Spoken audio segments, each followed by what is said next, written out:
matchup like this, and then Stellar gets one solid hit, and it's all over, you know? Yeah, no, just starting. Wow, great hop out of there. That's such good evasive properties. Okay, nice hop. Oh, All yeah. right, ends up getting the tech trap, yeah. 1K will definitely hit on the ground. The follow-up won't. So yeah. You're not supposed to tech there. And this is kind of what I was talking about before. It is possible that Omega XEN gets to just jam out 3B over and over again without much of a recourse. Gets a solid punish there. Tries to get a little bit tricky with it with some of the stance mix-ups. Right. Oh, good damage. Keeping up that life lead. Definitely playing it a little safer right now. Oh, no. Oh, and just as I say that. The millisecond that Omega XEN is in a little bit of Oh. a stage pressure. Oh, Jeez, not that again! One low, that one low from like the second round seems to be dominating Omega XEN's whole thought process here. It's living in his head rent-free right now. It's crazy. And it's like anytime they're in an open field where the ring edge is not a factor, he's getting a huge amount of pressure. Like, look at all that damage. And the damage from the last round and the round before that. Right. It's only once there is a potential for a reverse or just a regular ring out that Omega XEN really tightens up, as he needs to, but it's really killing him. Oh, the 1B tries to go for the online 1B.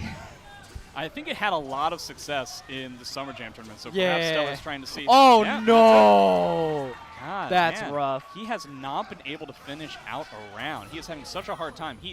Omega XEN is getting so much momentum in spots like this. He's getting so much good stuff, but then he's just not able to finish it out. The damage from Stellar is just too high. Okay, decides to spend Soul Charge. I like this. He can potentially end out this game really quickly. Plus, it forces Omega XEN to spend bar back, which he's not going to get back.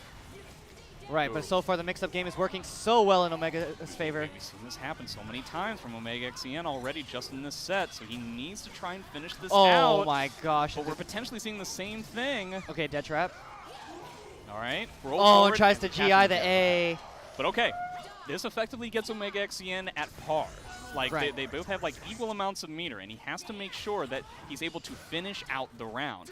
Or else we're just going to have a situation like this, where this is one of the first times we've actually seen Stellar be in the driver's seat at the beginning of a round. Right, and then the Soul Charge will come out, so we are going to see more of that driver's seat coming in. Look at that, plus frames again. He has to get out of this, but he's still up against the wall. Yeah, boom. More plus frames. No, the AA not so much. He's looking for that 6's KK. Wow, he did the correct duck, but then he ends up just getting for a gigantic amount of damage. Oh, that's it. Boom, boom, boom. Yeah, Get out of here. Stellar ends up goes probably to winner semis of his pool within the blink of an eye, going through 2 full games. And these are really good players too. You can't count any of these. Yeah, players. Vesper. I mean, Omega XEN is somebody who frequently makes top 8 almost as consistently as anyone else on the East Coast. Right, I mean, you're definitely always one seeing of the him top around. players. So yeah, very solid stuff. I don't know if they played at Summer Jam and if they played what the record was, but you know, very impressive stuff that it really once again seems very similar to the second match that we saw with Vesper, that Stellar is used to having the opponent in the driver's seat all the time. And it doesn't seem to be the case. It doesn't seem to be the case that he lets that get to him. He just kind of allows the opponent to kind of do whatever they're doing and then just tries to find a place to really jam in a 6-6K or jam in some sort of a launcher. And that's, frankly, all the momentum he needs. And then it ends up sealing the deal. Yeah. Not only do you get hit by a really fast, I-16 is kind of fast move. Sure. Not only does he get like 80-something damage, which is about a third of your health, you also see him recycle that same resource to do it again on you. Like, it's just like... And it's a meter positive... It's a gigantically meter positive thing on top of stuff. So, and that'll give him infinite terror charge, at least for a short amount of time. So it's really tough stuff. Yeah, definitely Nightmare, especially if you don't prepare that well or adapt that well into that kind of play style. Yeah, he messes you up. That's honestly, I think, like one of the hard things, not just about Nightmare, but about a lot of characters in SE6, is that they have a handful of forced mix-ups or moves that have such a level of power, like 6-6K when Nightmare's in Soul Charge, or just in Terror Charge, it is scary enough to where even if they were to never do it, you're going to be scared of it, right? You always have to be scared of it because the idea is so up in everybody's head. It's just looming over the match as like this terrifying ghost of Christmas future, I guess, that it is very, very scary all the time, even when it's not necessarily being used. The threat of it is enough. And it can sometimes, that's one of the main reasons why Nightmare has such a huge guard gauge game, because you spend a lot of time just like blocking, despite the fact that he's the slowest character around. And he gets rewarded. Heavily.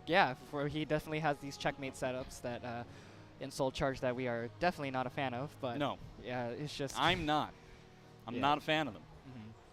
I'll say it. I know I'm getting up on a podium and acting as if like this is like this gigantic thing that I'm talking about that most people don't agree with me on. But yeah, I think that most people agree with me about this. Technically, we are on a podium. No, this is just a desk. There's a desk. All right. Don't let Nemo fool you. Nemo doesn't understand different types of furniture. A podium's a piece of furniture, right? I believe so. I mean, I if think you it have just it, constitutes as a piece of furniture. I'm not 100% sure. I'm gonna But what say else would it be yes. called? What other category would it be in? Definitely not stationary. It's not a plate. I've known that for many years at my own cost. I'm gonna go with furniture. I mean, it has to be. Yeah. It's presidential furniture. But yeah, kudos to Stellar. I can only imagine that gets him into winners, quarters, or semis of his Indeed, pool. We have indeed. 4 pools. I believe we're streaming the first 2. Yes. That's what you're seeing here right now, Soul Calibur 6 at NEC. Yep. I don't know who's going to be coming up next, but there are quite a handful of people that we have. Well, It it's looks like our there we go. resident. It's our resident stream Stellar is player. he's in winners finals, and he is just running through this bracket Yeah. just immediately. But we've got a West Coast guy on our hands. Yeah, in Arizona, Wrangell. West Coast. Yeah. Oh, okay, sure. Sorry. A Wednesday Night Fights person, which Yes. is typically the West Coast Parsec tournament that we have for Soul Calibur 6. Shoutouts to Big Papa Chunk Yes, for hosting like the Parsec sessions that we have on Wednesdays. Wrangell, I believe, was a RAF player that turned Setsuka, went the Woes Yes. route, right? Yeah, I suppose. Definitely, he's more comfortable with the Setsuka now. He doesn't feel that. I mean, I'm rooming with him now, and he doesn't feel like his execution's there yet with the RAF, Sure. so he's going to be going with the Setsuka. And definitely with a character like against Nightmare. Oh, they're doing execution checks. Yeah, it seems. I'm not surprised. Again, this is Setsuka, another pretty high execution character. A lot of shortcuts to try and get away from it, but if you don't want to be spending meter on stuff like that, you probably want to be just trying to get your execution to where it needs to be. I have no idea how this matchup goes. These are 2 of the only, like, I think there's only about 6 or 7 characters at this point I don't have at S rank, where I haven't tried them, like, at all. So, no idea what this matchup is like. I imagine Setsuka gets to just kind of run a train, has one of like the best 2As in the game. Fantastic at beating out a backdash, so despite the fact that Nightmare has a fantastic one, he's probably going to try not to use it as often. Right. And we have to be careful because Nightmare's step is actually deemed one of the not as good steps because of his The arm. back step is incredibly good. The side step Yeah. is pretty poor. It's one of the worst, so it's pretty extreme in that light. Yeah. Yeah, so like Setsuka's really good at catching backstep. Yeah. But like if Nightmare's going to have to step, It's going to potentially have to try and sidestep, which is Still better risky. against Setsuka, but is pretty risky just from the nature of how Nightmare is. So it looks like we're not going to see ring outs at all. This, if anything, I would imagine favors Wrangell, favors Setsuka in a spot like this. Right. But, you know, it could go either way. Oh, Ooh, yeah, that's Setsuka for already launcher. Okay. counter hit. Very, very comfortable. Immediate block of the 1B. Doesn't break the reverse. He breaks the reverse flapjack, would have changed the stage positioning. So very smart on Wrangell, despite the fact that he ended up getting hit by that flapjack there. Oh, no punish. Right. Ooh, trying to get the wall splat Yeah, there. shades of Yoshi. Yeah.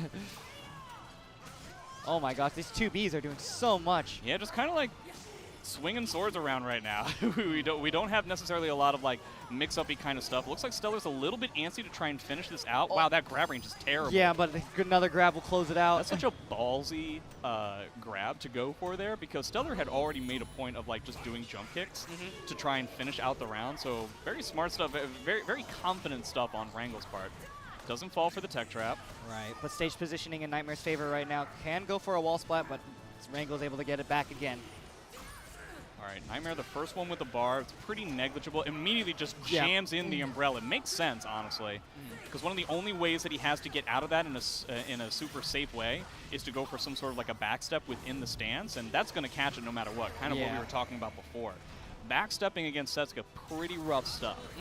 You got to be super confident that you can make it work. Otherwise, You have to make a bet, and honestly, it's typically not the correct bet. The first person in the universe to actually block a Nightmare low, but that's one of the ones that's totally safe.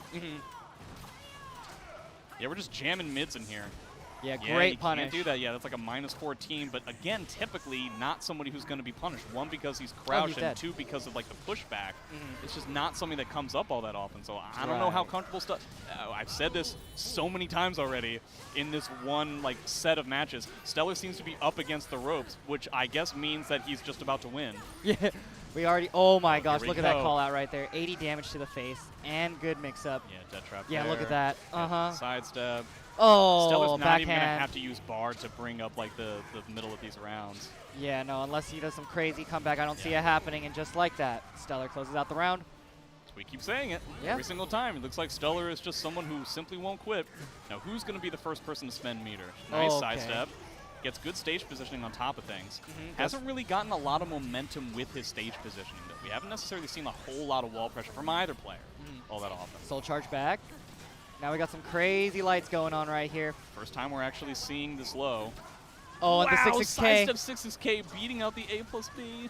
Oh, look at that damage, though. Oh, the tech trap. No, that's so much damage. Okay. Has another meter to spend. Stellar can soul charge back if he wants to. I assume he'll do Yep. it now. Yeah. Put It's him on gonna the get a ground. Splat. Oh, splat. No, okay. No. Oh, wait, that Beats could be out it. the uppercut. 3K. I was 1K wrong goes too. for the New York CPR right there.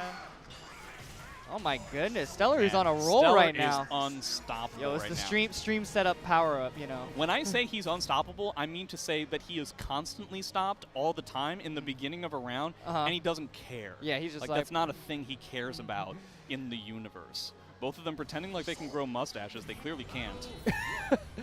I feel like that's a very biased statement coming from you, but That is true. We were told not to have any biased commentary, and so I do apologize. I am right, though.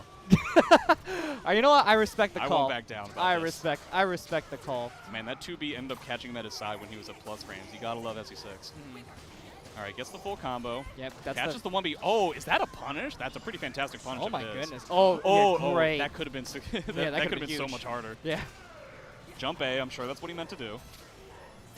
Ooh, catching the terror chart there. Oh, what? Oh, just 10 crouches. This is the thing. You have to needle and dime Nightmare, but then eventually he's going to get one of these tricks. Oh, Multiple no. flapjacks coming. Oh, man, no. oh, man. That's such a heartbreaker. Unstoppable. Instoppable. Yeah, he just keeps going. He's trying to get these okay, so good he ends up punish. spending a lot of meter on all of these things. Yeah, I think that is a punish on the 1B. That's pretty fantastic. This Yeah, he character gets doesn't have an tempo. I-12, except he does. Stellar already with a bar. Probably doesn't even feel the need to use it, to be honest. It's always super scary when the person who typically needs a comeback in order to bring back the round is like ahead in the beginning of the game. All right, so far. Oh, Stellar. Slight sidestep 6K has been money every single time. Not just in this matchup, but in every matchup Stellar has had so far. Okay, just goes for a 3K punish into the mix-up. Yeah, I would normally say he should probably be prepared, especially if he has Terror Charge, to come up with a bigger punish for that. Frankly, it obviously doesn't matter. Wrangle very close to getting all three of his ramp mechanics. Now he does have it, which means his soul attack is a lethal hit. We'll see if that comes into play, seeing as how it's typically a whiff punish. It might be difficult to get Nightmare to whiff punish. Right, but the thing is, Setsuka now has all 3 sigils on the board. Yeah. That means in soul attack, does get a lethal hit, and kind of gets more mileage out of any punish she does. So, as we see, Wrangle doing really well right now. Yep, and that's a round. That's a round. Let's see if Wrangle can kind of pull a Stellar on Stellar himself and try to come up with a pretty big comeback here. Okay. Oh, beautiful GI. Yeah. Okay, doesn't try to like sidestep or anything. Very solid patience from Stellar. Soul Charge versus Soul Charge right here. No just guards, which is kind of a big deal. Oh, yeah, that's going to be the combo, yeah. So he clearly, Stellar clearly wants to end this right here, right now. Yeah. We'll see if he's able to pull it off. He's basically dead to 1 Terror Charge combo because he still has Soul Charge. Oh my gosh, he still has Soul Charge. Oh yeah, I mean he's been barely in Soul Charge so far. Okay, goes for a reset, gets the low, goes for a second low, goes for a third low. Yeah. Oh, and that's a ends up 6KK. getting 6KK. This could be a he wall got a combo. little bit too much for his britches there. Yeah. I don't think it's it yet because he is out of Terror Charge now. It's straight up mid low. Oh my gosh, Soul Charge, what you a have beautiful to. mix. Got that Doesn't was your commit. moment. He ducks under the jump kick. Yeah, does the mix up one more? Oh. No, that's it. Yeah. Yeah. Wow. Okay. But this is the problem. He had to spend everything. Yeah, to but get that, he and gets- Stellar is fully stocked. Yeah, he is. He has. So is it possible? Yes, but an immediate meter expenditure. I like this a lot. Oh my gosh, and it sets up for throw. He gets plus frames from this as well. That's it. Oh, people aren't whip punishing, so it's a possibility that we could have a comeback here, but he needs to get something going right now. So many auto GIs, no meter to speak of. Oh, it doesn't no stab it. side steps. No, he tried to. No. I don't know what happened. Oh wait, is that? Oh, it's just the chip 2K? damage is good enough. Yeah, this is going to be, I don't want to say it's impossible, but that is That would have been an unbelievable. It's really kind of a shame. Rango Yeah. looks like he had the sidestep, but this game clearly favors Nightmare. Yeah. And that's the way it's We going to be. just saw Nightmare rip it through Yeah. winner's side. Like, Just teared right through. See no what I did? See issue. what I did there? Yeah, Terror charge. Yeah, all right. That's my. Been doing this for over 10 years, guys. Oh, it's your I 10-year know what I'm mark. doing. All right. I mean, I don't know what the exact. I don't think I did a whole lot of commentating in SE4. I don't think anybody knew or cared. This is also like pre-Twitch, so there really wasn't Yeah. a need for commentary to, all that much, except for like small locals. But yeah, I've been doing this for a long time. Most big E events, you see this beard. I'm sorry. That is true for Soul Calibur. Yeah. I did a little bit of some You'll research. still probably see it around. It's big enough to where, like, even if it's like a different game, you'll probably see it in the background somehow. It's like one of those, like, you remember those like pictures where, like, if you stare at it long enough, you see like a sailboat or something. Oh, like like that? the magic eye. You gotta like, you know, do this thing, yeah. and then So you gotta like cross your I eyes. assume it's a lot like that with my facial hair. Oh, what? There's a sailboat. Oh, I was meaning to say that you would see pictures that eventually you would see my beard, but you mean to say that you're looking in my beard and there's you're a seeing sailboat. a sailboat. Yeah, there's a sailboat. What kind of a sailboat do you see in my beard? Like those like, what is it? It's shaped Oh. like that with the sail. Oh, okay, so it's like a trapezoid that's just like floating on the water? Yeah, like a catamaran kind of thing. Oh, okay. So he does actually know. Does a catamaran constitute as a sailboat? I mean, it has sails on it. You wouldn't think we would have so But it many floats. conversations about, like, is a catamaran a sailboat? Is a podium a furniture? Is a hot dog a sandwich? We seem to be talking a lot about, is this one specific thing categorized as this larger This is the abstract real thing? questions. You know, you see mix-ups Yeah. already. Is it happening or not? This is the real questions we're asking right now. Yeah, those kinds of things that you're seeing in the fighting games, those are 50-50s. This is like just definitely a correct answer or not. These Right. kinds of questions, they have a variety of perspectives, and you don't know what the true answer is. It's a lot more like life. Yeah, I totally agree. You have to be comfortable with asking questions you know you're not going to be able to get the answers to. Because if you only look at stuff as an all science, no philosophy type of perspective, you're going to miss a lot of cool things, and you'll probably die angry. Yeah, dying angry is usually not the play. I guess we don't know that for sure. Yeah, we won't know until All of those people are dead. So Right. we don't know whether they would have been like, I'm happy that's the way it went. Yeah, you can't just poke them awake, right? No, a lot of people tried. Did you know that after George Washington died, he had been dead for about like 48 hours? A doctor came over to like the slew of doctors that he had and was like, I have a strategy to bring him back. Like, this actually happened. This is actually a thing that occurred. So what did he try doing? I don't remember. It had something to do with like some operations that he was doing that he really felt like because there had been so little time, he was going to be able to pull this off. Well, This almost looks like Nathan. This almost looks like Linkhorse. yeah, no, Linkor is. Well, But this is somebody else. Yeah, definitely. Linkor's, you know, wins. Linkhorse was here. Yep, in wins Soul Calibur 5. Yep, wins it. Refuses to elaborate. Leave. Yeah, he just decided. He did what I kind of wish I would do, which is just like, I came here to do like the one thing I want to do, and now I'm leaving. But And you're stuck here. Yeah, and I'm With stuck me. here. Yeah. But shout outs to Linkhorse. I hope he does well in his finals. That's clearly why he ended up having to leave. But I'm glad that we all got to play Soul Calibur 5. Unfortunately, the person on our left was signed up for Soul Calibur 5 but couldn't make it. Right. But clearly the favorite to win basically any SE6 tournament that he goes to nowadays, Deus Incendiate. Incendiate has been going on a tear. Not necessarily somebody who wins everything he enters, but is always a shoe-in in top 8s everywhere he goes, and has been winning a good amount, including last Evo. Yes, he won Evo. He won Summer Jam. He did not win Combo Breaker. I could have sworn he won something else. I'm struggling to remember what it is. Summer Jam? No, you said Summer Jam. Oh, Winter Brawl? He did not win Winter Brawl. That was Cloud. Frosty Faustings. I thought that was Boom.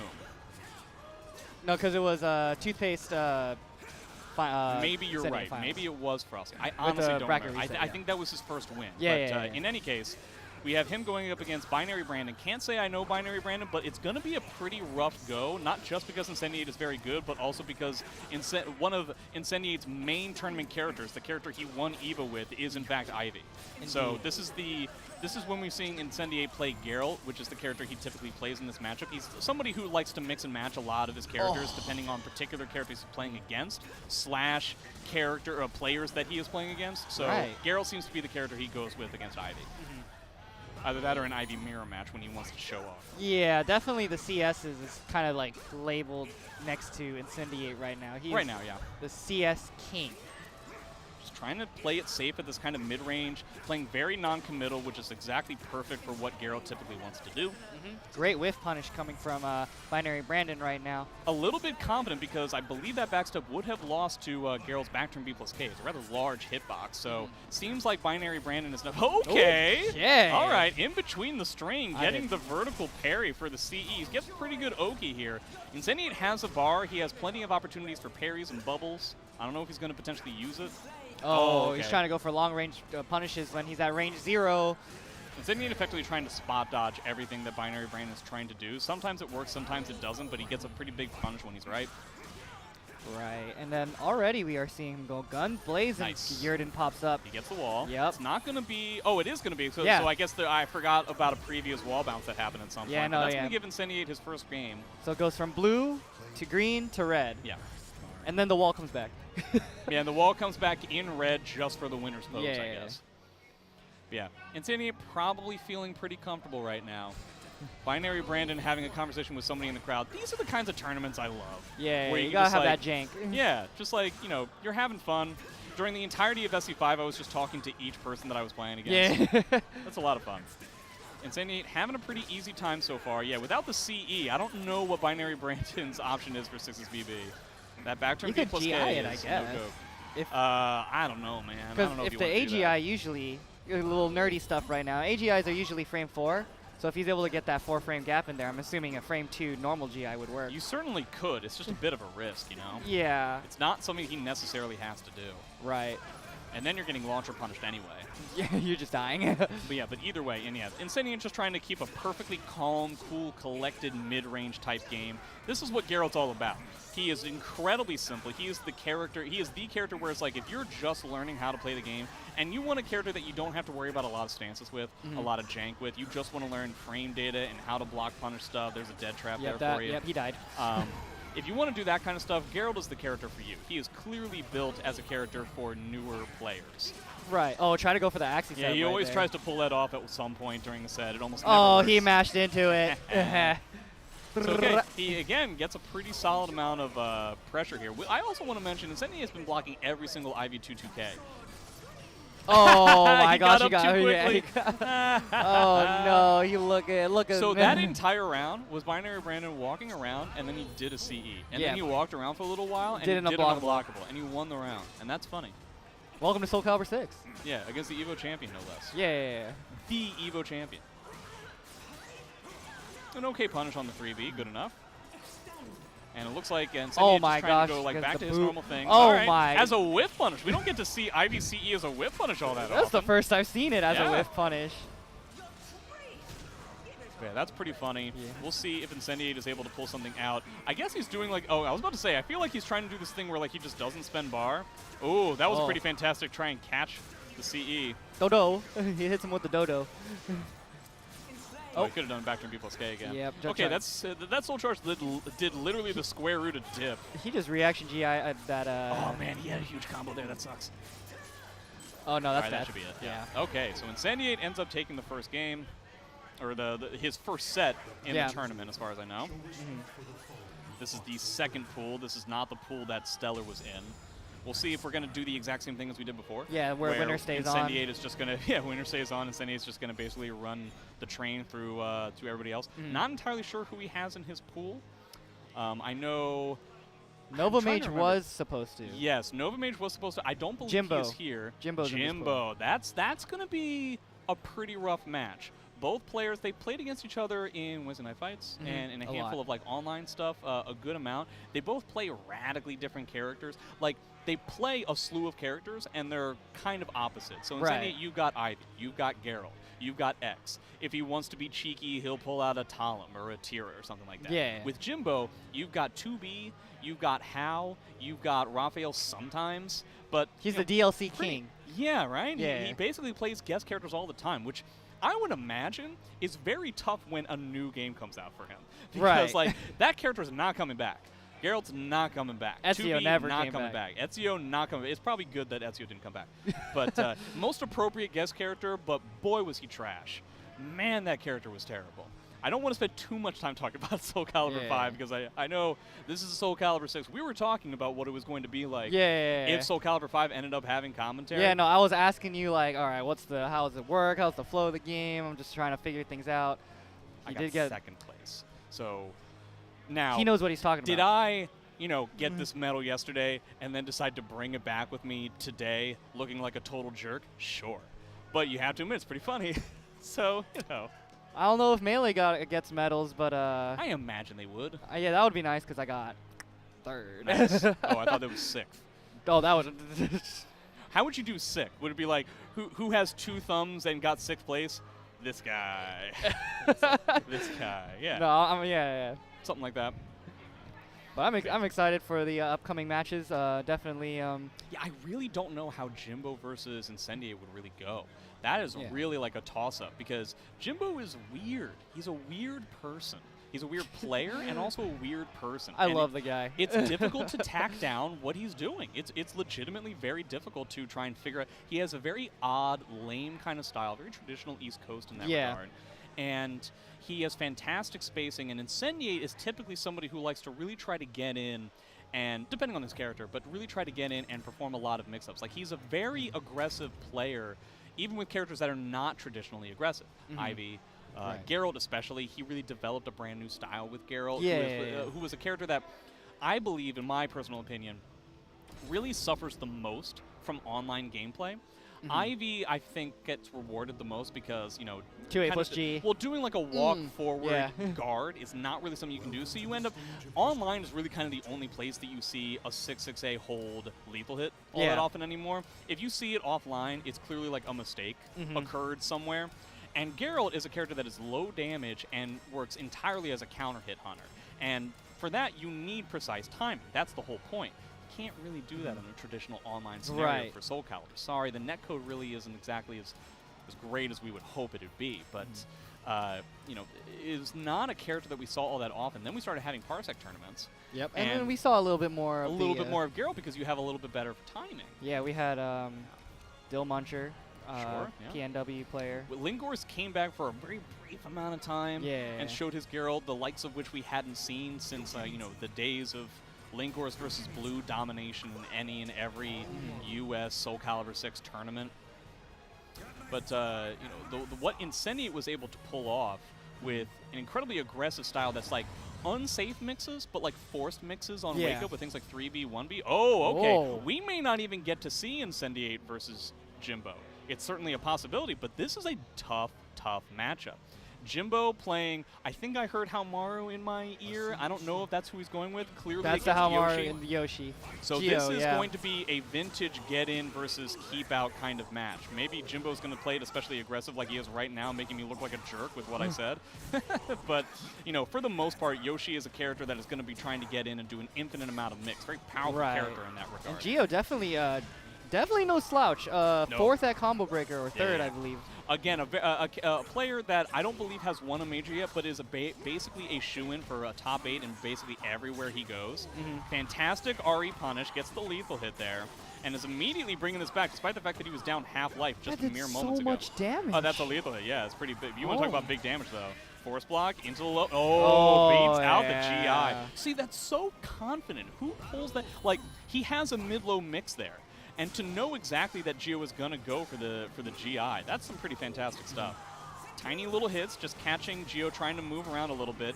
Haomaru, okay sidestep, one of the best backdashes in the whole game. So you have to do, with a character like Yoshi, you have to do a lot of run-up and block. Okay, good. Stays on the ground, beats that unblockable that the EU community thinks is so incredibly hard to beat for some reason.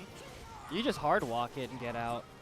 Not Yoshi. Not Yoshi, yeah. There's actually only 2 characters that can do it for the most part. And one of them is mine. Hey, but you can also just like, all right, okay, that was that was definitely an input error, trying to go for that. And he seems to be going with a lot of 2A, 1K. Oh, that's a call out. Wow, and that's a combo. I think that's dead. He's in deep yellow, yeah. I think that's dead. Schleisch, give me some of that life back. Does he get meter back if it's No, he doesn't. No, he gets the life. I guess that happens at the beginning, and the life happens at the end, so my mistake.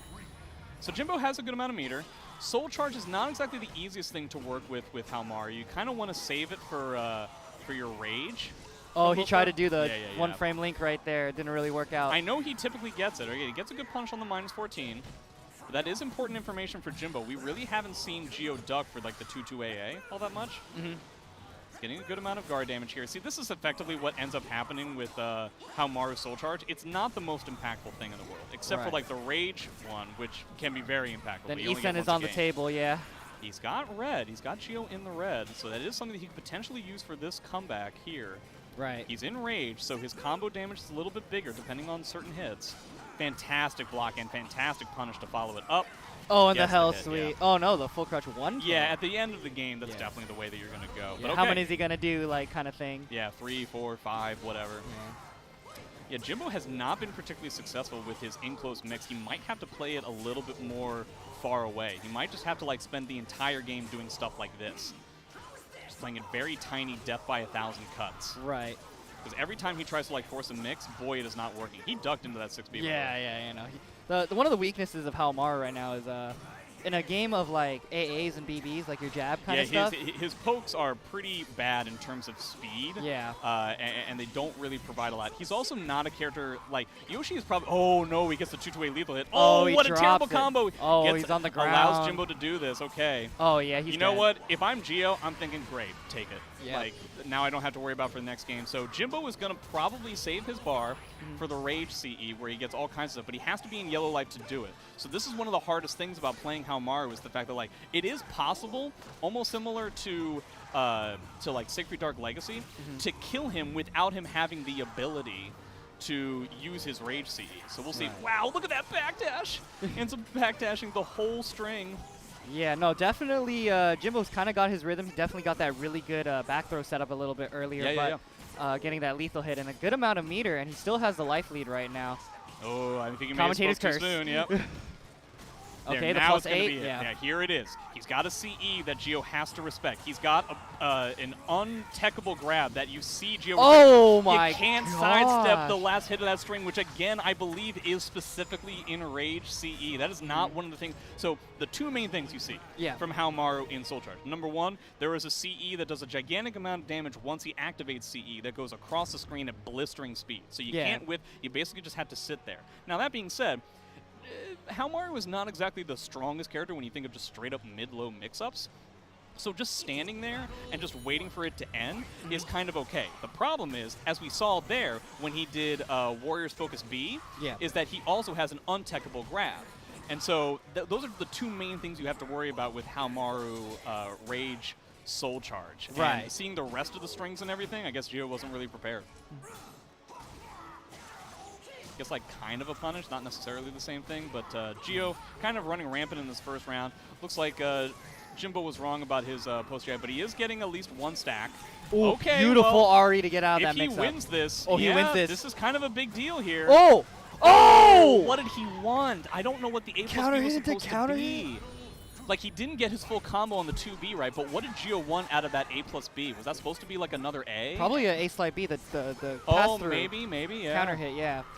There's a possibility. Maybe it was supposed to be like a flash. I don't know. But yeah, real rough stuff. That is a shame for Gio. That is one of the things that I think sometimes keeps him from like getting to the tippy top of like the of the player model here. Is that like sometimes he doesn't really have that clutch bone just yet. Clutch muscle is probably more appropriate. Boom, boom. Wow, he tried to fireball. I don't know what that was about. Yeah, but look at that damage though, and he still has Soul Charge to burn. Okay, Great besides RI. RI's back. Yeah, the post GIs have not really gone in Jimbo's favor, but he's making it work. He's getting RI or REs. The DP. Getting a lot of meter here. Okay, trying to go for Manji Cart Fist. Nice, and that should do it. Yeah, that's gonna do it. Okay, I love that. I love that animation. It's like. I've been seeing it for so long now. He always seems to have it. I feel like that's like the Yoshi. A traditional classic, Yoshi move, yeah. Oh, we got meter from both sides. I don't know who's gonna spend it. Probably Gio, if anything. We're probably not going to see a lot of soul charges. Oh, did he get it? I think he did, yeah. Oh, yeah, he hit him in the back. Okay, he steals the meter. Yeah, that's not the biggest deal in the world. Yeah, and he gets his life back. Okay. Another fantastic punish. That is a really solid amount of damage for a spot like that. Okay, soul charges immediately. Now, again, he hasn't really gotten a whole lot out of this. It ends up just being like fireball chip.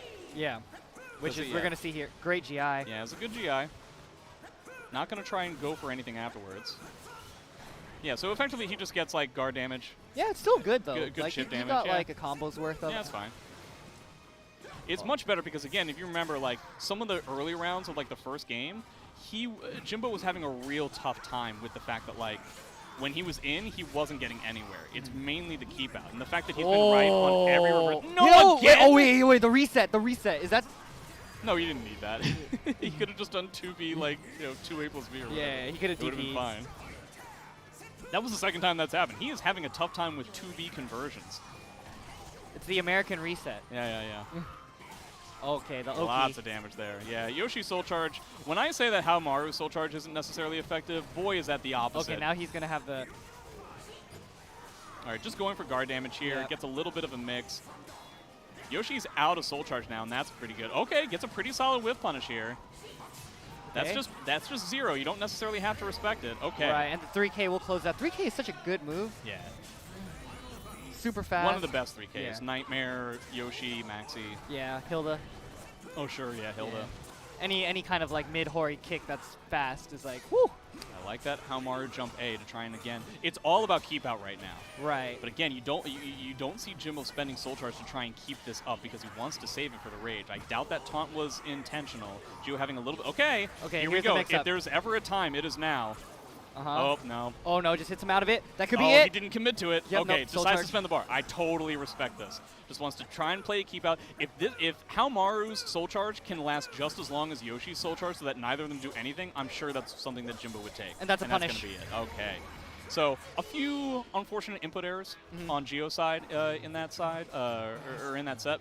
So that's kind of unfortunate. But for the most part, kudos to Gio for kudos to Jimbo for kind of realizing that for the most part, when he was trying to get in and force mixes, it really wasn't working out for him at all. And then suddenly he just plays a 100% keep out game. 2A on whiff into like 2-2A into, just like little tiny stuff, death by 1,000 cuts. Yeah. We're really not seeing the high damage that Haomaru is able to pull out from time to time.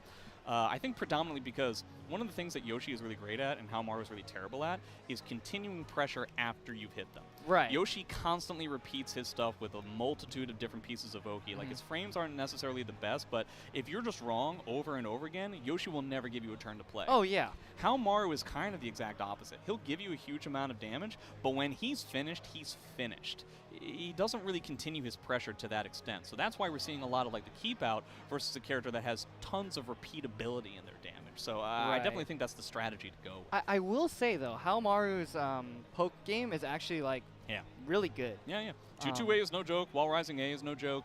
Like this stuff is strong. Really the main weakness about his poke game is moves like 2B, which we saw a little bit of flubs on Jimbo in that set, and 6A.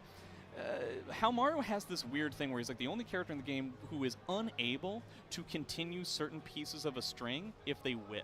Right. So he can only go with like one hit, and that includes if like armor gets activated and he's unable to continue it, which I honestly feel is kind of an unfair and unnecessary weakness of the character that makes him one of the worst characters in the game. And I know this is like a constant battle of like, why would you say Haomaru is is one of the worst characters in this game? He's clearly really good. Yeah, the worst characters in this game are really good. Yeah. Because this game had like 15,000 patches. And so every character is good. The characters that I would consider to be the worst would be characters like Haomaru and Maxi, who are also characters who have won major tournaments. So, you can that is play true. any Way character back that you in the want. day, yeah. You can play any character that you want and do pretty well. MF Coffee with Maxi not that long ago in second place in Defend the North. Yeah, got second. So I mean, Incendia won that, I think. No, that was Ramon. Ramon won that. Yeah, Ramon won that. I was really happy to see that because Ramon, I don't know if you're here, but shout outs to you. I'm glad that that you ended up winning a major in SE6. That was really cool. And but yeah, not one of the people that we're going to be seeing. I don't know how many times we're going to be seeing Sophie at all this weekend, which is kind of unfortunate. Yeah. Very typical character that you tend to see. Very basic character that a lot of people play. Sophie is kind of deemed one of the, I guess, weaker players. Yeah. I mean, characters, yeah, ever since like the Soul Charge got to yeah. I mean, that Soul Charge needed to be too. Yeah, that was crazy. But the way she plays, especially in like how like North America kind of plays, we're kind of like pedal to the metal.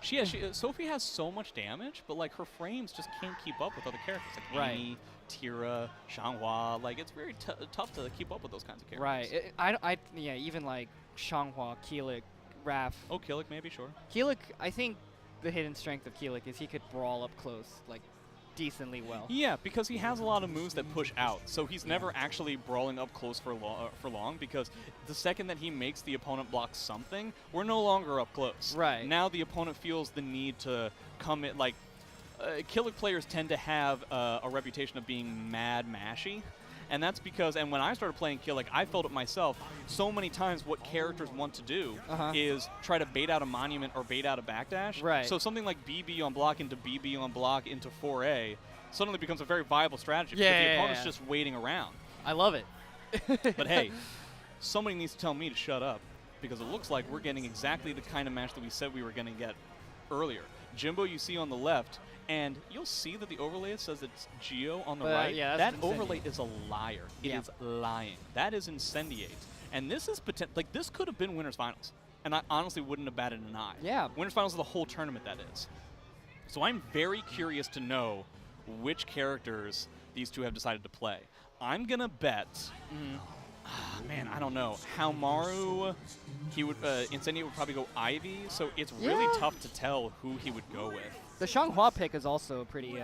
Okay. Oh, so, the Ivy art. So this is the thing, right? Haumaru, fantastic backdash. Ivy, similarly fantastic backdash. And they're able to go very far away from each other. And I think out of like the long range stuff, Incendiate is probably, or Ivy is probably in favor. Wow, it didn't work. Great step. I'm actually kind of surprised. Yeah, the hard probably was a very hard commit, hard walk. Yeah. We are gonna see the wall combo go in. That's a good wall combo. Oh here. yeah, that's the It's sauce. like a 1A, I assume? Yep. Oh no, he's too far away. Yeah. Into a force block. Oh, he tried it. He tried to be super fancy with it. See, this is the thing. Haumaru's ability to approach, not exactly impressive. So I think Ivy kind of wins out in the long range game in these two characters right. here. And so you're not really going to get any kind of block punish on the -12 stuff with Haumaru. 6K could still do it. Oh yeah, no, wow, but that's 668, beautiful. Yeah, that was a good AGI from Incendiate's part.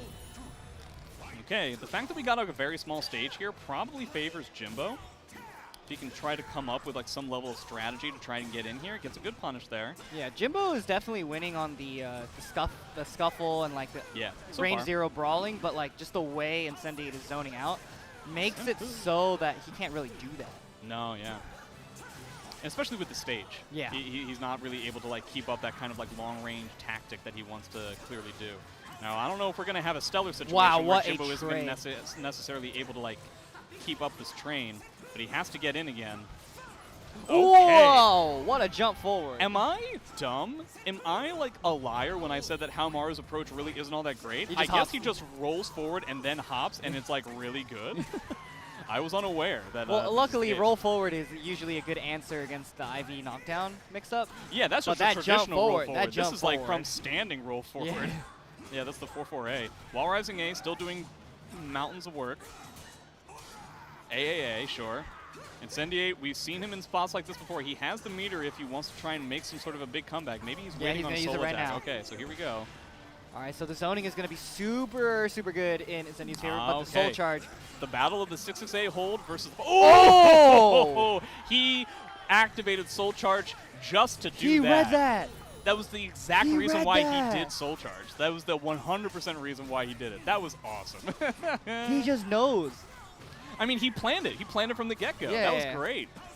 Like, just the confidence that he's like, yeah, he's going to match 6-6A right now. Like, this is Ivy and needs to do 6-6A holds to get block damage to try and mount this comeback, right? Yeah. And I have, apparently, the best move in the game to try and beat this. Jumping over the 6-6A yet again. Tons of ways to approach. Maybe I'm dead wrong about this character. This character is the best in the game. You know, Jimbo makes his character look amazing. Yeah, it's crazy. Now. Okay, the soul charge again comes out. Makes sense. Yeah. He could try to end this like right away. He could try to get some guard damage too. That's not dead just yet. Oh my gosh, it's so close. Oh my, the RI will come out. The RI comes out back. Good step coming from Incendiate. But okay, that did spend Incendiate meter, I believe. Because I do not believe he was in Soul Charge when he had that RI. So now he gets to potentially spend meter when Incendiate doesn't have any. Gets a good whip punish, an okay whip punish. Oh, now you want to talk about good whip punishes. Yeah, that's... Oh, if he committed to that, that would have been a stage position Oh, he got back up.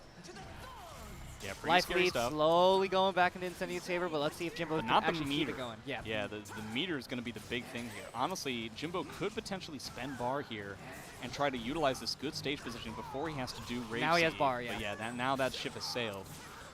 All right, gets a good knockdown here. Yep. All right, yeah, makes sense. Blasted back. We're probably not going to see a bar until he's in yellow life. Yeah, he's just going to wait on the ground. Yep, now he gets to rage CE. Yep. Now he just has to wait. Now has to, like, sit down in place. Oh, he tried to do the taunt. Oh, my God. Wait, that was a... No, that could have been it. Nah, that's it. Damn. That was really rough stuff. I wonder what he was trying... I think... So, Jimbo wanted taunt into CE. I think that's clearly what he wanted to do. I don't think he was expecting Incendiate to totally disrespect the CE in its entirety and just run up and do...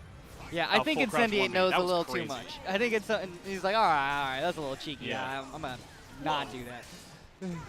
Get some good guard damage and some chip damage. Yeah. But that decides to keep the stage for this matchup. I understand that quite a lot. I think it makes sense. Gets a good wall hit here. Gets a great wall hit here, excuse me. Yeah, this is a... oh my... It's either that or it's a 3B lethal hit. Yep. And so that's really tough. That's such good mix-up like knowledge and just being able to be situationally aware about how he wants to run his mix-up game. Oh, it doesn't get a punch on the 3B. Yeah, ooh, blocks all of it. No, one more. Oh my gosh, the counter hit tracking in the 2A will close it. It was like to 6-6B or not to 6-6B, because the 6-6B there would have definitely killed, but yeah, that's really rough stuff. Sending it with all the meter in the world if he wants to use it.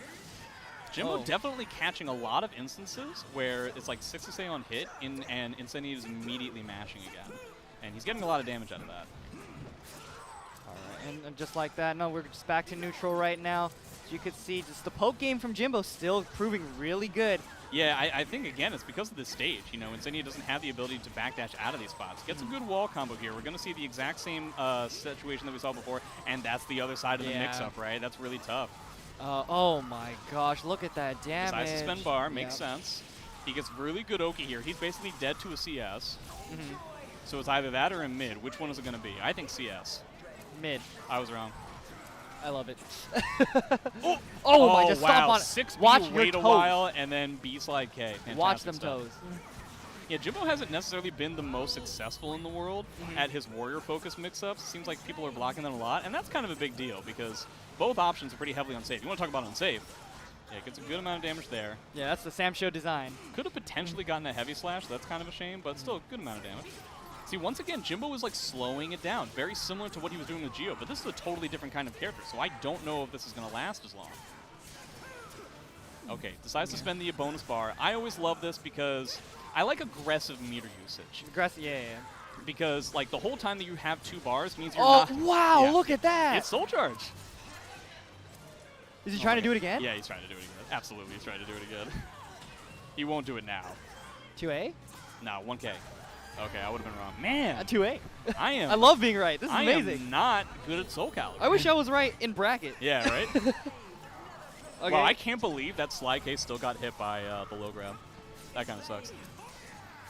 No punish on 6-6A. That is -12, so that's an important piece of information for Jimbo to remember. Okay, looks like Incendiate's being a little bit more on point with just like trying to be the keep out character and trying to press like a lot of small buttons. Yeah, no, spacing. Jimbo kind of took that in charge. Oh, he's dead. No, I don't think so. Boy, oh boy. It's not my day. I don't know what to say. But okay. 2 rounds apiece, 2 bars apiece. Yeah, and just like this, we last game, Incendiate took it all the way back. Yeah. So Jimbo is either going to have to keep up that momentum or just have to do a little bit of soul searching mid-match just to be able to be on the board. Oh man, what a punish on the fireballs. That was crazy. It's a matter of like who is going to use meter first. All right, show me your power. I feel like Jimbo should spin bar immediately, but I can sense that he's just going to keep the meter and wait for like the rage CE at this point. Nice sidestep. Yeah. What a fantastic sidestep. That was good. crazy. Yeah, now he's going to use the rage. Here we go. Both players effectively dead to 1 hit. Again, very aggressive. Oh! He had it. No. No, that's the step. That's too bad. Jimbo had the opportunity. He wasn't expecting that. I don't think he was expecting Incendiate to be this aggressive against his Rage CE Soul Charge. So, man, rough stuff. Fantastic tactic from Incendiate for a first to 2. You know, that's one of those things that really surprises you in the beginning and really gets you killed at the end.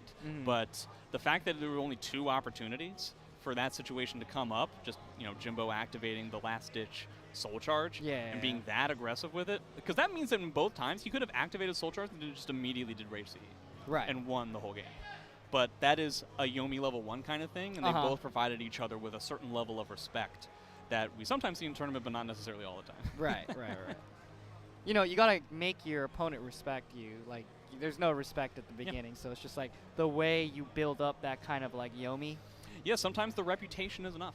I think that both of them respected, as players, they respected their own reputations enough to where that gave Incendiate the edge. Yeah. Sometimes, like, it's better that you just go in, no one knows you, and you just, like, wreck house. Yeah, some people aren't afforded that option anymore. Yeah, well. So what are you going to do? Maybe people will forget of me as a player and just assume that I'm just like a commentator. And then I won't have to worry about this sort of thing anymore. Yeah. I that mean, would be nice. You're just a professional Soul Calibur 5 player. Yeah. Professional. Yeah, professional. Professional means that you get paid to do it. I do not qualify for that sort of thing. Well, but, you know, bracket's still going on. We got plenty of good matches going on. This is only half the this bracket. is only half. We're not going to get to see the other half, I don't think. Well, I would hope that I don't, you know, put my loss on stream. But, you know. Yeah, me too, yeah. Yeah. I don't know. Who do you have in your pool? Do you know? I have Hibachi. Yeah. I have So that means Toothpaste. you have 8-way as well, I think? 8-way. Oh, gosh. Forsaken Yamato. So just so you know, both of us were in had earlier commentary slot for the earlier pools, and so we both got moved down to the other pools. So I have Boom, and Sly, and Spectre Child. Okay, that's pretty rough. And 4-win. That's pretty rough. Yeah. But I'm happy to see that Spectre Child is Spectre actually Child is at back. tournaments. From what I understand, he was at an NLBC a long time ago, but I don't know what he looks like. We're about to find out. Yeah, I've heard at about 5 him PM. in storybooks and songs, but that's about it for me. Yeah, he's of legend. Yeah. The legend of Spectre Child. I don't believe Incendiate is fully out of that pool just yet. I didn't see that it said winners finals. No, I think he has one more so match. he probably has another one very similar to Stellar. Don't know who that would be. He seemed to have gone through a good chunk of the bracket. He didn't have to play against Gio. He might have to later on, but he's already gone through Jimbo. So yeah, you know, those are the real killers of that pool from what I that pool remember. is rough. Yeah. Like, imagine if Nova Mage was here. Yeah, that's true. Rakudo is Nova also Mage has not already here. beaten him at ECT, at least in one set. So it is possible. It's happened before. So, you know, Incendiate still definitely the favorite, but you never know. You never know what's going to happen during top 8. Right. Because Incendiate travels to a whole bunch of tournaments, and he doesn't necessarily win all of them. So it's not the same kind of like he is almost a shoe-in for top 8 basically anywhere that he goes, but it's really kind of up in the air. Right. Definitely the curse of ninth for definitely our stronger players as well. Yeah. One day they'll get top 8s. We'll see. Yeah, Gio gets top 8 once in a blue moon. He doesn't go to that many tournaments. Right. But it's always exciting to see another take on Yoshi. Speaking of Yoshi 6, I'm not sure if he is in the early pools, but he is here. He played in SC5, but, you know, obviously SC6 is his main game. So curious to see how he's going to pan out. One of the other players who kind of came in during the quarantine days. Definitely one of the up-and-coming, very solid Yoshi player, picking up different characters like Nightmare. He does have a Keelik, but definitely... I imagine it's going to be mostly Yoshi. I think he only has Nightmare for characters like Mitsu that Yoshi players think is terrible. And Ivy. I've seen Yoshi go Nightmare into Incendiate. Yeah, that makes sense. Yeah, so... well, that's one of the main problems of playing like counter matchups against Incendiate because he has so many characters on his own. So, like, let's say that after that first game that Jimbo lost and he hit rematch, so he got Ivy on that small stage, right? So you get used to playing that kind of match. But then for the next game, he goes like really large stage Shanghua, and you have to radically change how you're playing. It's very similar to what happened at Summer Jam, where Anton, I think, ended up like resetting Grand Finals when it was Ivy versus Valdo. And then it went to Shanghua versus Valdo, which is a radically different matchup. Which that is a much harder matchup. Much harder and much different than it would be for Ivy. So it's really tough to try and it makes it much more difficult to corral him into a corner where you feel where he's going to feel uncomfortable. Mostly switches characters when he feels uncomfortable. Yeah. But like to even get Incendiate to that state where he's uncomfortable is already like, it's a task. It can be an obstacle in and of itself. It's not necessarily something that we see all that often. Yeah, unfortunately, from what I understand, okay. All right. I'm sensing, in case you guys at home can't hear what's going on, I sense something in my ear, something telling me that we're going to be going to a break, double checking on the brackets. I heard that too. You heard what was going on in my head too? Yeah. Are we like cosmically linked? We're going to take a break real quick and try to figure out we're going to if figure we're the this same out. person. They're going to figure that out. Just stay calm. We're probably not the same guy. We look pretty different, but it is possible that we might be the exact same guy because we do finish each other's sandwiches. We'll be right back.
Welcome to the stage of history retold.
Welcome to the stage of history retold.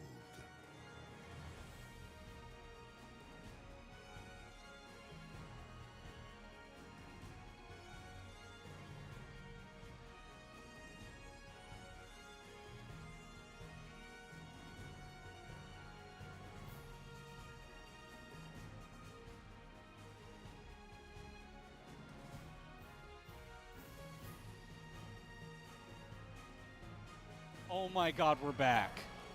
You Yes. thought it was over? No. No, never whoever over. told you that was wrong. I mean, the We're loading back with screen. Soul Calibur 6. Yep, the loading screen did say "be right back." So Yeah, I mean, I don't know why you would listen to that one guy Mhm. who clearly told you that we would not be right back when the loading screen right there said that we would in fact be right back. Yeah. Maybe you thought that like Soul Calibur 6 was over. No, you still have to listen to me. yes, that Like that try is, try that try is to the- mute your stream right now. Try to do it. Impossible. You're not going to be able to do it. It's going to say no. Not no, allowed. you can't. Your face. Twitch will actually come out and be like, "No, what are Yeah, you yeah. doing?" It's gonna be your face on it, just saying no. Yeah, Just it'll like- be against the law. You can't pull it off. Yeah, against penal code. All right, so it seems that they are ready to fly. I assume this is not. This is no longer winners. This will in fact be losers because we did see Jimbo lose at one point against Incendiate. Looks like they're being given the go-ahead. So it's going to be Jimbo versus Superfly Drew once again. Yet another person who plays a Setsuka. myriad of characters. Yeah, Setsuka, Sophie, and I've seen him play 2B. I doubt that's a good idea against Jimbo. Oh yeah, he knows. Yeah, Jimbo is the. There's a good chance they've played against each other at least a little bit because we were talking about Maryland versus Virginia here. Yeah. So it is possible. I mean, that is still kind of like a far ways away. Okay, so it's 2B versus Setsuka. We're going to get to see Jimbo's 2B, not something that we get to see outside of Wednesday Night Fights. Not a whole lot of 2B in the States. Yeah, there's only like two, actually 1.5 now. Like Jimbo's like the only one. Yeah, I mean, that's kind of it. And he would count as a half, seeing as how he predominantly plays Hamaru, you know? Okay, so we get like the largest stage in the universe. That probably helps out 2B because one of the very frustrating things about 2B is that her pokes and everything up close are really not that great. There's a variety of strings, but Right. frame-wise, they're not really fantastic. But 2B has the ability to get, okay, so it's not, so wait, is this now? That's I a, get that's the a impression match. This is a button check. That's a match. This is the game, huh? Yep, this is the game. Oh, that's a Is it the bot? huge punish. No. Oh, no, I don't think it is. Apparently it is not. Man, we're doing a lot of parries and a lot of unsafe stuff. Are we 100% sure this is a match? Well, they seem to be trying to win at the moment. Yeah, I guess so. Oh, I like Gets a that. good parry. Oh, try to pick him up. Yeah, one of the hardest things about dealing What? with 2B is the ability to deal with this stuff. Is to be the ability to deal with like the hard mix from like the farthest range in the universe. Right, the aggression step and back step. Huge He's not getting these tempos. punishes. Some of the stuff is like minus 16 and stuff, and that's one of like the major weaknesses. Okay, I think that's he's gonna dead. be it. Yeah. Yeah, he's Pod. in yellow light. But yeah, if Jimbo decides to use it, he hasn't really used like the forced mix stances just yet. He's kind of just going with like these awkward other stances that he can do from a much farther range than Setsuka can typically handle. This is kind of a tough stage, I think, for Drew. Right. For a matchup like this. You know what was really fun about the stage though? Oh. There's candles in the first round, and then as you fight more, they tip over and the fire starts to spread throughout. You wouldn't think that such a heavy fire could be gotten from candles from the 1500s, but apparently that's not true. Only in Orthensteinsburg. Oh, wow. What a beautiful lethal hit! Boy, but that's no a shame. Yeah, that would have been so clean. That would have been insane. So yeah, unfortunately, it seems like Drew is having a real tough time with his execution and getting like some of his punishes. But you know, hopefully, we'll be maybe as the match continues, he'll be able to get more and more of these kinds of things without much of an issue. Right, and he is keeping up the life lead deficit a little bit well. Oh, and Yeah, that's you a got whip. it. Yeah, that's Sure. What Yeah, what deficit? I won. Like Yeah, you got it. We can hear some clapping from the back. Yeah. Okay, he ended up having to spend a bar there. Not the biggest deal in the world. He already has his moon, which means that I believe it's his 4B becomes like a little bit of like a laser from like really, really long range. Oh Okay. my gosh. So this is the kind of forced mix that I was talking about. If he wants to, he can just decide to do stuff like this. Now, you want to talk about forced mix. Hard to come up with a better stance for it. Gets a fantastic set. Wow. Yeah, has to wait. Drew Yeah. with the most perfect of nothing to try and get out of that spot. If he did anything else, he would have gotten hit. Stuck. Oh.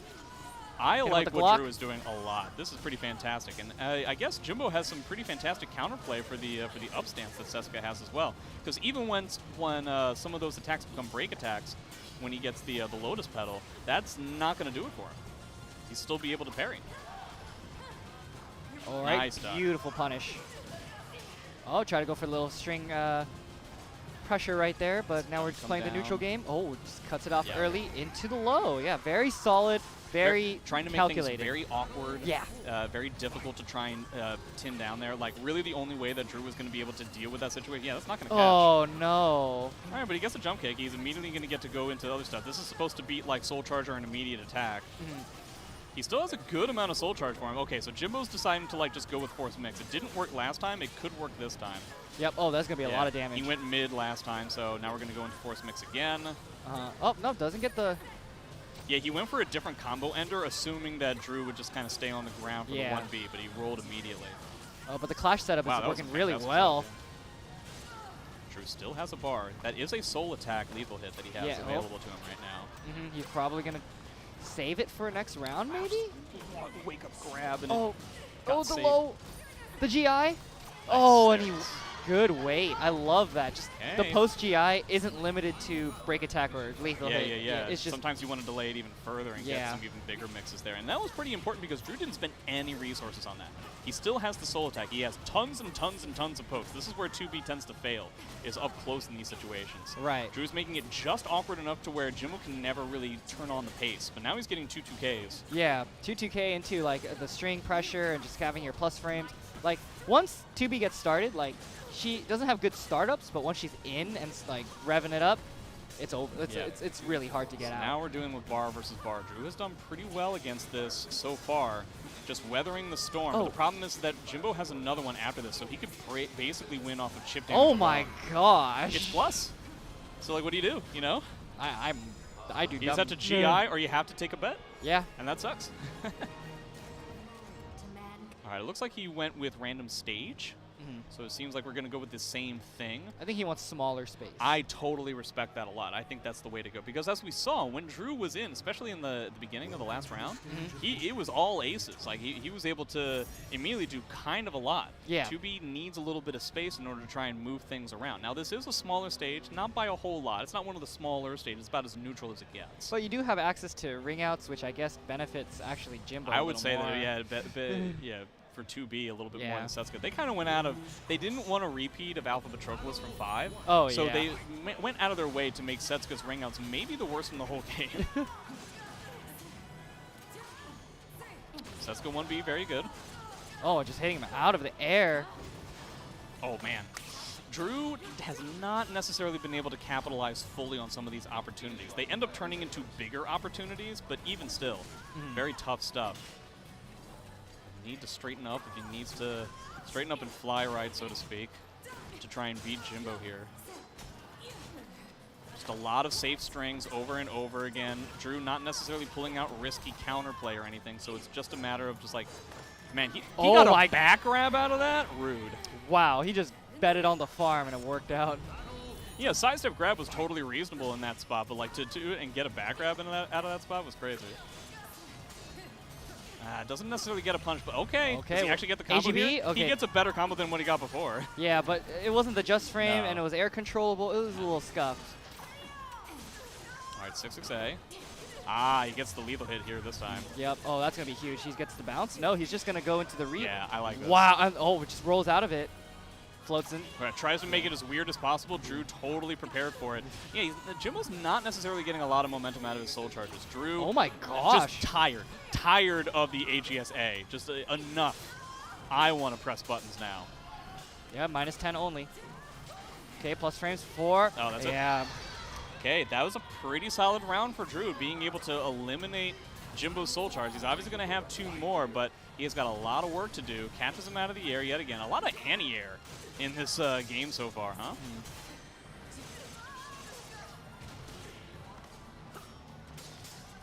All right. Significantly more strings. Yeah, ooh, a little bit awkward. Reserved.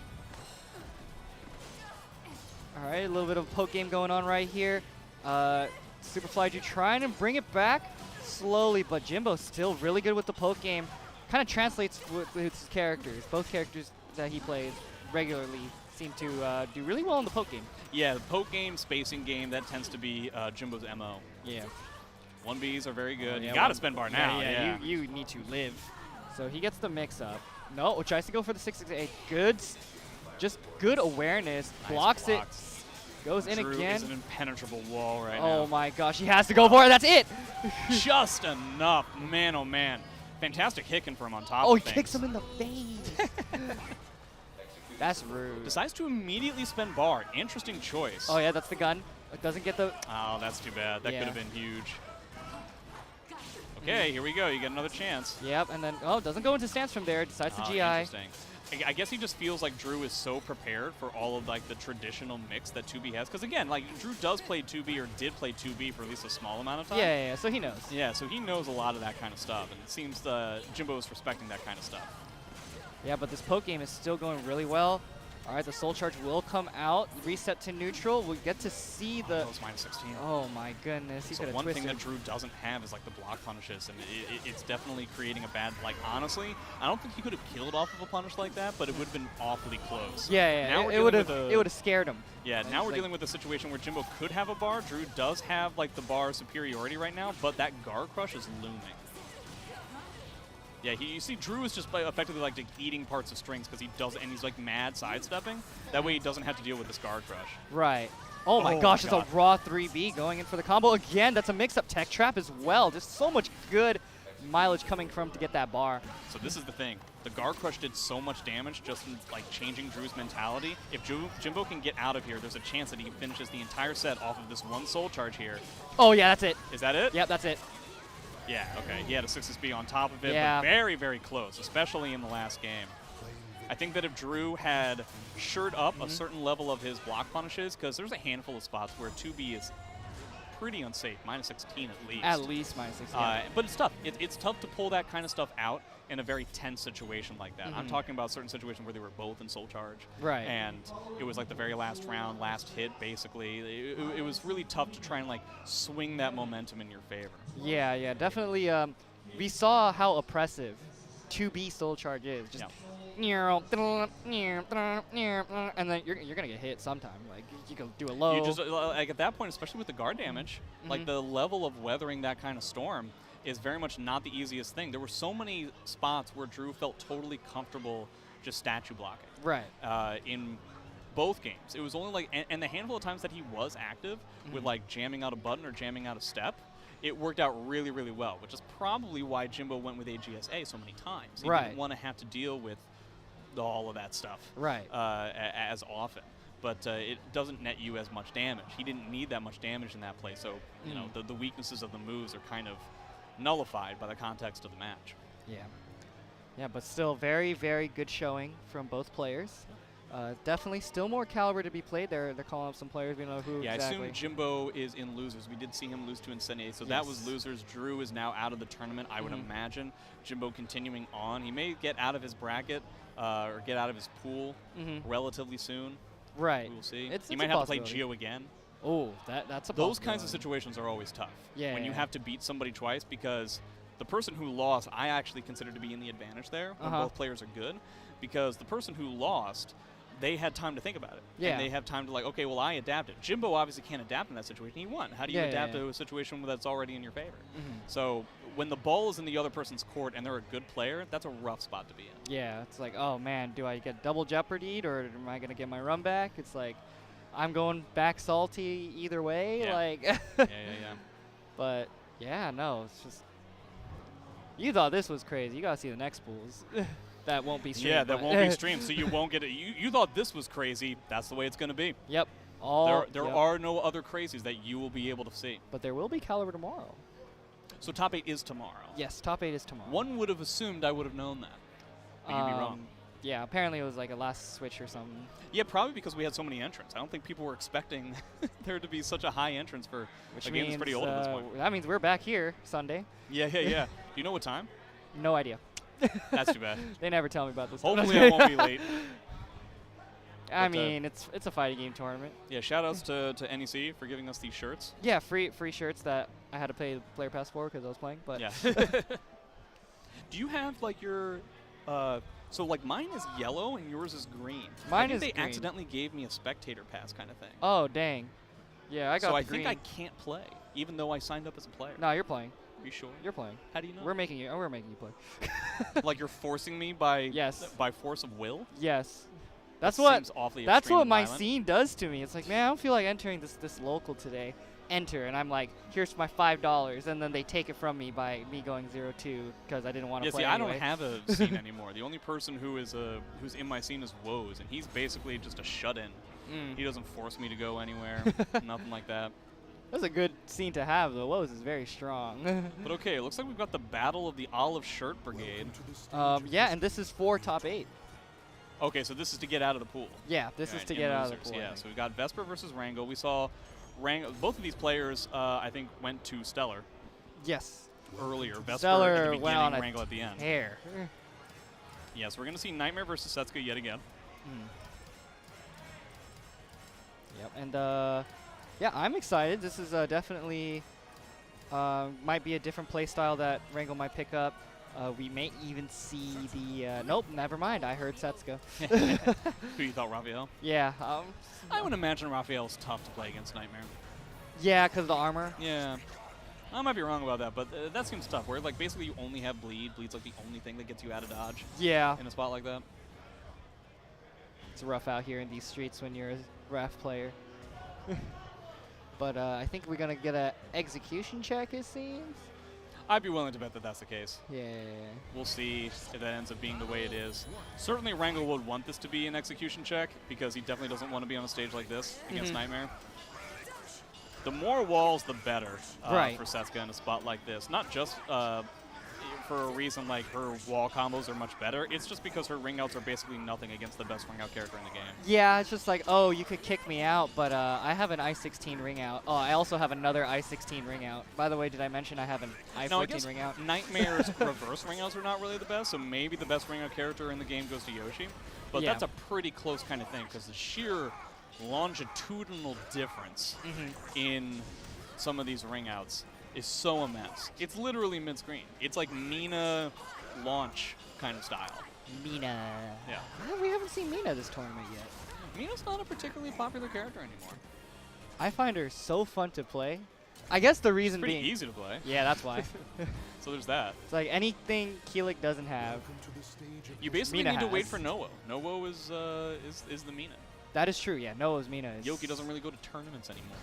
No, Yoki's actually going to... the other one. What other one? You're not allowed to say? Yeah, I know which one it is. Yeah, but I don't know. The guy I wasn't aware that you weren't allowed to say the name of I another thought- tournament like it's Voldemort or something. the tournament who shall not be named. There's a Soul Calibur tournament on the West Coast that's happening soon, which Next we week, may yeah. or may not be able to talk about. I have guess. no idea. Like, it's already public, but... Yeah, is I it- don't know why it's a problem. But okay, Setsuka versus Nightmare. Maryland versus NorCal or SoCal? Wrangell is Arizona. Oh, right. You said that before. I'm sorry. But okay, we get basically kind of the best stage that Rango could have hoped for. Yeah. All walls. Problem is that it's pretty long, and so we're dealing with a character that has fantastic movement with a lot of pushback in his moves. But again, Setsuka's ability to catch backdash, pretty insane. He could have Right. twisted there in a situation like that, for instance. Yeah, Oh, gets a twister great there. punish, yeah.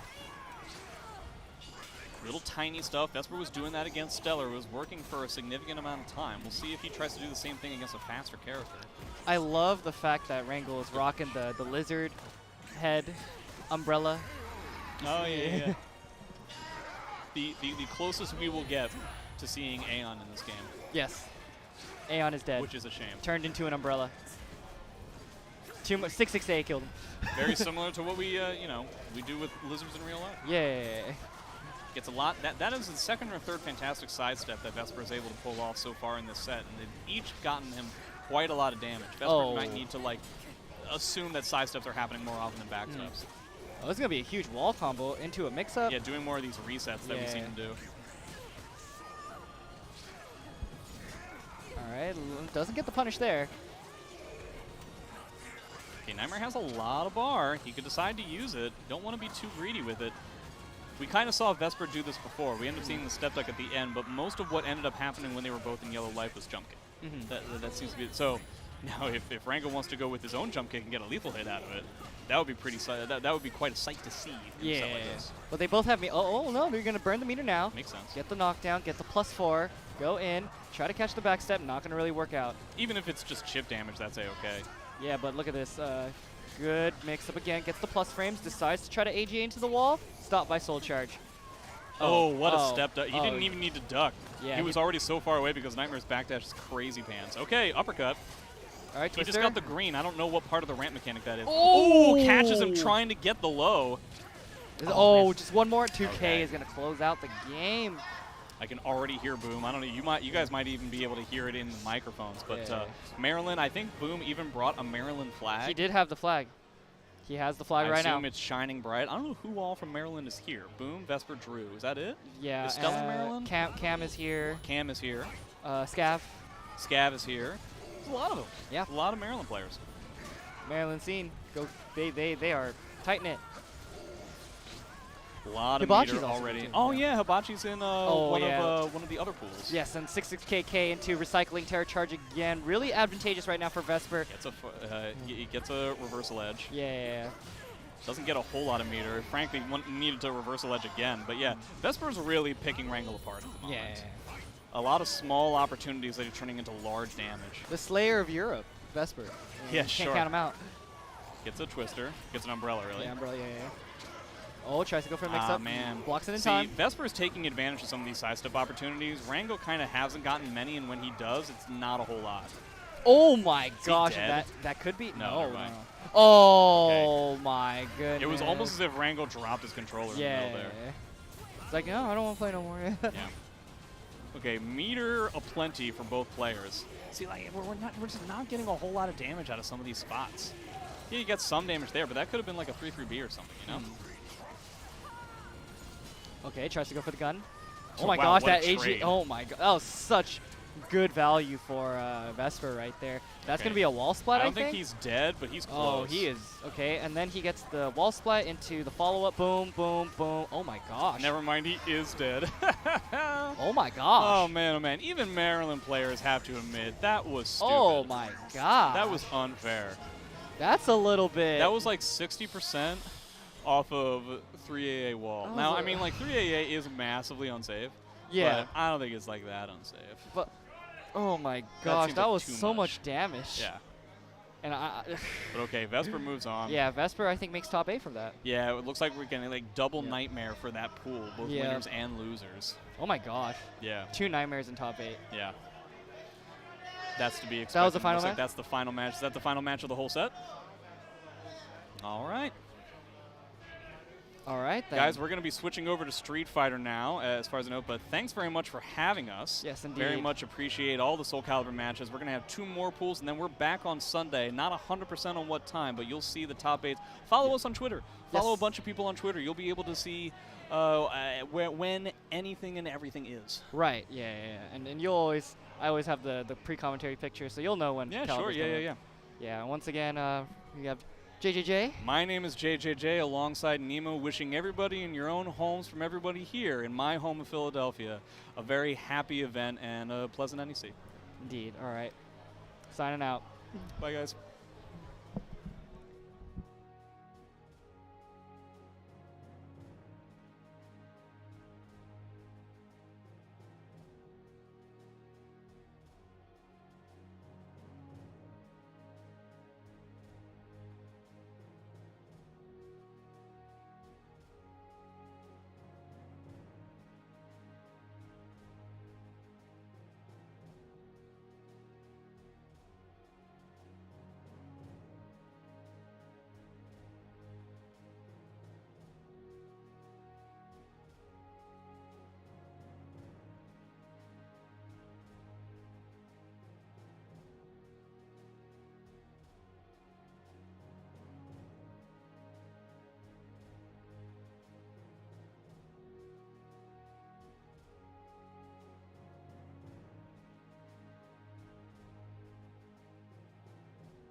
Hello and welcome. We are here at NEC 2022 in lovely Cherry Hill, New Jersey.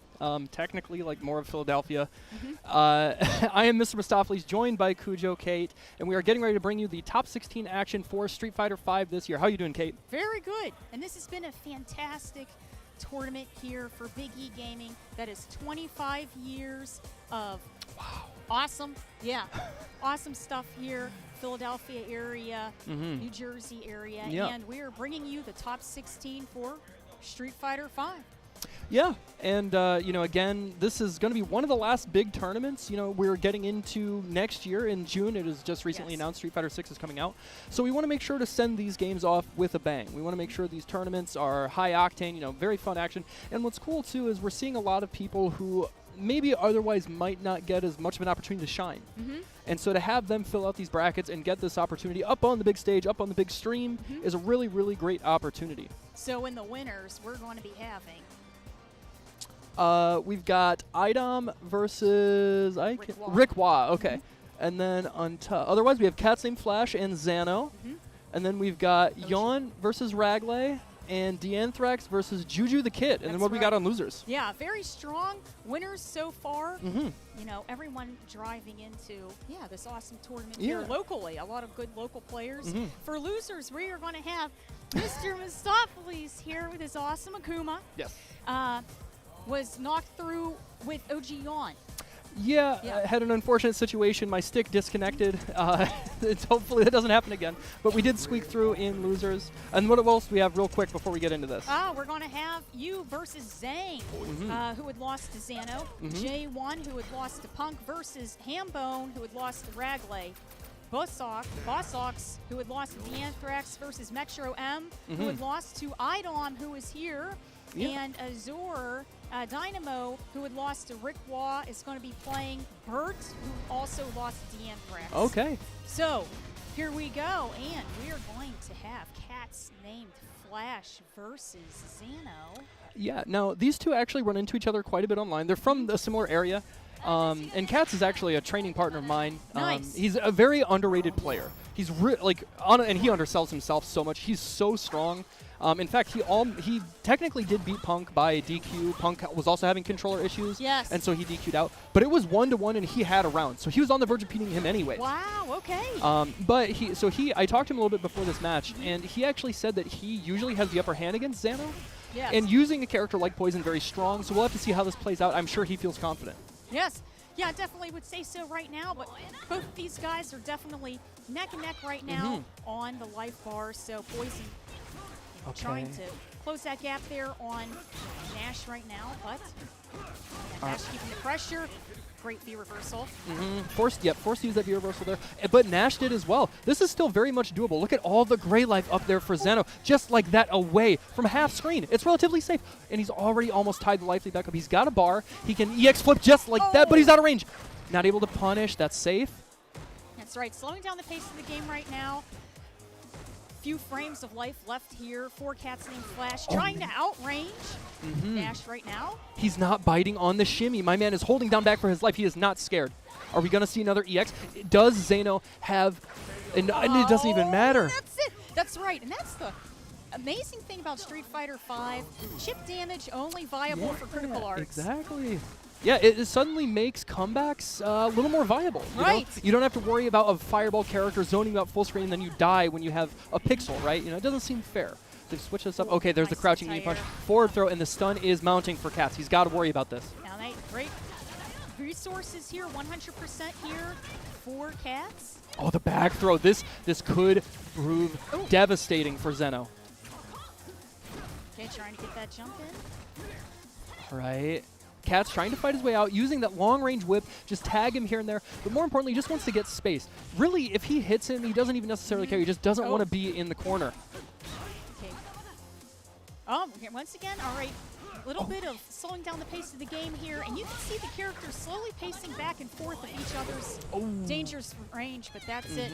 And Firecracker is going to tie it up for the rounds, 1 round apiece. But there is a full stick of butter on Cat's side. Poison with a ton of meter. Now, it does get used up there. You know, got caught in the startup of EX heart rate. But still, she is at, well, she was at a meter advantage. And this back throw is huge.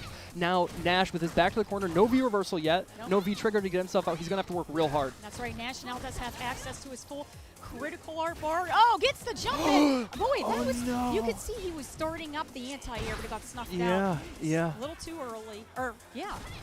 All right, there's the V-trigger activation. Make it safe. Tries to continue his pressure here. And now he's in the mid-screen, but how is he actually going to rack up the damage here? Because he is at a pretty big life deficit, and Nash has all the V-trigger, and he's just out of there. Oh, he committed! This is a huge punish. Oh, that's right. Good blocking here for Katsune Flash. Gets the juggle combo. That's about a fourth of life gone here. And once again, that life bar is tied. All right, decides not to spend the last bit of EX. He's hoping that there's going to be a fireball thrown that he can EX flip over. Cats has incredible reactions. I don't know if Zeno's going to give it to him, though. And that is one thing you really have to see. Zeno being so patient. Oh, he's dead. Yeah, that's it. The Great Life did it. Yeah. Oh, it all adds up. It all adds up. You hit the nail on the head, Kate. When you are fighting a character like Poison, like Dalsim, you know, like Guile, you rack up so much gray damage trying to navigate their projectiles, trying to navigate their long limbs, and before you know it, you've got an extra 80 to 100 damage racked up in gray life. You have to be careful. And speaking about careful, Zeno being so aggressive, you know, down a third of life right away. Katsune Flash, great with the awareness. Yes. Of where to put the whip, you know, preemptively. Yes. Crazy. Yeah, you know, with a character like Poison, you know, her normals are relatively slow when she is using the whip, so you have to be a little preemptive. You can't do it quite as reactively, so you really have to have a mastery of the character and piloting them to use them this efficiently. Yes. Okay, here we go. Poison having some troubles in the corner here. Stun, which is up. Oh, whoa. My goodness. That was actually so tricky because most of the time when you try and do, like when you use V-Trigger as Nash in the corner, you can't cross up.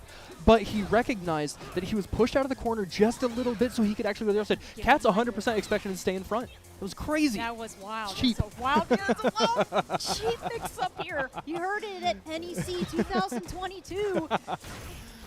Okay, great slice kick in. Here we go. Heart raid. Okay, V-shift out of there. Now, there is a bit of gray life racked up on Poison's side, but she doesn't really worry about that too much, right? She's such a strong defensive character that even if she does have that built up, even if she takes a little bit of hit, she can still keep you out and rush you down at the same time. Oh, just out of throw range there. Oh, hit him. Okay. Look at this. Going for the tick throw. Now, Nash still has access to 100% of his resources on his side, so anything can still happen here for Zeno. What's interesting, I wonder if maybe later on in the set we're going to see Zeno start adapting and using V-Trigger in response to those Molotov cocktail throws in neutral, because you can do that with Nash on reaction.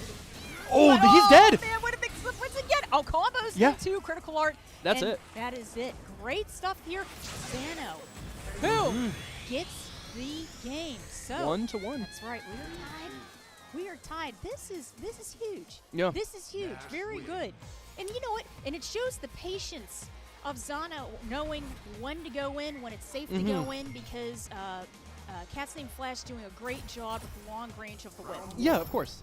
And something Cats is going to have to be cognizant of going into these last two games is when Nash has V-Trigger, right, suddenly when you are throwing out the whip, it becomes much more deadly, much more vulnerable because of using that V-Trigger where you can teleport from the air. Right. It becomes almost an instant With the punish. startup. Yeah, exactly. Exactly. So he has to be careful.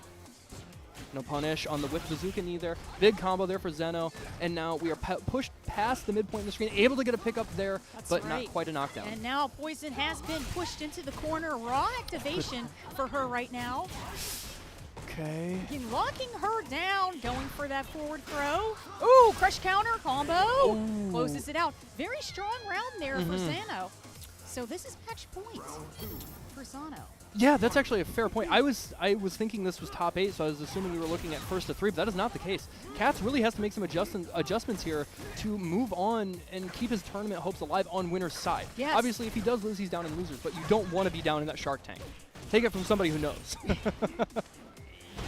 Once again, you know, we're seeing a little bit of a repeat of the last round there, but Poison trying to fight her way out of that corner there. Man, just wasting it. Now, he did use V-Trigger relatively early, so he'll likely get another one by the time he's down to almost dead.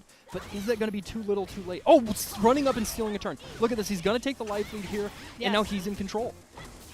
We have Aggression is all on Poison's side right now, backing off a little bit. Going for the jump in! And, okay, Oh, bullet no. clear. Oh my Is gosh. he dead? Oh, juggle once again. I don't know. He might be But what dead. about the scaling?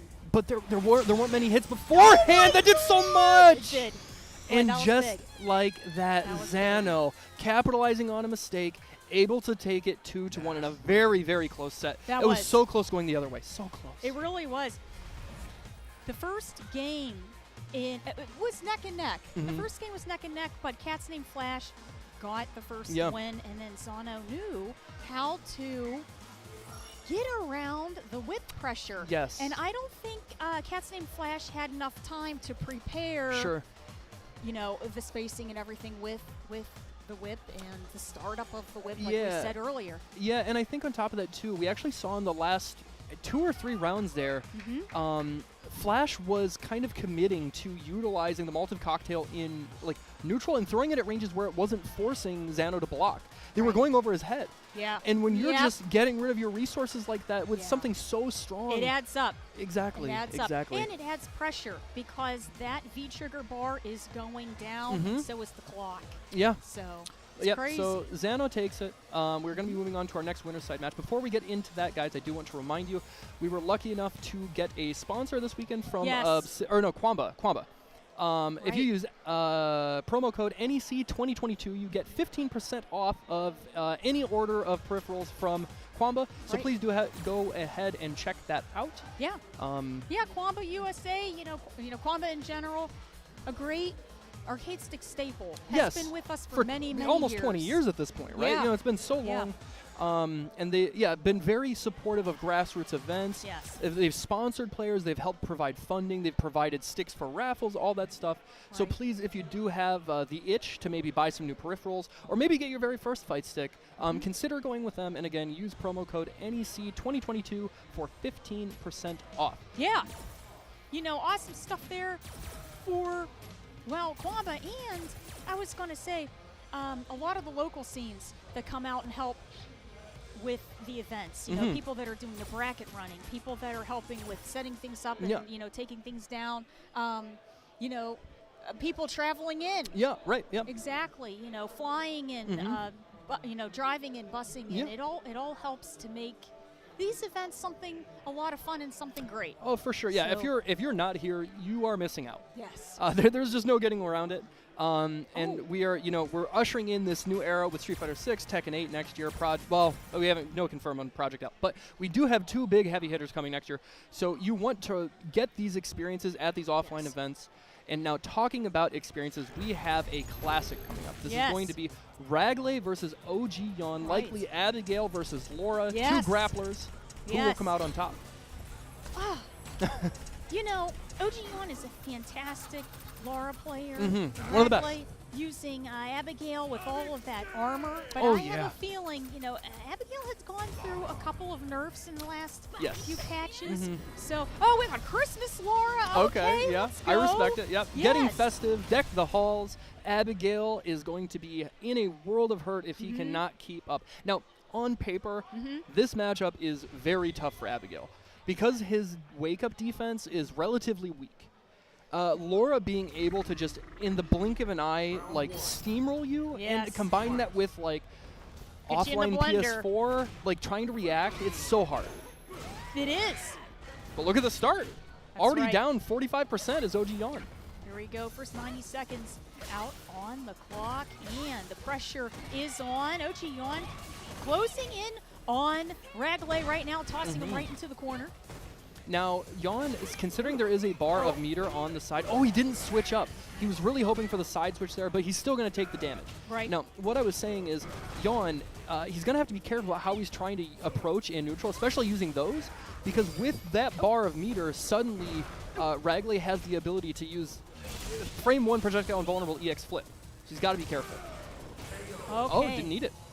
And that is going to be it. First round is going to go to the Ragley. And a very aggressive start to that first round, but then as the round continued, really slowing it down, playing a little bit more defensively. So, you know, we saw Sean really chasing Abigail down, but here we go once again. Okay, there's the throw attack. We're past the midpoint in the screen. And a lot of use of the fly swatter. Yeah. You know, we're seeing a lot of chip. I actually fight Ragley a lot, and he really loves that move. And it's so strong. It's got such a good hitbox. It really sticks out there far. It stops preemptive jump approaches. Oh, crush counter once again. Oh, he might be dead. Machine gun blow into no, critical arts. not quite dead, but this is a guess Scaled for up. game situation. Okay, what's it gonna be? Sean does have that magic pixel of life, and there you go, raw activation. Now the game starts. V-trigger activated Laura is a nightmare. How is Abigail going to survive this storm?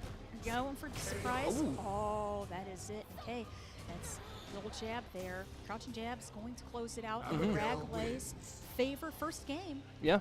I think, so 2 things from Abigail that I think are really going to help out in this fight are going to be that down jab, because it reaches so far. Now, it doesn't have the fastest startup. I believe it starts up in 5 frames. But what's more important is you have this opportunity to stuff the startup of Laura's Thunderclap. It is relatively slow. Yeah. And then on top of that, too, to also deal with the Thunderclap, Abigail, even though it's not such a widely used button of his crouching medium kick reaches so far. So even though it's slow, you can kind of stick it out there preemptively and hope that she runs into it, hope you stuff the startup right, and then suddenly you don't have to deal with this impending electricity that's coming your way. You just have to hold it. No longer is that the case. The electrical shield. Yes, Laura oh my gosh. Yeah, and then So she strong. gets that little elbow right behind it. Like, oh my god.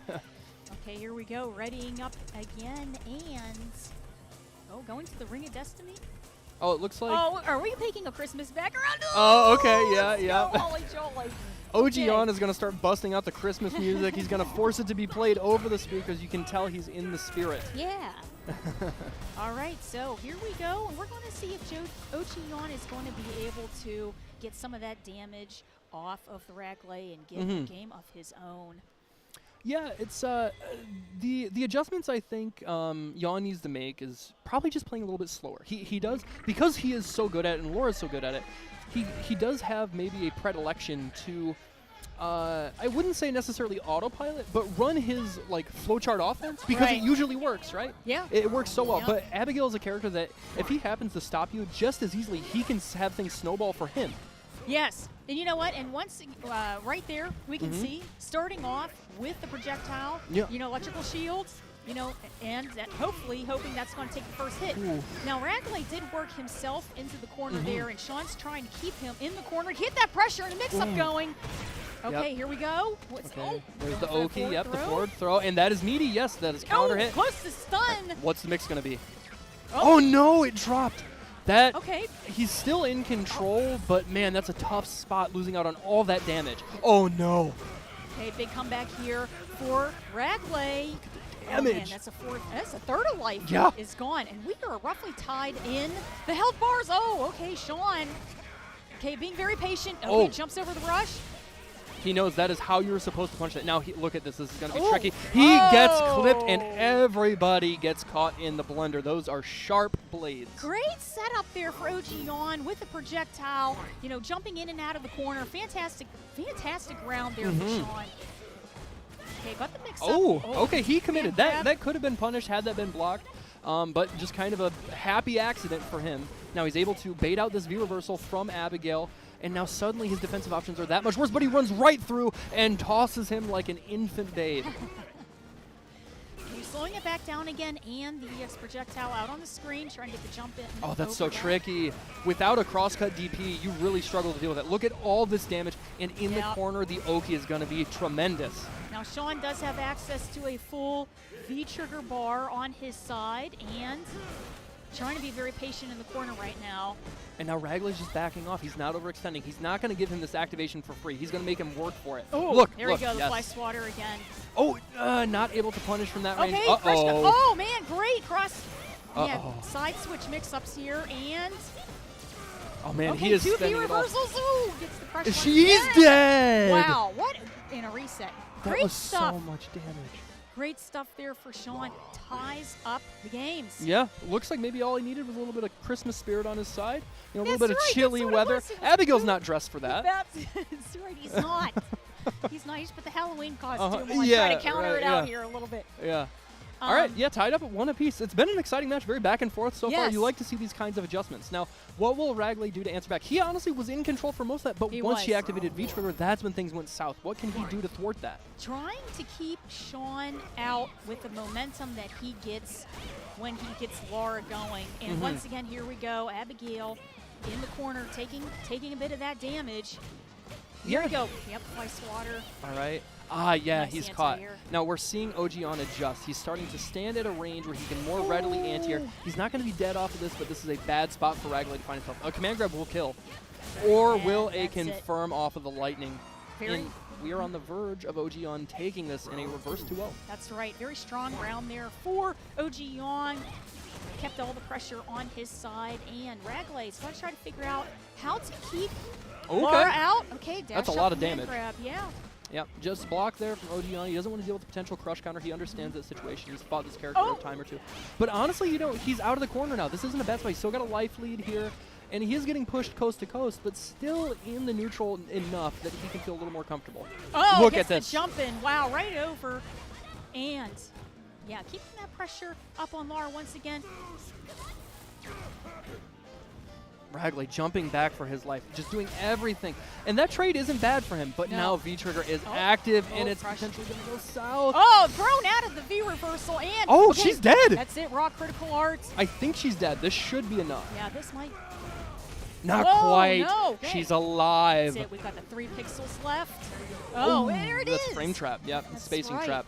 You know, it's so quick. You know, with that crouching light punch, you know, crouch short, unbelievable. We have tied it up. This is match point for both of these players that are in the winners side of top 16 here. All right, jumping in as Ragley doesn't land, able to get a little bit of chip damage, build up some gray life off that block string, and he just beats the startup of it. Look at this chunk, and now again, he gets space out of the corner. That's the most important thing. You cannot get locked down in the corner against Laura. Okay, Ragley really making the adaptations that he needed to be able to slow down the progression that Sean had. And Sean, you know, trying to find a safe way. Great anti-air, locking Abigail down in the corner. Okay, spending that V reversal. Oh, and he gets mixed. That wasn't EX, so he doesn't get to put him back in the corner yet. There it is this time. And now the stun is racking up. Even a big boy like Abigail has to worry against Laura. Got that. Oh! Not dead. That's it. Oh, he bet it. Oh, that's a crouching medium kick. Going to close it out, and that is it. OG yawn. Unbelievable. It was a good set, though. It was. It was a good set. It was. You know, Unbelievable. that was the very first time he busted out the EX wake up Abigail punch. It does have armor, so he was hoping, you know, Yawn might overextend a little bit, get a little antsy to close out, you know, not give him the chance. But Yawn was able to clamp, tighten his belt, and just not reach too far. And that's the sign of a veteran. He is a storied tournament player. He's done incredibly well. Online brackets, offline brackets, it doesn't matter what it is. He knows how to handle those situations. That's why he moves on in winners. That's right.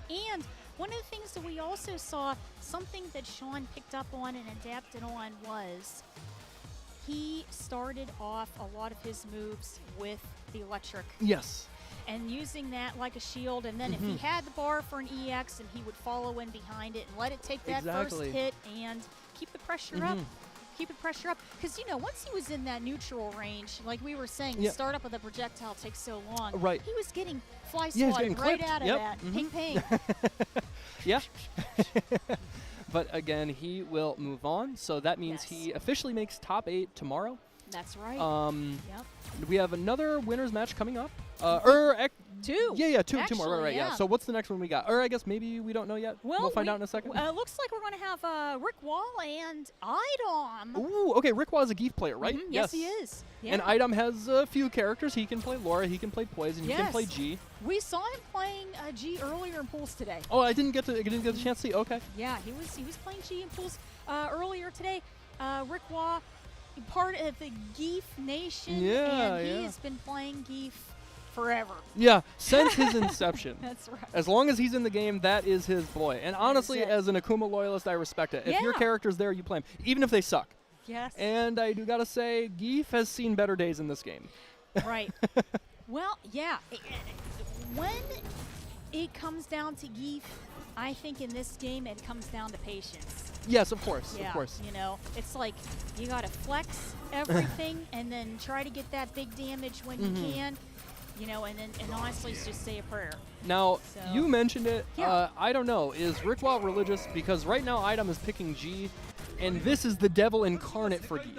Oh my My goodness. man has one of the best fireballs in the game. Oh. He's got some of the best light buffers in the game. Yep. And then on top of that, he does also have a command grab that leads to crazy damage. Basically, all the things that Geef hates. So if Right. he's got rosary beads, I see he's got something around his neck. Are they rosary beads? He needs prayers. That's Please, right. chat. He's going to start praying right now. Yes, yes. All right, here we go. The first game here, we've got Rickwell versus Idom. Oh, look, a trade on the jump in. Okay, there's not. And look at this. He's already up to level 2 presidentiality. And now Geef literally is not going to. Oh, okay. I Here spoke we too go. soon. SPD. However, this is so important to note. Idom is like the proliferator of V-Skill 2G. Right. That means when he gets to charge it up, even if he gets knocked down, he's not losing his presidentiality level. Right. So And important. In addition to that, oh, great, Rick. This is a great jump in. It's hilarious there. Okay. While Idom is sending those meteors over, even if Rick's blocking them, Look the at this. gray life does add up. But man, Rick doing a fantastic job here. But here we go. Confirmed activation for Idom right now.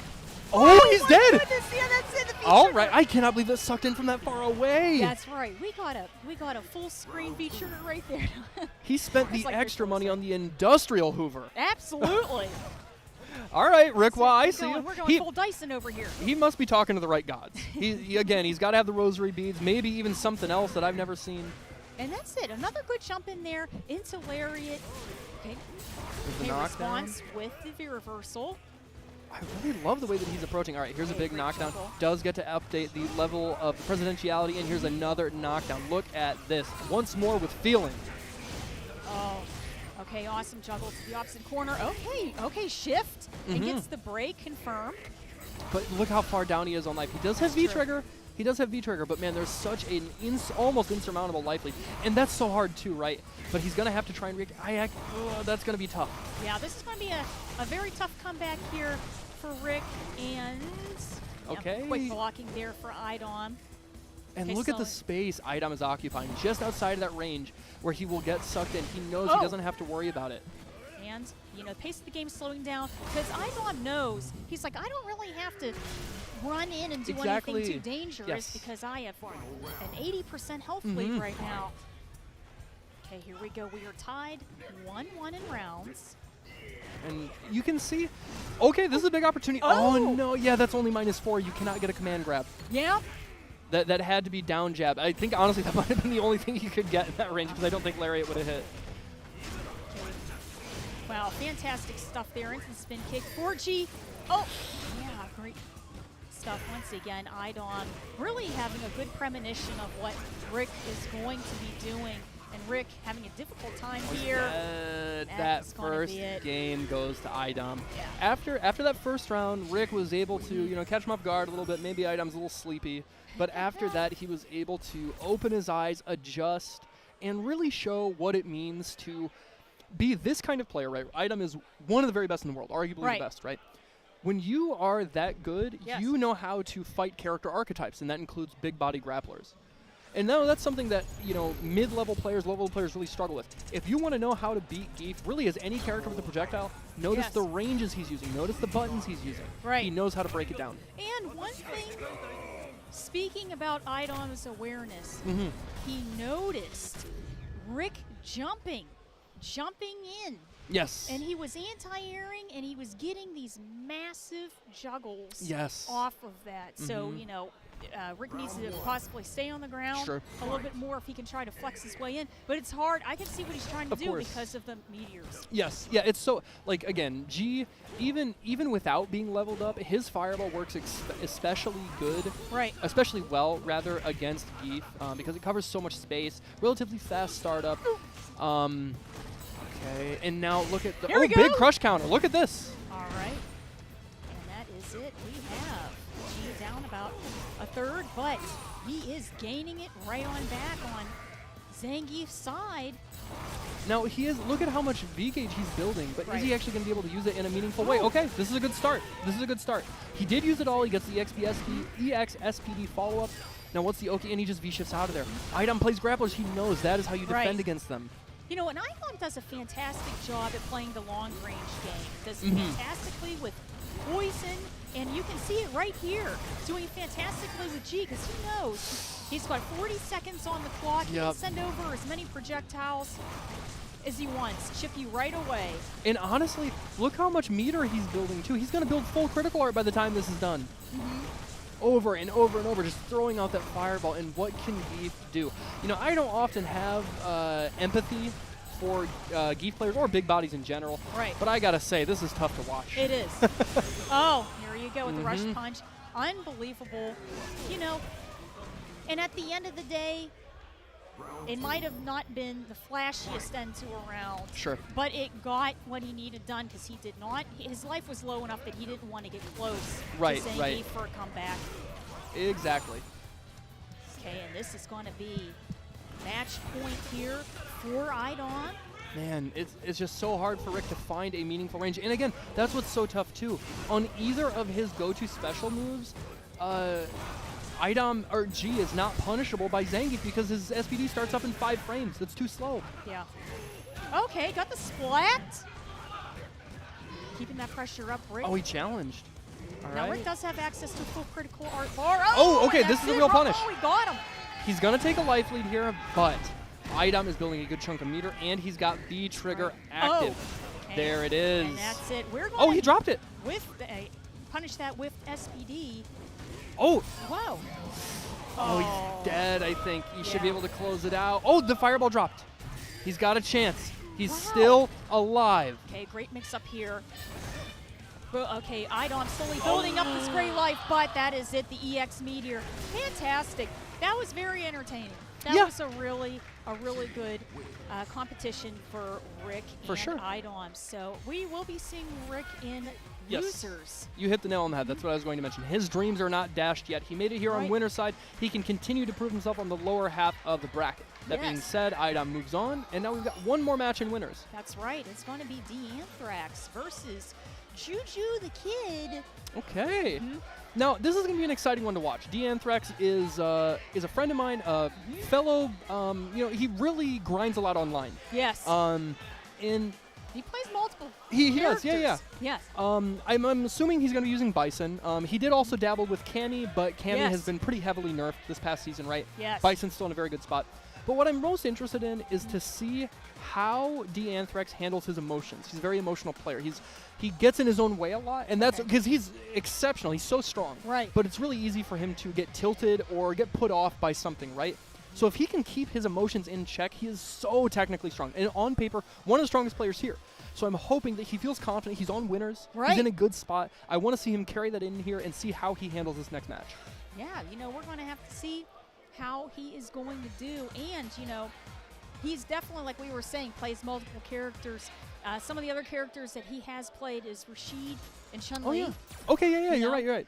So, and right there in the center of the screen, we are seeing a special promotion there for Hitbox. Oh, yes. And of course, Red Bull. Bull. You guys see right behind us here. Yep. And thank you, Red Bull. we were just speaking a little bit earlier on the Quamba arcade sticks, NEC 2022. Yeah, that's the promo code. That'll give you guys 15% off if perhaps you want to buy your very first arcade stick. You want to buy some peripherals. They've got great bags. They've got, I think they have stickers available. They've got all sorts of cool stuff. I'm sure either you've used them or your friends have. Yes. They provide wonderful equipment here and have been such a stalwart pillar of the community for the better part of 15 years at this point.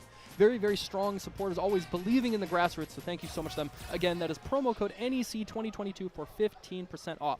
Now, we have, again, this is going to be Juju the Kid versus D-Anthrax. This is top 16 winners. Winner of this moves on to top 8. Yes. The ever-prestigious Sunday Finals. That's right, and here we go. So, with all these characters here, who are we going to be locking into? Nash and Chun-Li. Okay, I have not... Wait, is this reversed maybe? No, it's right. I've never seen D-Anthrax play Nash. I've never seen him play that character. Now, again, I spoke on him being a very strong player, very good. So I don't... And we know that he does have a repertoire of characters. It's not just Bison. It's not just Cam. He can play a lot of the cast. Yes. So I'm sure he is competent in this. But I've never seen him play, so I'm very interested to see what he brings to the table with this character. Well, we're going to have to learn. yeah. We're going to find out today. All right, so Here we go. And oh, there's a button check. Oh, okay. very good, We've all very been good. baited. Pack it up, chat. That's how it goes. D'Anthrax wins today. That's right. Now, okay, so I actually did get to see Juju fight in pools earlier. He was using Chun, so that's going to be his character. Okay. If I had to guess between the characters that D'Anthrax uses, I actually think Bison struggles a bit against I was Chun. going to say because the range. Yeah, exactly. She's one of the few characters that can actually contest with him in normal stuff, his slower buttons, so he can't just add on plus frames all day. And on top of that, too, she does have that slide, which is so pesky to deal with, whether you're trying to approach from the air with Devil's Reverse, or even if you're throwing out the EX Psycho Blast, she can go right under it. Yes, she can. So I have to guess maybe he will go with maybe Cammy? Okay, no, he believes in the Bison. He believes in the Bison. All right, so here we go. We're locking into Bison, and Chun-Li is on the screen with the breast cancer awareness. Oh, yeah. Alternate outfit. Fantastic stuff there. Yes. Always want to support research for that. Now, we are getting into this again. This is winner's side, so this is not going to dash the hopes of anybody if they lose. It's only going to send them down to the lower half of the bracket, but you want that advantage on the winner's side. You want all the games you can get to try and take this whole tournament. Let's get into it. D'Anthrax versus Juju the Kid. Big jump in to start things off.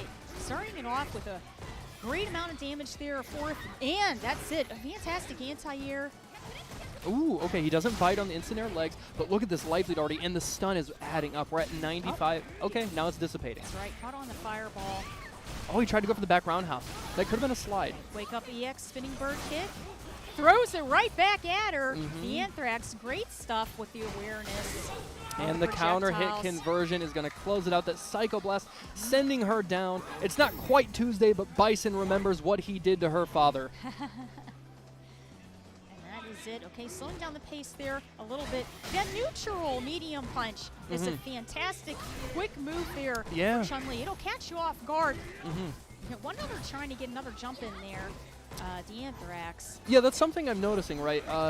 We're not seeing this slow, controlled neutral from Juju the Kid. He's playing very aggressive. Yes. And both Bison as a character and D'Anthrax as a player really deal with that well. So Juju, I think, is going to have to slow things down. Look at this already. He is struggling in the corner. And that's it. The missed throw there for Juju the Kid, he was very lucky D'Anthrax was with Bison's short range, unable to punish that. But here we go. A little bit of a combo here. V-Trigger 2 active and trying to get that Kikosho rolling. Oh, what a slide there. And stays in front this time. And that's good. Oh, the cross-up did it. Even though it was a dropped combo, Juju is not quite ready to block the other side. First game goes to the Anthrax. And look at the face. He is focused. Yes, he is focused. My man understands what this means. He wants that top 8. He is hungry.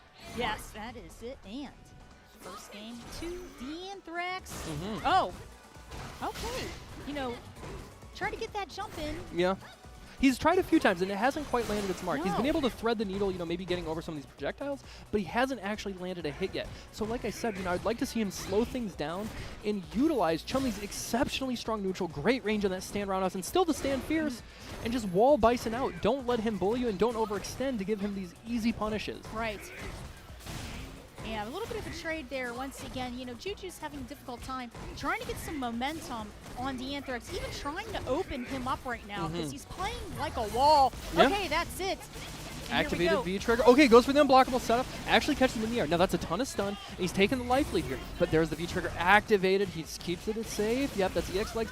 He's not quite stunned or dead. And that is it. Okay. Juju the Kid. Right. That round is very important. Closes it out for that first round, and Juju, and it almost comes down to maybe, is he feeling warmed up now? Sure. Oh man, I like that. I love that. Exactly. Air legs to get over projectile. All right, catches him with the V-Ska 1, and now pushing Bison to the corner, but Chun-Li has to hold the EX legs, and now we're back to this mid-screen again. That's something Bison does so well. He actually tried to punch that. I respect the attempt, and now we're back to neutral. Stealing a turn is D'Anthrax. And that's it. That's 2 head stomps that Juju has not been able to really block. Yeah. He's got to try to keep aware of that, but... Oh, it's going to explode. Oh, it didn't explode yet. I actually thought that was going to interrupt her combo attempt. All right, and now a forward throw will kill, and the shimmy does the job anyways. That's right. Fantastic stuff there for D'Anthrax, closing out that round with the shimmy. So, and the bananas are clearly going to have a play here in this. Oh, I here like we the go. confirm. And here, Juju turning up the gas, Yeah, going wow. for aggression. Oh, he Works catches him. Bison into the corner. And I think this is the first time we've seen Bison in the corner this whole time. Yeah. Okay, now let's. Oh, The reset. All right, he's going to go for EX legs here, wants the most damage, Sit, and neck now breaker any hit combo. will do it. Oh, he tried to go for instant stomp into legs, but he gets the down jab anyways. Just like that, Juju the Kid, with ramping up the offense, all gas, no breaks. He takes a game and ties things up. What looked like it was going to be an easy match for D'Anthrax turned around. Now we're going to the final game. And that was it. You know, Juju was able to figure out how to confirm Yes. and keep his pressure with Chun-Li on D'Anthrax. So now these two, really, it seemed that roles had reversed between these two games. Sure, yeah. So we're going to have to try to figure out if D'Anthrax is going to be able to slow down what Juju's doing and get the Bison pressure on him. Yeah. And we did see Juju doing a lot of jump-ins Yeah. on D'Anthrax. And no, that is something you do have to do against Bison, right? He does have kind of suspect anti-airs. Right. And something we actually didn't see at all, we didn't see a single air-to-air from D'Anthrax. Now, that oftentimes that is the answer, right? Because his down heavy punch is so slow, his down jab has been nerfed. Yes. So a lot of times you'll see Problem X, you'll see Dr. African, these strong Bisons, Tampa Yes. Bison, using that air-to-air to stop the jump approach. Yes. Exactly. So I have to hope that D'Anthrax keeps that in mind, and we can see things turn around. But I didn't get the chance to see if he changed anything or just went back to character select to get a breather. I'm not sure what happened. No, it's the same. Okay, gotcha. Yeah, it is the same. And here we go. And we are tied 1 round apiece. D'Anthrax versus Juju the Kid. This is winners top 16 at NEC 2022. Oh, he tried, but he was late. That jump heavy kick has such a downward hitting hitbox. And that's one thing that we haven't seen too much either. The neutral medium kick of Bison. Yeah, very strong. Very strong. And a great range. That does have some great range for Bison. Ooh, There okay, we she gets go. clipped. And even though it's only a 2-piece, that's a good chunk of damage. But more importantly, had the knockdown towards the corner. Oh, actually lands the jump in this time. Look at this. This is a lot of damage. It is. Decides this. Okay, didn't actually have the meter. And there is V-trigger ready. There it is. Okay, slide to activation here. And that's it.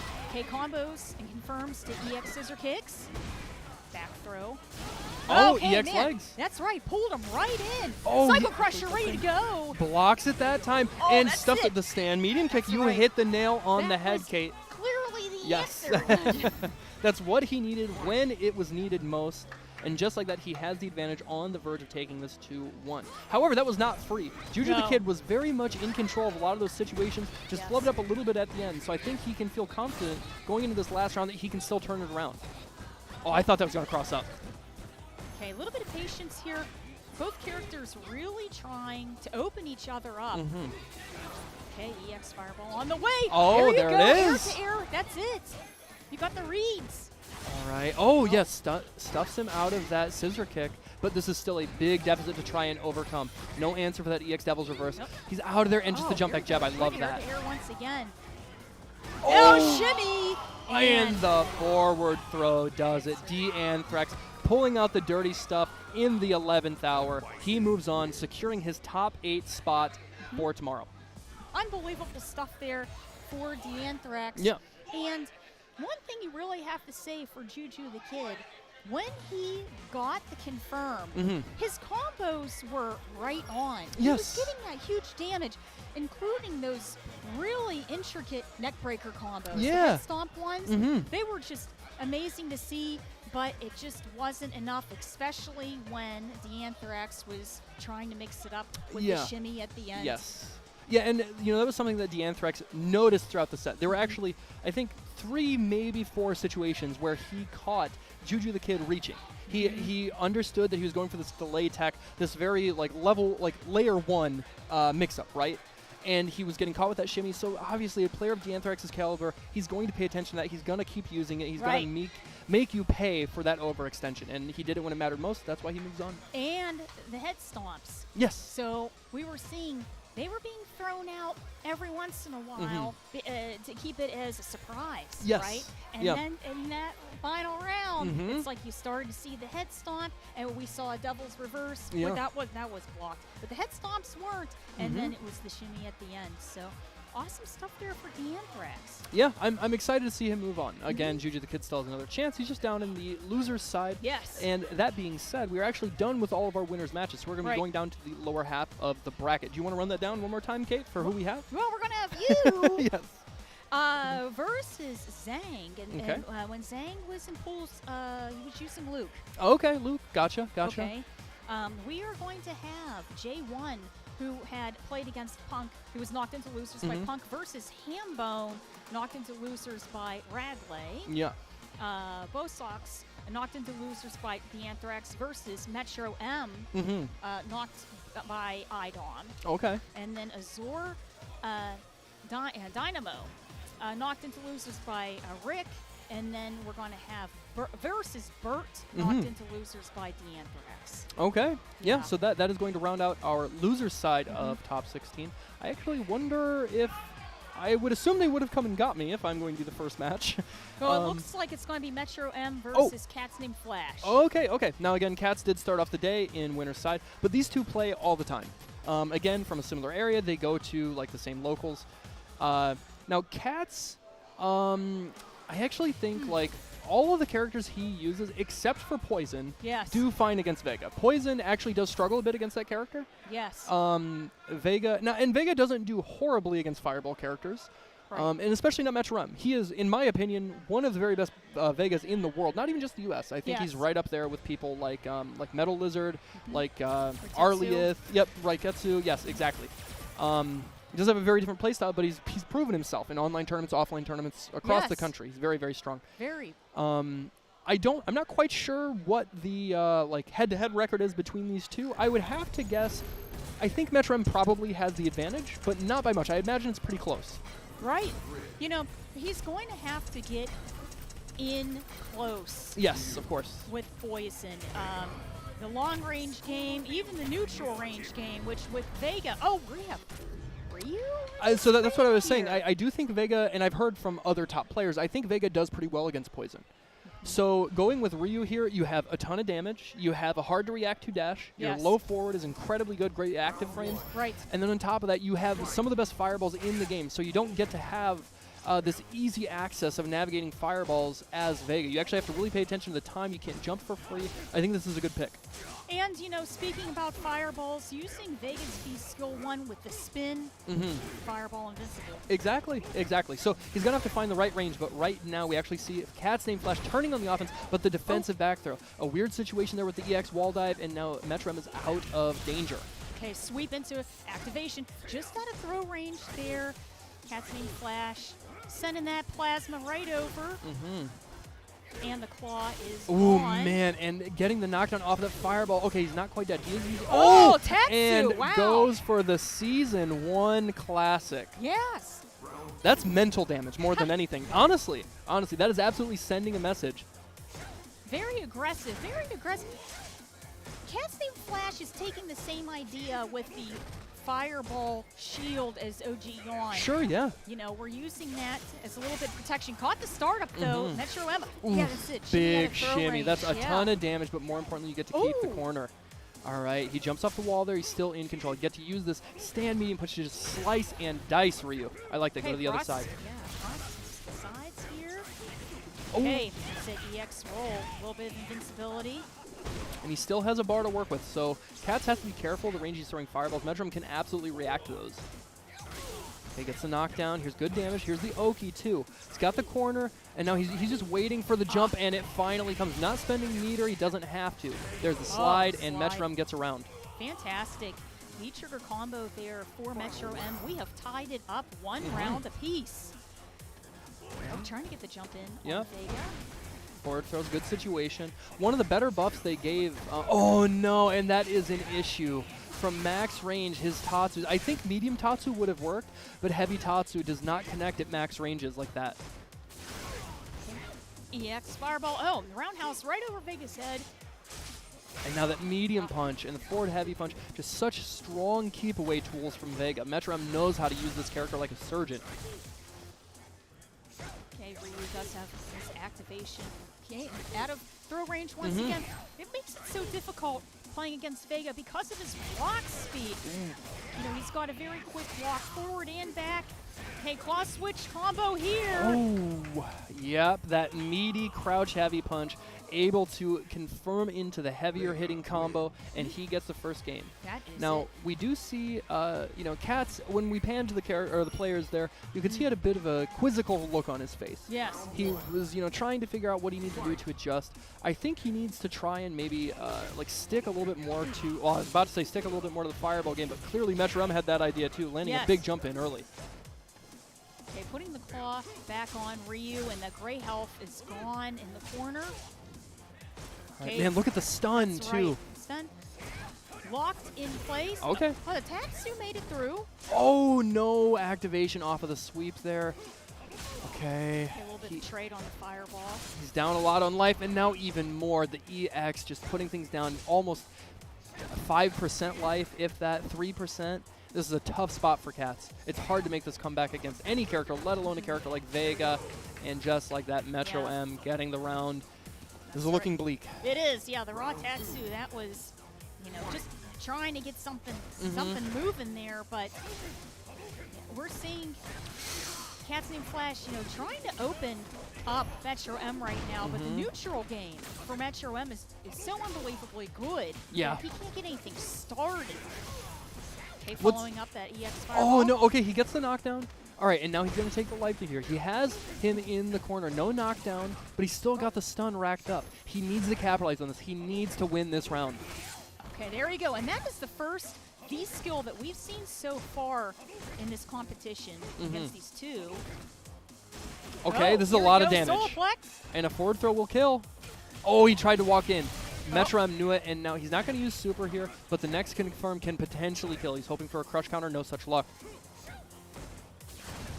Okay, EX. Oh, I like it.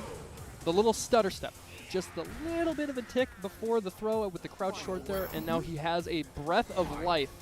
Can he actually get a game here and tie things up? Great cross jump in combo there for Cats Named Flash. Metro M back to this keep away game. He does have to block that EX fireball, but he's still just fine with that. Look at all the chip damage so much. He does get clipped, and slowly but surely Cats has gotten the life lead back. There's the knockdown. So important with Ryu, that EX fireball, one of his best tools, but I love the V-trigger usage here to get the side switch.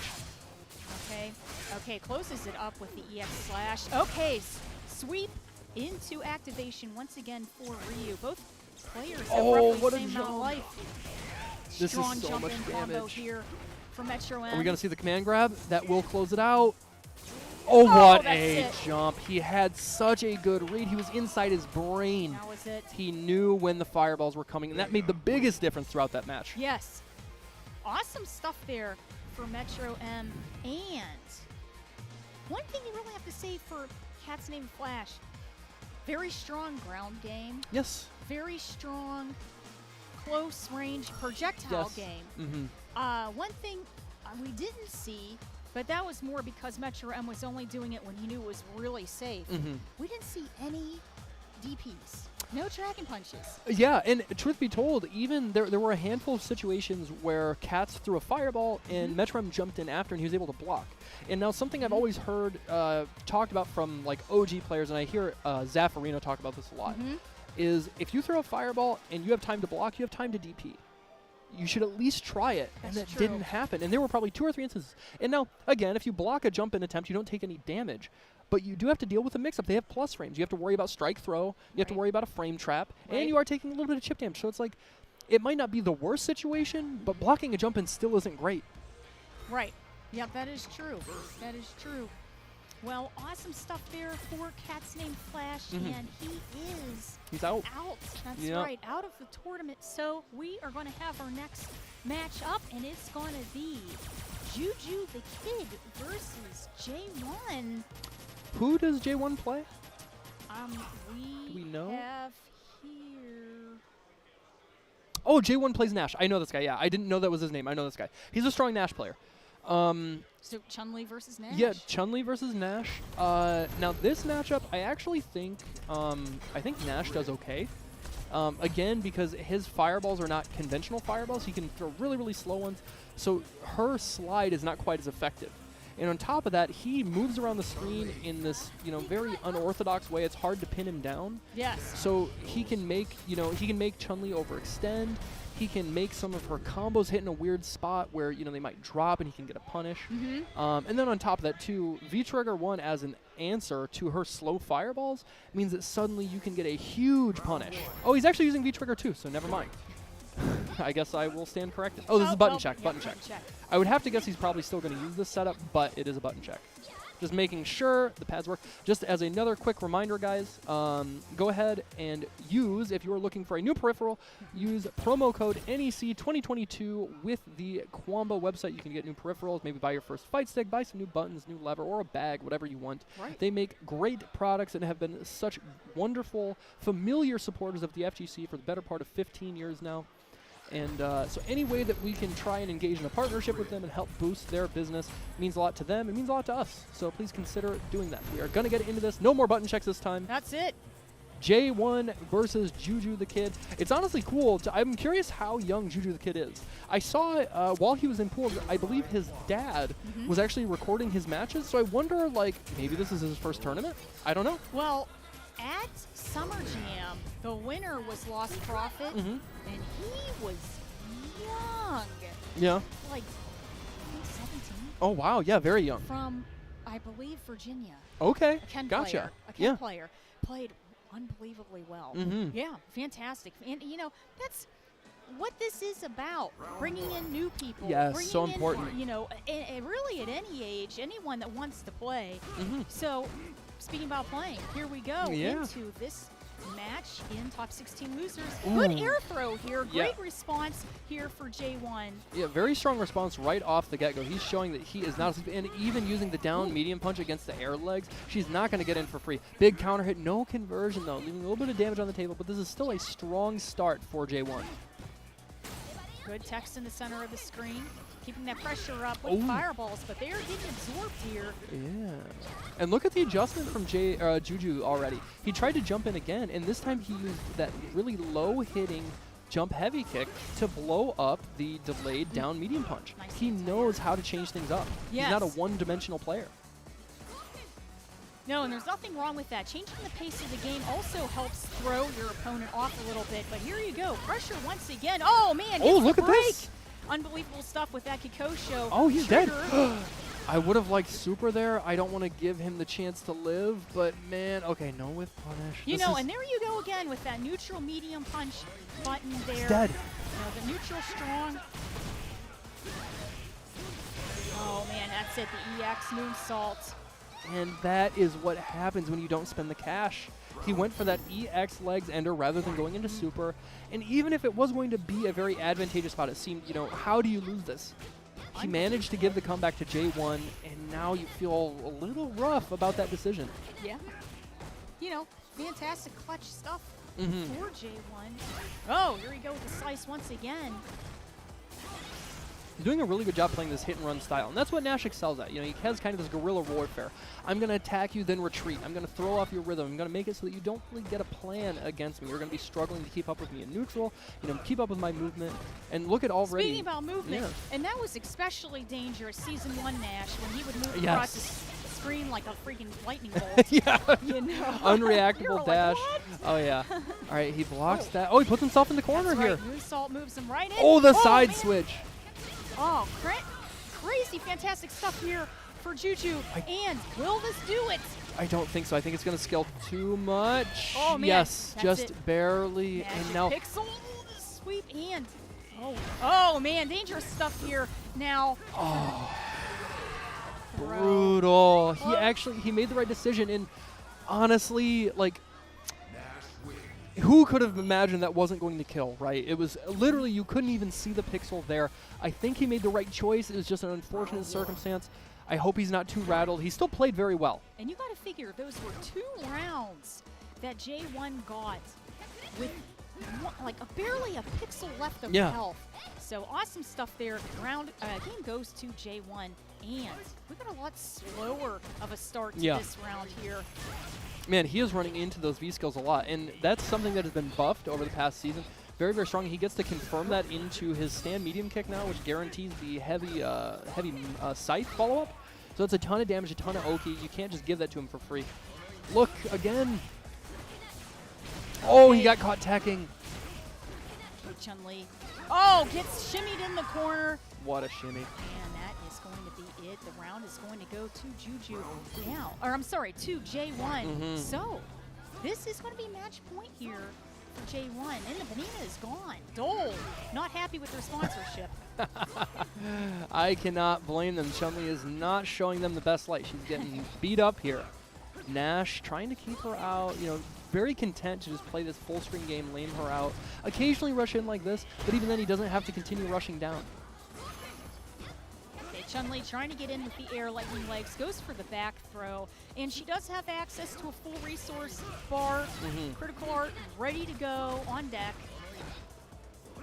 So Juju doesn't know that V skill on block is -6. Chun can punish that, but he doesn't know. Oh, here we go, bullet clear. Oh, man, is that a great setup? Yeah, man, it was tricky. Oh, the slow boom caught her after the slide. There is the back throw. And now he does have to worry about chip here sooner than later. Okay, Chun-Li being very patient now, knowing that this is the end. Oh, that's it. He believed that was a full send super. Juju the Kid bows out. J1 moves on. You can hear his homies popping off in the background. He will move on, trying to continue and get that top 8 spot, but he's not done yet. No, absolutely. That was the first 2 rounds was unbelievably close. Yeah. And then at that point, J1 just knew how to pretty much deal with the fireball pressure that Juju was putting out first. Sure, yeah. And Juju just could not get the confirms to get those big damage combos that we had seen earlier, and couldn't respond. Yeah, and I have to imagine, again, I'm really curious if this is either his first tournament or one of his first, because he's very young, yes, as the name would suggest. So being up on stage like that, it's not even like you're just playing in a finals. You're up on a stage, on a stream. You've got people shouting and cheering. That's right. And speaking about that, Ending Walker, fantastic win. You had an interview. Oh, yes. Very good, yes. Yeah, so I was lucky enough to do an interview with him. He's one of my favorite up-and-coming players. Actually, shout out to him. He just won Salt Mine League again today, their online tournament. And I guess actually I will take this opportunity. I am hoping to turn that interview into a series. Okay. I have a handful of very exciting guests lined up. I will not confirm them yet. I want to try and build some momentum, but hoping to turn that into a series. So if you guys haven't yet, please check out youtube.com/MrMustopheles. That is my channel. Shameless self-promotion. But I'm really excited about the possibility. I think it could lead to something really great. Now that we have kind of this void with Born Free no longer doing interviews, right? No longer active in the community. And so nobody's really putting out content like that. And I think this is something that is missing, and I do believe provides a good service, because people like to get to know these people they watch, whether they're commentators, content creators, players, whatever it is. They like to get to know them a little bit better outside of the game, what their hopes and aspirations are, that sort of thing. And I think I can provide that. I am very excited for the opportunity. That's awesome. Yeah, I saw it on Twitter. Yeah. I saw you promoting on Twitter, so that's awesome. Awesome stuff. So, okay. Oh, okay. Oh, gotcha. Okay.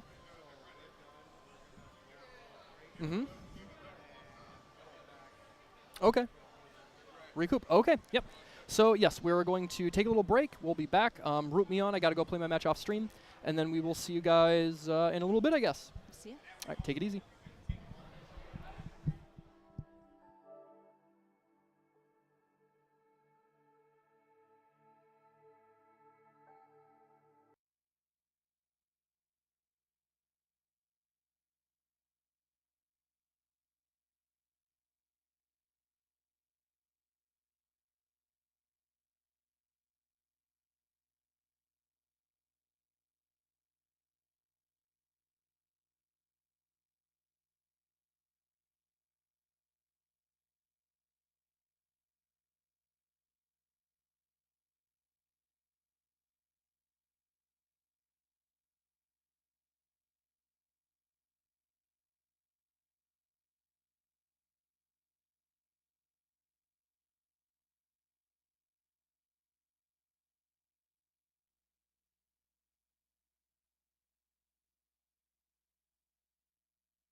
everybody. Welcome back to NEC 2022. I am SwagG740, and I have my host, my co-commentator today. Hi, I'm CreakyX. It's nice to meet you all. And today we're going to be commentating Pool D of Strive. Right. I can't wait to see what we have in store for us for Pool D. I heard that I wasn't exactly keeping the most up to date with all the Strive action, but I heard that it's been crazy stuff all day. Yeah, it's been happening, a lot of crazy stuff. A lot of strong players in these pools, you know. So we're lucky to at least get some action here now. So last time I seen a few people in Pool D before I was pulled out. So people like Zentai was in there. If I remember correctly, there's different Kai players like Zippy. So like you're gonna get a lot of different players, a lot of strong players. A few that weren't made in top 8s from DreamHack, you know, to ECT. So this is gonna be very good. A lot of variety, a lot of skill, and a lot of action coming for you guys right up very soon. Yep. Speaking of which, if we could get, I don't know who our first match is going to be. I think we're right now still waiting on the first match. So, you know, actually it is coming soon. I think next week is the patch. I think it's next week actually is the patch is coming out. I think Thursday the patch is going to be out? Yeah, it's coming out on Thursday. So definitely, I would say, for me at least, for my local, next week is going to be our last week of this current patch before the next patch comes out on Thursday. So, you know, who knows? I don't really trust Arc System Works for the patches. But we'll see what happens, you know, like maybe because they did say in the backyard that they acknowledge that this game does a little bit, you know, too much damage. You know, some characters do not benefit it as they don't really do a lot of damage unless they have meter to do it. So, you know, I definitely feel like that's going to help a lot, especially for some characters that really need that help in department. Like, you know, Milia, since Milia doesn't really do a lot of damage, and she also has very low health, so if she gets hit once, you know, she loses a lot for trying to... I get that. Yeah, so... I'm very excited to see what they're going to be changing, and I'm definitely going to be keeping my eyes on, well, not only just the characters I play, but all the characters, in fact, because every character in this game is... It's just... Oh, how do I put it? It's a roller coaster ride. You never know, or like one of those dark in through the tunnel roller coaster rides. You don't really know what you're gonna get until you go through the roller coaster. Yeah, so you know, we really won't be able to know what's gonna happen until they release the patch. Most likely, probably maybe around in midnight or in the morning when everyone's asleep, or in the afternoon. It'd be funny. It's always funny when I see a patch drop, and it's just like, oh, this dropped last night. Yep. Oh, okay. And then, you know, speaking of Arc System, you know, the Arc World Tour is coming close to an end. You know, we won't be having any tournaments till February, which is going to be Frosty Faustings. That's going to be the last one for the Arc World Tour. Yeah. And I know personally I am very, very excited for Frosty Faustings. I haven't signed up to go yet. I'm still on about it, you know. But from everything I've heard about it, I hear it's always a great time, a great venue, a great place. And they always have a lot of games, a lot of variety, and just skill, just like we have here at NEC 2022. Yeah, and it's going to be probably most likely packed, since it's definitely going to be the last tournament for the Arc World Tour. So there's definitely going to be people that want to get that last spot in, you know. So definitely they're going to try their best to get that last spot before the event's basically over. You know, I haven't signed up either. I definitely trying to plan on going around February. And, you know, just chill, because, like, I definitely like how they host a lot of different variety of games. I think that's the only tournament that hosts so many different games, either as a main event or a side event. Yeah. I think, I'm trying to think. I think they had the JoJo game, JoJo ASBR there, too. Yeah. Pretty sure, yeah. I can't remember if that was main game or side game. I think it might have been side game. But there's definitely Guilty Gear. Yep. All right, and now we got our first two players on the screen right now. We got Major Tom versus Mulligan. Mm-hmm. Can't wait to see what we get out of these two players. I don't know many Strive players. Looks like we're gonna be getting Jacko, and Testament. Is that Testament? Yeah, It's it is Testament. Now, I do love me some Testament in this game. They changed him a lot from Plus R, but that's cool. He's like his own character. He's like a completely different. They. Yeah, that, shoot. You don't have to get mad about that, because like you gotta remember also, times has changed.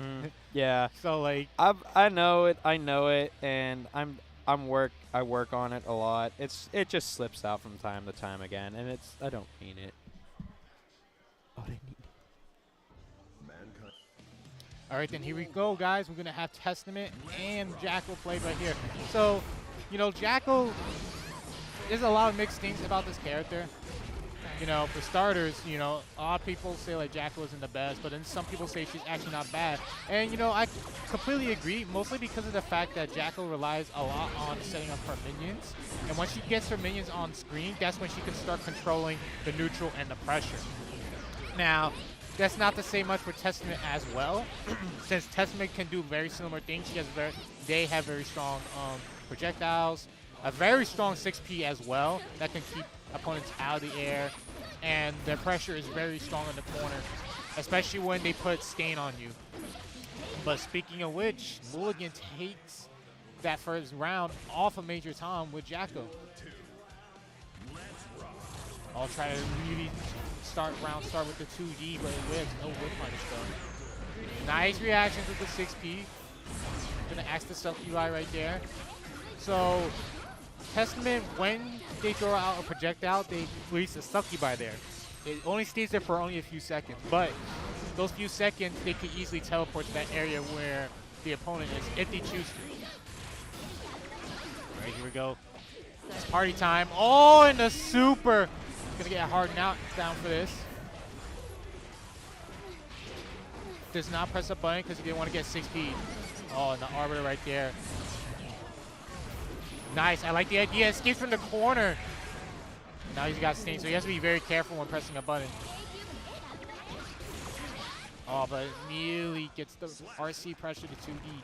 So Mulligan's going to take that first game.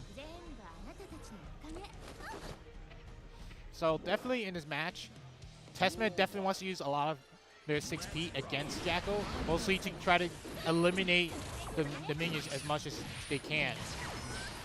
Because then you're limiting a lot of Jackal's options. Like right there, you saw him do the 6P, but unfortunately he got punished after he pressed the 6P. And it's not looking good as she has the minions out. It's party time. Super, that's going to give the minions armor, but manages to get rid of it. Nice. Didn't press a button. Good throw attack right there.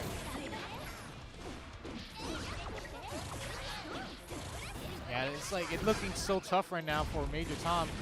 Oh, but finally he gets a hit. But he's still in the corner though. That's the RC. Oh, tries to press the button. The stand, the close slash right there, almost majority of the cast gets plus frames off of that. Oh, and the air throw. Oh, and the close slash again. Yeah, it's so scary to try to challenge Jackal, especially when she's running up like that. You don't know if she's going to go for a throw, she's going to shimmy you, or she's going to go for a pressure of her close slash. And immediately just round start 2D counter hit, and we're back in the corner again. Oh man, it is not looking good for Major Tom. He has a burst, but he's not been able to use it. Oh, okay, here we go. Oh no, gets reversal thrown right there. Yeah, it's gonna be very tough. Oh, and the 6P. Oh, wait a minute. All right. Jackal's playing very safe right now. Oh, and the 6H, but the trade. Oh, and he gets hit by the minion because he teleported towards it.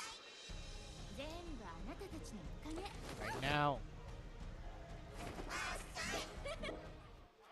All right, so we're going back to the screen. It's 2-0 right now for Hooligan.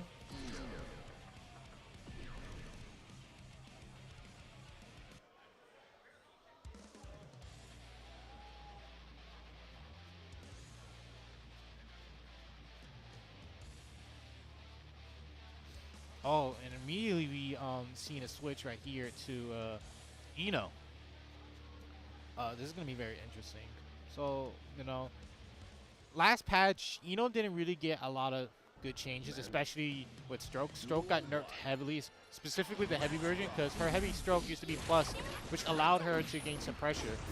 But obviously, you know, it led to an RPS situation because you could like punish the heavy stroke.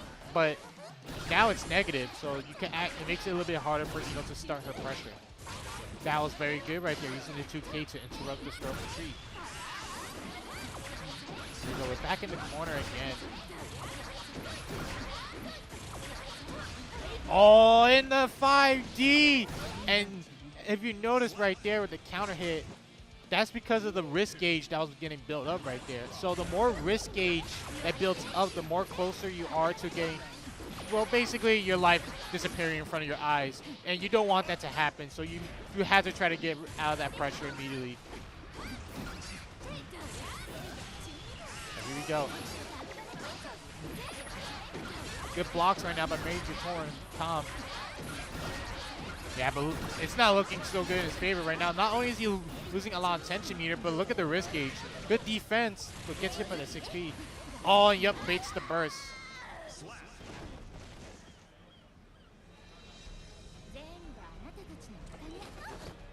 And that's going to do it. Mulligan takes it 3-0 with a convincing win. Yeah, that was like a very tough situation, especially right there, because like a lot of the times Tom was already in the corner, and that's not where you want to be with Jackal, because that's where she truly shines, because then she can not only mix you up with your minions, but then that's where she can implement the strike throw game. Yeah, and also like I would have probably wanted to see him try to challenge more of the minions as well, try to get rid of them as quickly as possible, but I don't think he really had much of an option because of the pressure that Mulligan was putting up against Tom.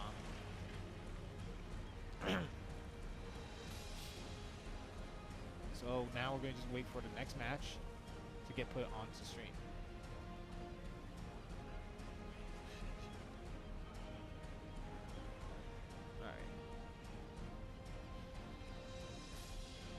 Alright, so I see the two opponents coming in right upstairs right now.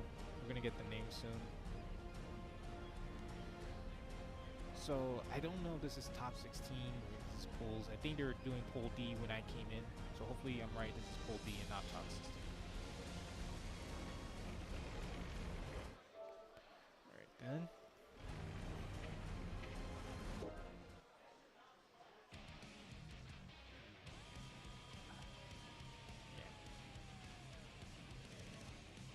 So let's see. Alright, so we got the players' names. We have Acer and Fina Head Out. That's actually a pretty cool name, Fina Head Out. Alright, let's let them set up their controllers. Who dares to enter the mayhem?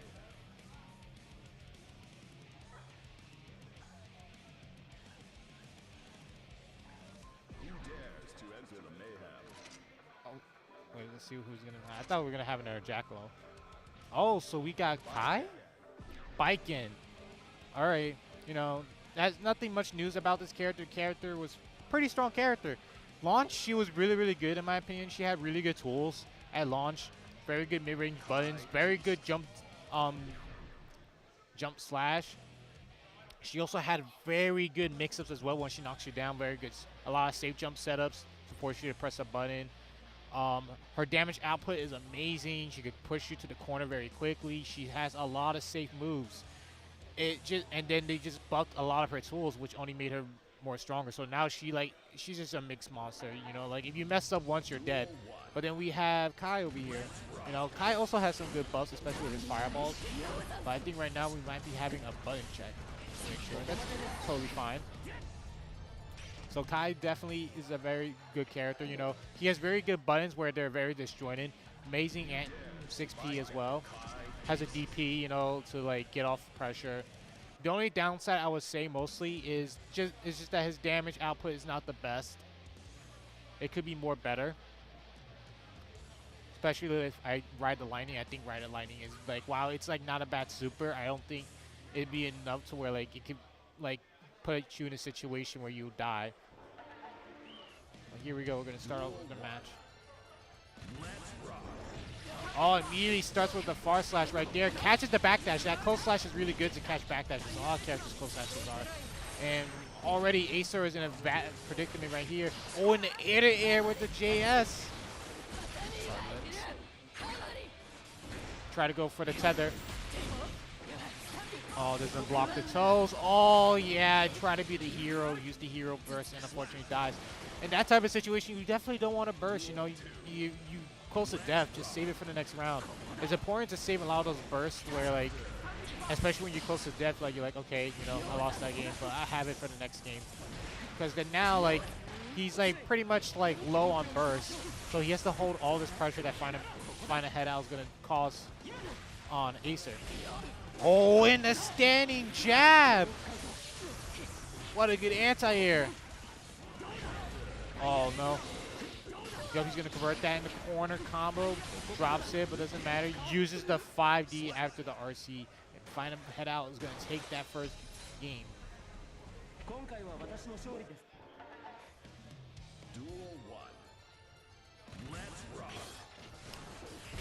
Oh, in the 6B, he dashed right under the overhead jump in. Oh, and the parry, that was so good. He knew there was a gap right there, so immediately did the parry. Oh yeah, he's throwing fireballs, playing the fireball war against Baiken. Nice 6P in conversion. Oh, he could have actually trip guarded him right there because he went to JH. Nice. Because this is the anti-air, like, you don't want to allow Baiken to get a free jump in with that JS. That JS is amazing. Like right now, Mita had a burst. Oh, and the super. Nice. Spins the RC right there to make it safe, but gets a hard knockdown off of that. Good block. Oh, both don't have burst. Really low on health. Oh, and the JS again. That button is so good.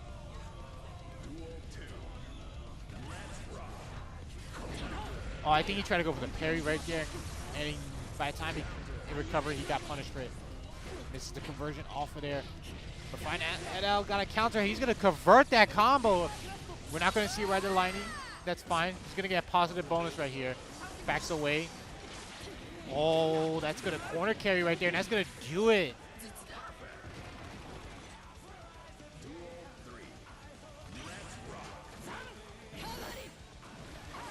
Right.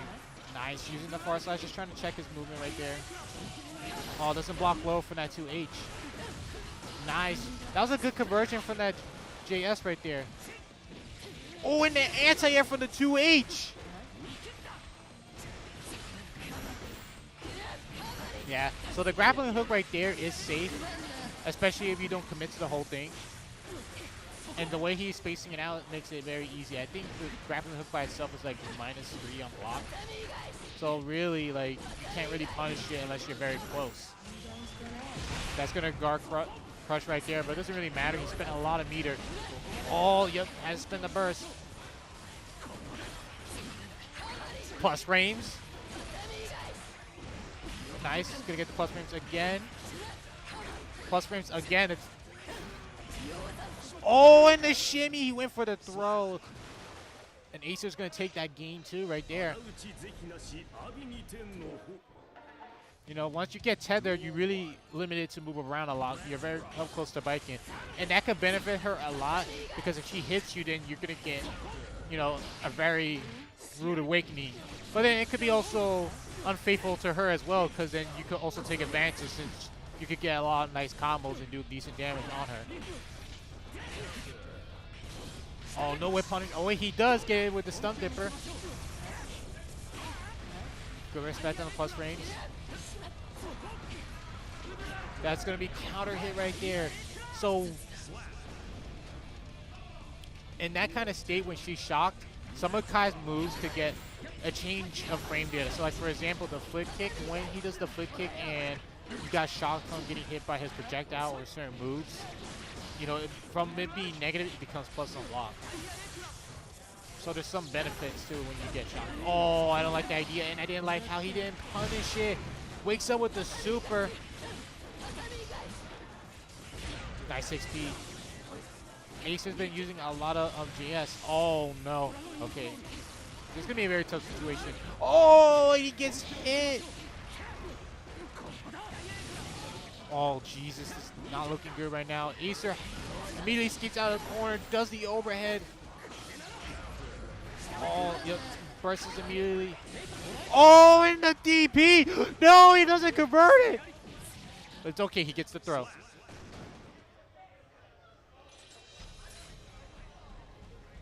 Headout's gonna take that game 3. It's now 1-2 in Headout's favor. Nice 6P. Good, decent conversion by Acer. Try to go for the parry. No punish by Headout.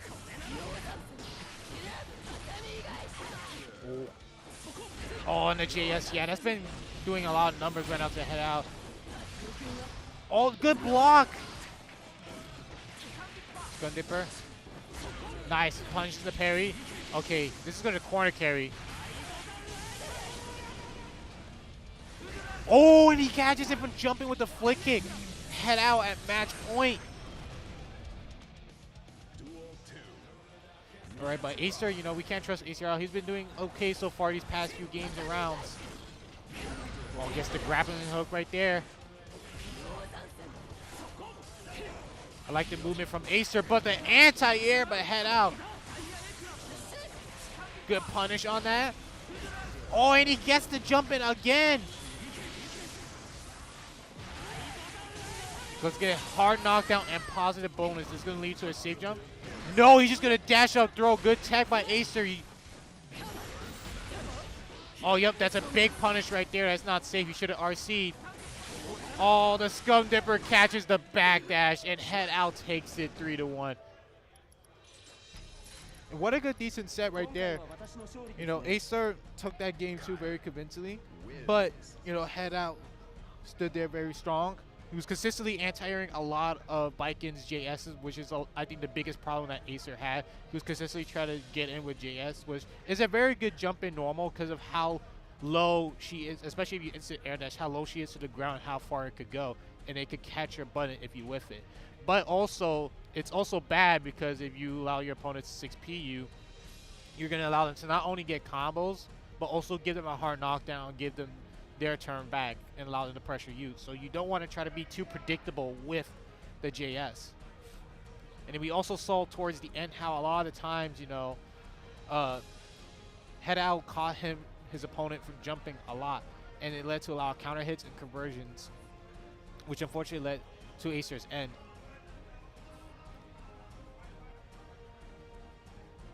All right. Next opponents are coming up. So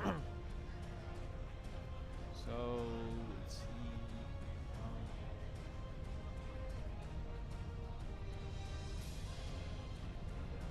I might know them actually, but I could be wrong.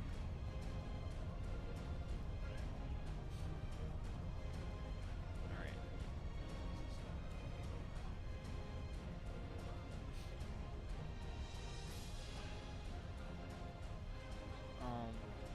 Yeah. So we're just getting ready for the names to be put on and the opponents to be showed on the screen. They're already here, probably setting up to get their matches going right now.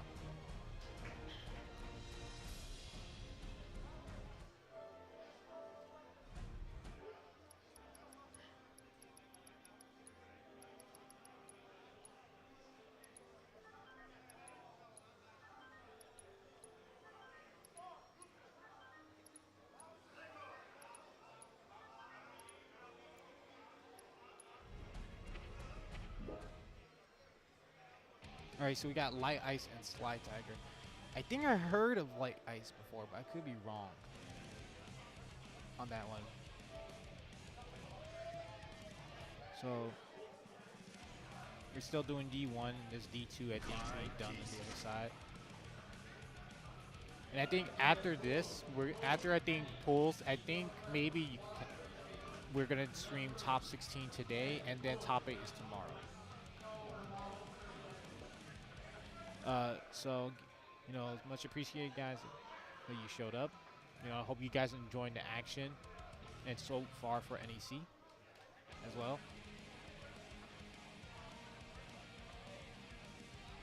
All right, so we're gonna have, I believe, May and Chip on the screen right now. May. Yep, definitely May, and I think I heard Chip. So this is, I think, a very interesting matchup because, you know, May is like a mini Soul in a sense. What do I mean by that? I mean, like, she's like a strike throw character. She doesn't really get a lot of damage mid-screen, just like how Soul does. However, she does do a lot of damage if she gets a counter hit.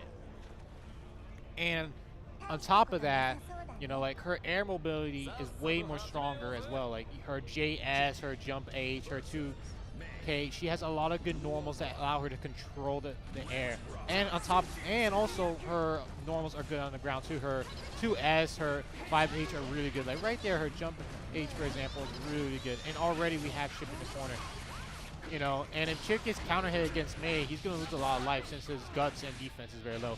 But Chip, you know, don't be too surprised. You know, Chip has really good buttons and fundamentals, mostly because of the fact that his mobility is very strong.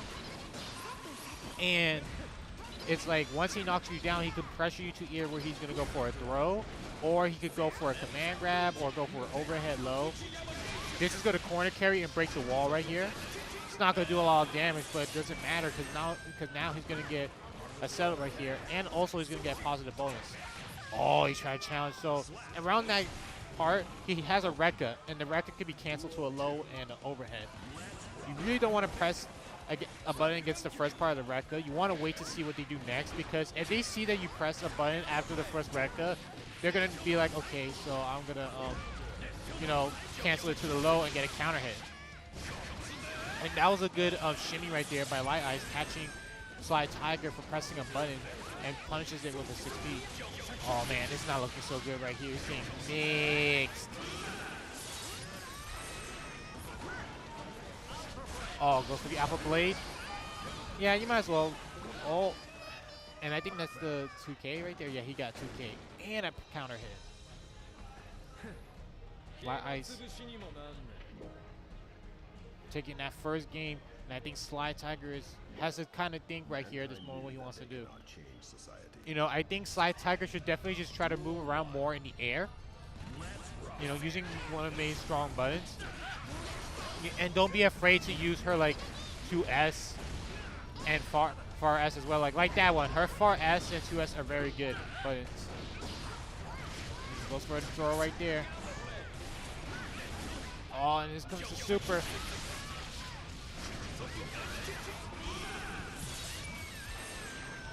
Get a hard knockdown right here. Oh, but he doesn't block. Oh, he wins the overhead. He's going to get a throw right here. Oh. Jab out. 6Ps right there, but doesn't get much off. Oh, Dolphin, that might be it. Oh no, Mr. RC gets the. He should have just completed the whole combo because Light Ice wasn't going to spend that burst. He was pretty much close to death right there. Oh, 6P round start. Gonna catch Light Ace. Totsugekis. You know it, you love it. Mr. Dolphin himself. Oh, goes for the vertical Dolphin this time. Ooh. Oh, nice. Whoa, counter hit. Yeah, that's a really good button by there. Her 2H is amazing anti-air, as it could hit on both sides, and it lowers her body as well, so it's very hard to try to anti-air her. And on top of that, it can lead into ways to leave her to bait out the burst in a safe way where she won't get hit. And that's going to be the 1-1 for the set between Light Ice and Sly Tiger. Oh, yep. Very good. Like, he walked back to bait out the 6P and would punished it for it. Totsugeki with J2. I think that's J2K, right? Yeah, his J2K. So it's like his small dive kick, but going downwards. Super. Get the wall break immediately. Going for that positive bonus. Oh, Gets him an overhead. He got the positive bonus just in time for right there to get his first bar of the meter. And a perfect for that first round. And again, he tried a 6P. No whip punish about light ice, but he's doing really good. You know, he's walking around just waiting for a Slide Tiger to press a button. And immediately, if he presses a button, he's going to get whip punish for it. Go straight into super. Not going to risk anything here. Got positive bonus coming up.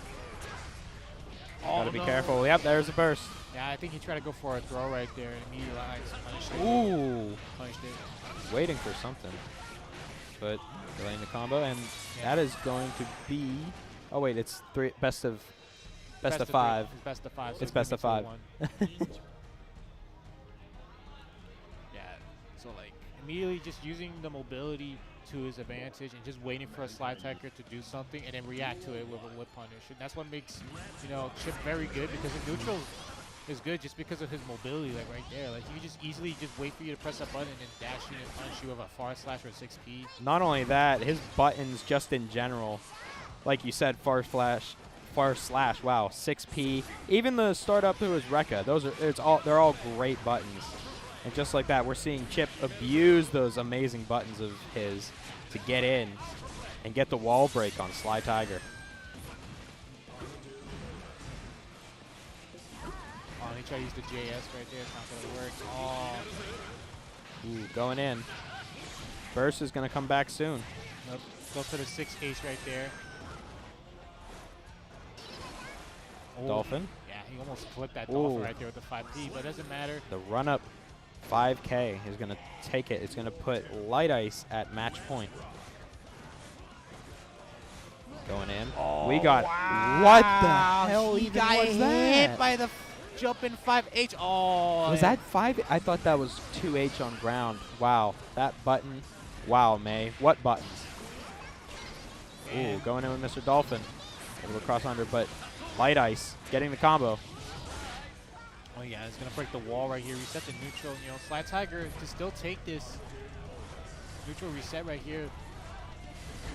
Nice. Ooh, nice counter hit. Oh, and that's gonna do it. The burst bait. Yeah, that's gonna do it right here. He doesn't drop the combo. Oh no! And he's gonna finish off with Mr. Dolphin.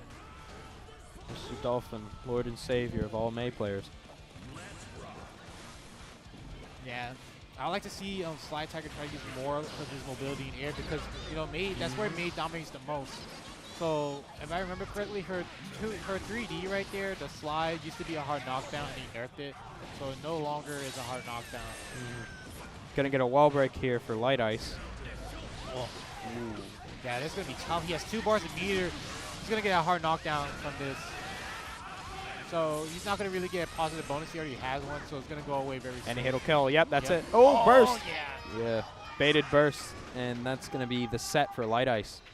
Yeah, that's so unfortunate. You know, Light Ice did a really good on there, especially around, say, game 3, because he knows a lot of his opponent's patterns during round start 6P, and he'll just wall back and wait and then punish him because Chip's mobility is very good as he can run across the screen and punish you with a lot of his good buttons. I definitely do think, like, for that May player, he could have definitely maybe used more mobility in the air. You know, her air buttons are amazing. Exactly. Jace, jump slash, jump heavy slash, jump dust is even a great button too. Yeah, and she if you just want to air stall. Yeah, and then she could also change her jump arc too with her 2K, which here comes down with the anchor. So she could definitely use more of her air buttons because that's where she really shines. You know, like she does have good ground buttons too, her 2S, her 5H, her far slash, but it's like not really where she shines as mostly in the air. And I would like to definitely have seen that more if he kind of like would use more mobility in the air. But unfortunately, Light Ice kind of controlled that ground and neutral. Light Ice was able to control not only the ground but a little bit of the airspace with the really good buttons that Chip also has in the air. Yeah, you know, and like every time he had a hard knockdown too, especially with the super. You know, like Light Ice took advantage of his opponent not blocking as well. You know, there's certain moments where he did not block, and because of that, he got punished and was put into the corner and then got supered again. You know, you don't want to be doing that in those type of situations, especially if they break the wall in the super, because that allows them to go for like safe jump setups. and stuff. So like you definitely just want to respect your opponent at that point and just wait to see what they do afterwards. Absolutely, lots of respect. You gotta have a lot of respect and a lot of good patience for a very fast-paced game like Strive. And it looks like we're gonna be getting our next couple of players up on the stream. Looks like we're gonna have Musty Prongs and I can't see the name of the other. His last dude. name is Dog. Dog, yeah. Elm Dog. Elm Dog, there it is. That dog. You know, he probably got the dog in him. That's why we got that. That's why we got the name. Definitely. You know, maybe he might play Soul. I'm really liking the blue eyes, white dragon hoodie that Musty's got on right now. I can respect it. Yeah, I heard Sin. I think. You know, Sin is a definitely new character. I don't think Sin is that great of a character, though. I know it's only been like a few I hear a lot of on and off about that character, honestly. But in my opinion, he doesn't look bad. He doesn't look terribly good either. I'd say Sin is a very honest character. The problem with Sin is that he doesn't really get a lot of good reward, especially with his specials. You know, like he has very good corner carry, but the problem with the corner carry is that unlike other characters like Nago who could corner carry you and then literally be in your face, Sin doesn't get that at all. Sin really doesn't get any Oki after he pushes you to the corner, so he doesn't get much reward from it. But he does really have good buttons. His 2S, his 6P is really good. 5P is also really good as well to control the air. Every opponent tries to jump. That's 6P. Woo, man. He also has a DP as well. And he also has a low that leaves him plus on block, which leads to another problem too, is that Sin doesn't really have a lot of good framing data either. You know, like his only good frame data is his jump D and Elk Hunter, which leads into a Guard Crush. So we see Potemkin. This character is also not that good. Yeah, but that doesn't stop him from being a menace, let's be honest. Definitely not. Whoa. We're going to see Musty go in with the Sin, with the Rekkas and the dash cancels. Oh my god, wow. Already getting those throws in. All in the good throw, so here we go. The oh. Wow, what a bait burst. Wow, bait burst. Oh, Burst he's gonna bait. cancel out of that in time. Shoot. Oh, Gold burst. This is scary. Oh, the backdash. Oh my god. He almost punched the whole backdash too. Yeah. They nerfed that backdash from exit. It used to go much more further away, but now it doesn't. Oh no. Wow. That's gonna be it. Yeah.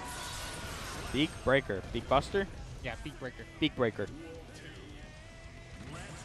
We're gonna go in. Potemkin 2P. Ooh, grab. Here we go, Garuda impact. This is what we love to see. Oh my god. The dash cancel. Yeah, immediately does the back Mega Fist. But I don't like that because now he's in the corner. Yeah. Oh no. Oh wow, yeah. That was a really good DP right there. It was really good. He was even able to catch Potemkin in the middle of breaking, so he could get the combo. Oh, I think that was an interesting looking combo that Elm Dog was going for there. Oh my god. Oh, that's so unfortunate. The 2H whips right there. Ooh. Got it. Oh. That back Mega Fist. I like the idea he used it as a way to get away from the DP. The DP does have a gap as well. Like on the second hit, you could actually get away from it depending on your character. Ooh. Back Mega Fist. Oh, yep, Flick getting hit by the DP. Yep. Counter hit. Oh, but drops the combo with that 5K right there. But he's in a really good position. Ooh. This is great neutral from both players, but Musty going to take advantage. Overhead.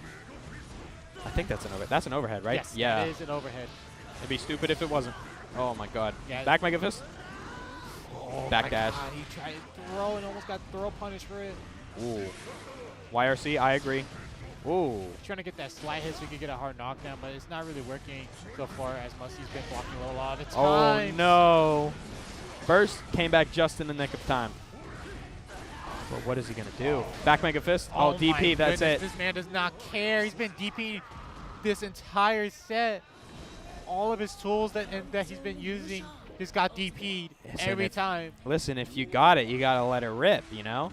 There ain't no reason not to, unless you're getting clearly punished Speaking of punish, wow, what a Potemkin buster. Oh, it my beats the God! gold burst. Wow. Burst right back. And building up. Oh, here we go. Oh. I think he tried the probably pot buster again. I would. Oh, back Mega Fist. Oh, pot buster, yes, sir. Hanging, he's scooped right now. Oh my God.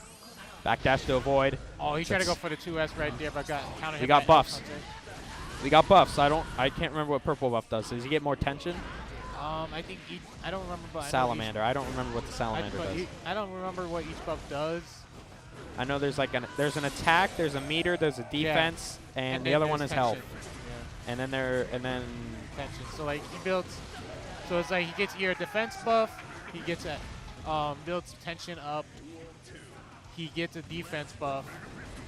So like there's a little different types of buffs that he gets depending on what food he eats. ooh, good grab, going straight into the Garuda impact. Oh, this is gonna hurt a lot. Oh no, he missed a Kara command throw. Oh no, just out of range. I think he might have had enough time to walk up to it too. Burst bait. He could have definitely had Kara command grab right there. He was at the range to actually combo from that Garuda impact on counter hit. I know it ain't the it's not the easiest thing to do, especially if you're playing on a pad. Oh, this is not looking so good right now for Elm Dog. He's getting cornered pressured right now. DP block, back Mega Fist. That's gonna one mix-up away. Oh, that's it. That catches the backdash. You hear the crowd rooting for the right character, you know. I agree. You know, this character does not get a lot of love. Oh, he's going to have to capitalize that a lot. Getting hit with the burst, back to neutral. Going with a couple slide heads, I agree. Yeah, I went under the far slash right there with Elkon. Ooh, slide head armor. Oh, whips pot buster. Oh, grab. What do we got off this? Garuda impact. No, he doesn't go for it. Wait. Oh my God, he scooped it. Oh my God, you got yoinked, bro. Yoink and yeet. Woo. Oh my goodness. Low profile. Oh, I don't like that. He shouldn't have had enough bursted. No. He had enough life. This character has high guts. Oh no. This is gonna hurt right here. If he could he have punished that? No. I don't think he could have punished that. Oh, grab. That's it. This is gonna be match, not match. Yeah, like it's not gonna be a match point right here. It's 1-1. Yeah. Oh, it's not set point. Yeah. But it is for this match. Oh. Nice counter hits. And he gets the oh counter my hit, God. but doesn't convert over the overhead, but gets the beat breaker right there. Ooh. No like cancel into Garuda impact again. Stop the dash in with 5P. Wow. Oh, he had the right idea. He was going to try to be out the burst, but he delayed the burst. So smart from Musty. Ooh, what do we got? Oh, that's so cool. He's going to break the wall right here. He's going to reset neutral. Musty is in a very good position. He doesn't really have to do much or extend right here. It's so good. Oh my God, the 2S hit from that high. Oh, we got pot busters, baby. Got it again. What do we got? What's the mix? Oh, and that gold burst! Oh my God! No, that's what are you doing? Oh my God! No! Bro, oh my God, he wanted the disrespect and he got punished for it. I can't believe what we're seeing here. That's going to hurt him so much. And Musty's having no momentum. Oh, no. He should not have played with his food. Oh, no. Here we go. Gonna get wall break here. Super.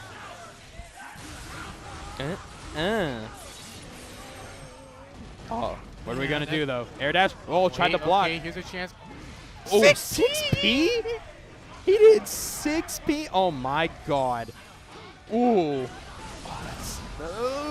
Burst. Pot on a prayer. Oh, he was out of range. Oh, my God. Wow. This is why you don't play with your food. Oh, my God. He could have had that round. He could have had this match, bro. He could have had everything. He could have had it.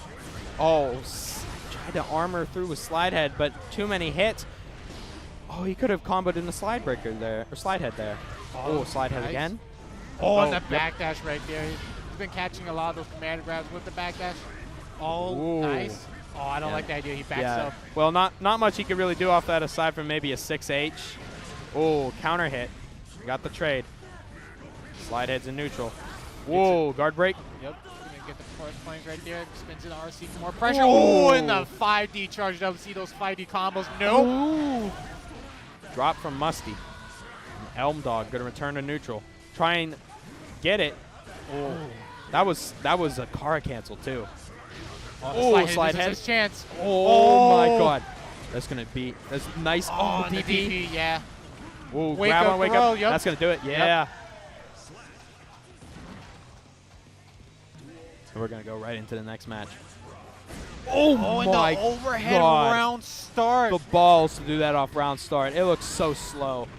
Oh, wake up the throw. He's been getting a lot of those wake up throws and it's working for him. I don't know why he's not always going in the Garuda impact off that 6K setup. Burst bait! Oh, man, that sucks. Wow.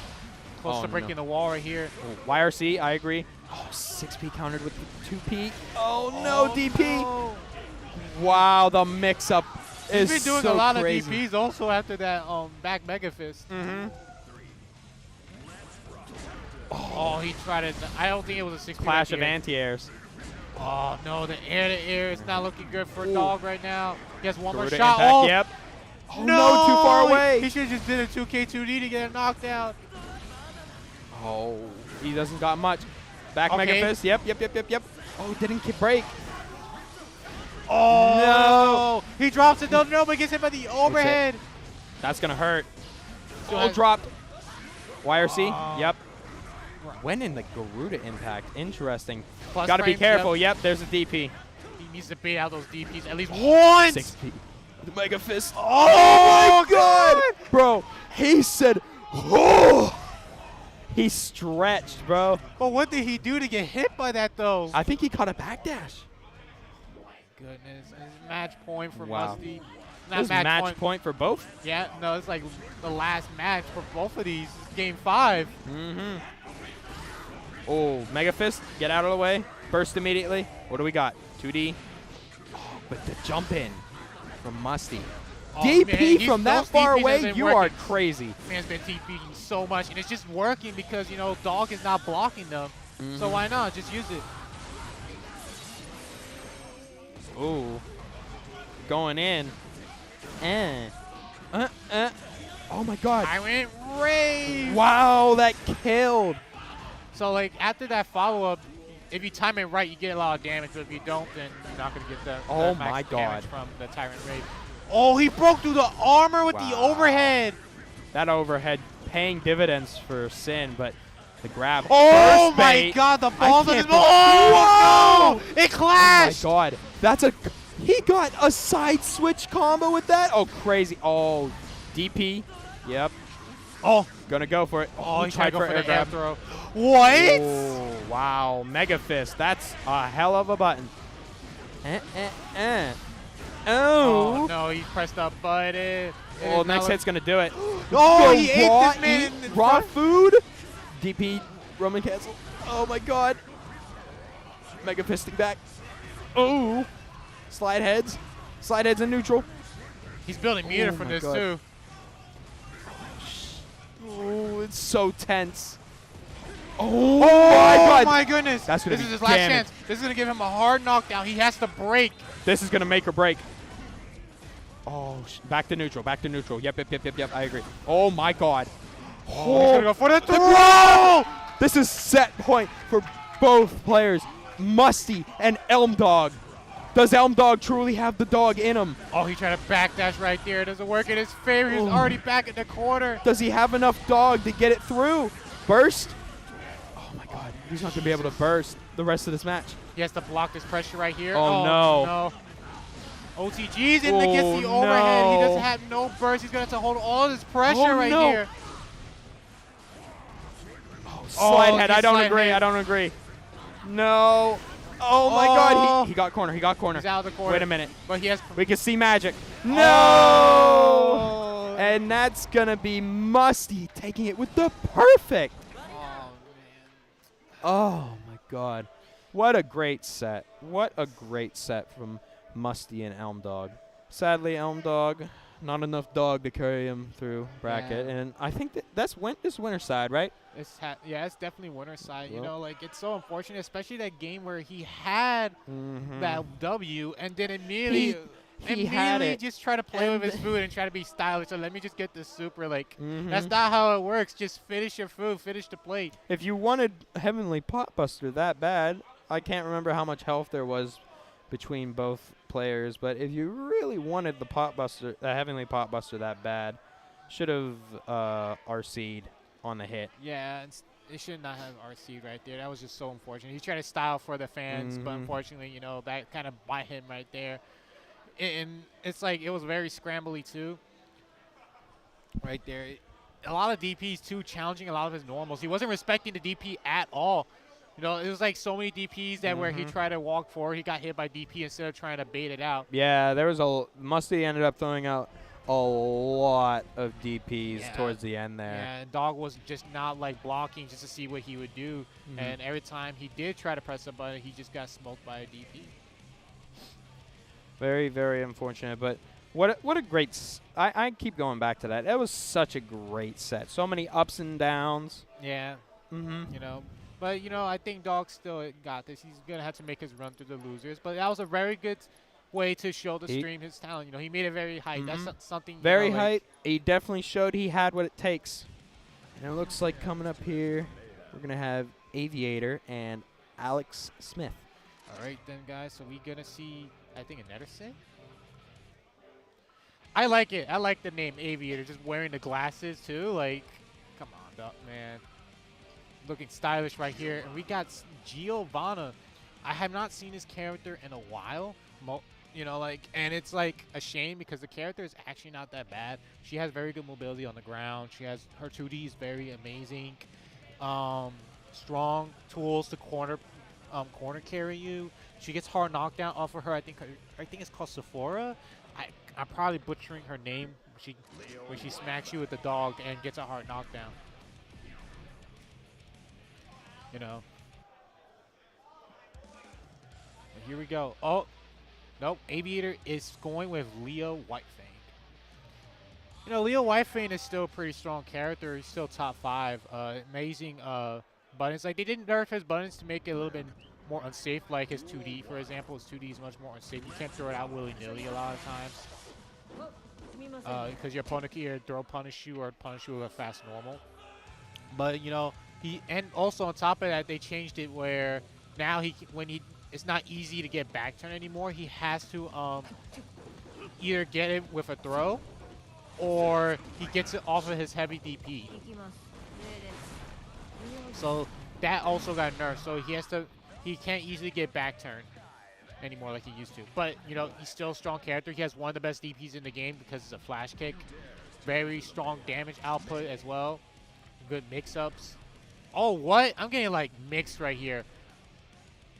It's like, I'm thinking he's going to stick with Leo. No, he's going with May. I got mixed up so hard. But here we go. You know, May and Giovanna. You know, I think like both characters have very strong tools on the ground. You know, because Giovanna has an amazing dash. Her like right there, just immediately does the dash up 5H. They nerfed that move where it doesn't advance far like it used to pre-patch. But even then, it's such a good move because it checks your opponent at certain ranges, like right there. It's a really good at forward advancing normal to use it in the neutral. She also has dash up, forward slash like that. Amazing 2D as well that can pretty much clip you, and it has a disjointed hitbox, so it's very hard to whip punish. Gets plus frames off of that. Plus, again, the close slash is plus some block. Does not block. Delays his normals and catches him for trying to jump.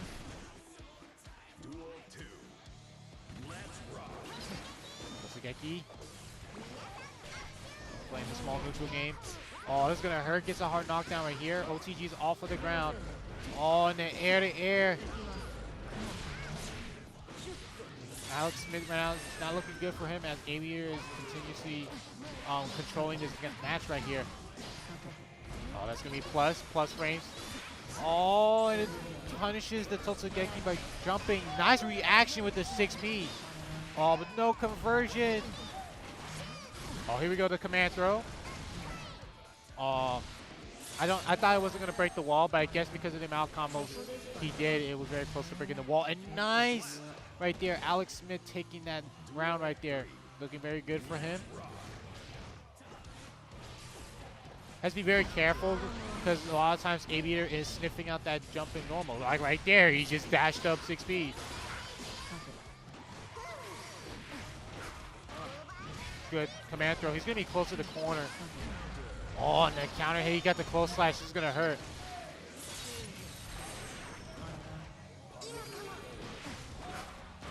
And another command grab. That's going to do it. Alex Smith takes the first game off of Aviator.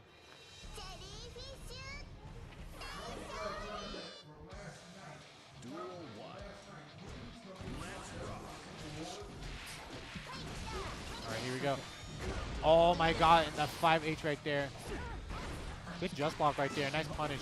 It's just so fortunate right there because, you know, May can't really get a hard knockdown for that anymore, so she doesn't allow to get subs. Oh, and the 2D right there. Good throw tech by Alex Smith. Oh, and a good punish right there with the 5H by Alex Smith. He's doing pretty good right now.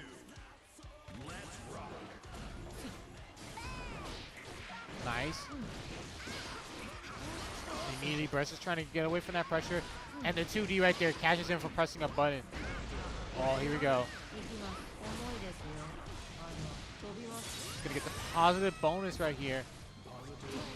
Nice. And the dash up 5H right there, and he's going to get the throw. It's such a good button. It just advances her forward. And if you whiff a normal and he gets counter hit, it's a free combo. On the air throw again.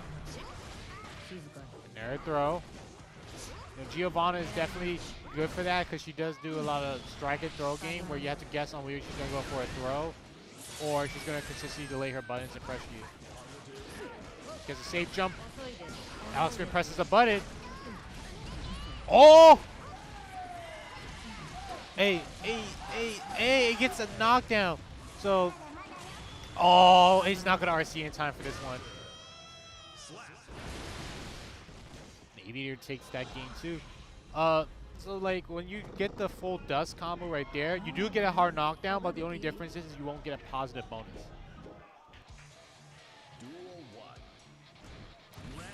You know, some characters have really good 5Ds, some other characters don't. Or some characters don't really need to use their 5D. Oh my goodness, he tried a DP right there. The life disappearing. Oh my god, he's going to get that JS right there. I think it's actually jump D. No punish on the 6P right there. Good challenge right there with that button. Whoa, he punished it with the 2H.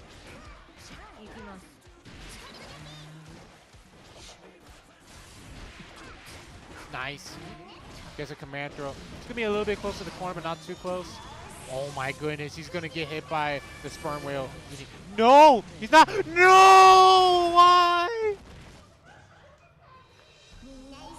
Why did you press after that? Oh, tragedy. I don't know what to say about that. That has to do at least some mental damage right there to Aviator. He should have just blocked away Orca and punished him for that. But instead, he just pressed the button and got hit. Oh, man. Okay, this is time for vengeance right here after that loss for getting hit by the whale. Oh, and that charge up ID again. A hard knockdown right here on the slide. Alex Smith, match point.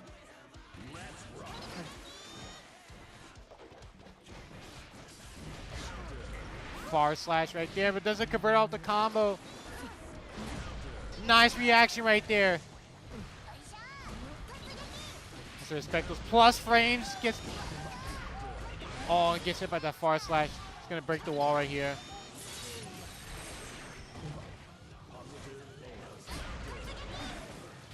And a 2S.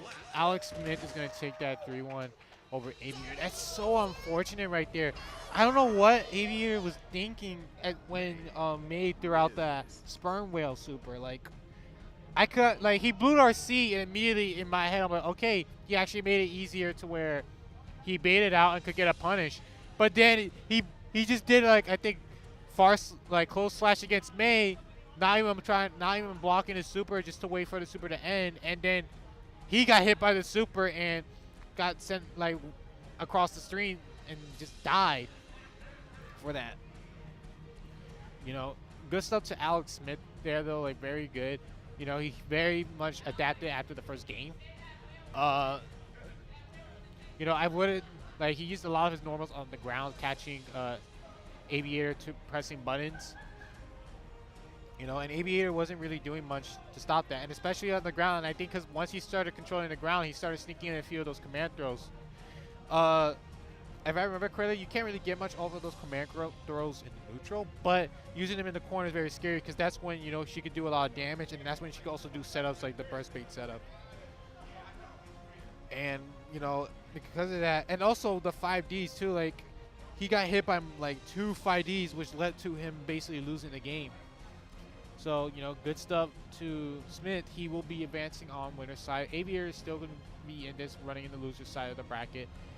So he's just going to have to fight along through there. You know, there's still chances for everyone to make it out of pools, hopefully. And we're going to be moving on to our next match. I see is going to be Cat Daddy and Bisu. Bisu, I actually know. He is a Third Strike player. He plays Jun. He did, I think I remember correctly, he just won. I think he won this week's Third Strike tournament at NEC, and he also got top grand finals. He got second at DTN for Third Strike, so he's a very, very solid Yun player. I'm surprised he actually plays this game too, so I'm curious as to who he plays. And then as for Cat Daddy, I'm actually not so sure. But, you know, a lot of these players, unknown players, you know, it might be their first tournament or they're coming off offline, you know, who knows, you know, some of these players could be a coming up killer and make huge upset against other top players.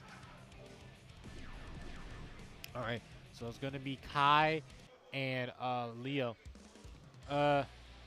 Definitely, you know, Kai has very good tools to play in the neutral.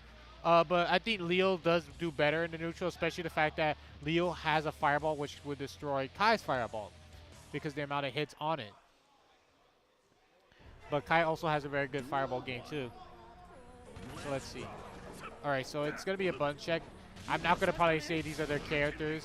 They probably just pick them maybe just to check their buttons before starting the match.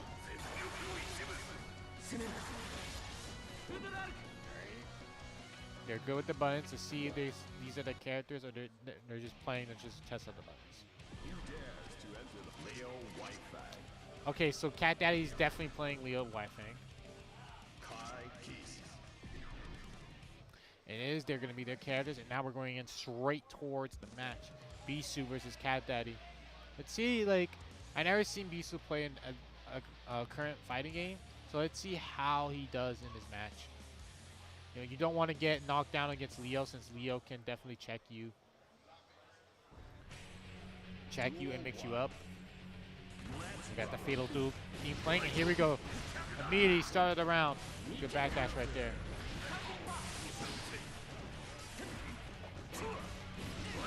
The back turn again. Good blocks right there. Oh my god. Just walked up throw. Oh, nice JS right there. Catches the back dash. He's going to corner carry him. On a 5G charge. He's taking the first game. The first round, excuse me. Oh, and a 2S. You know, a lot of Kai's buttons are really good at 2S, the 6H, because a lot of his buttons can be very disjointed. That's what makes Kai very strong, because his buttons in neutral are very, very good. But the only downside, though, like I said, really is just that Kai doesn't do a lot of damage. You know? Leo does really get a lot of damage. He has a lot of good pressure. Those are all plus. Good, respecting it, but immediately gets hit by the 5K right there. He's going to finish it off.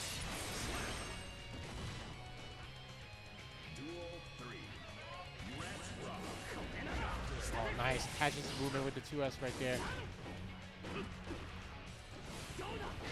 I like the dash blocking right now from Cat Daddy. You know, dash blocking in the neutral. Trying to be very patient, but speaking when I just said patient, he does a DP. Oh no, he was not at the range for the 5K, but it doesn't matter. Bisu has a very chunky health lead.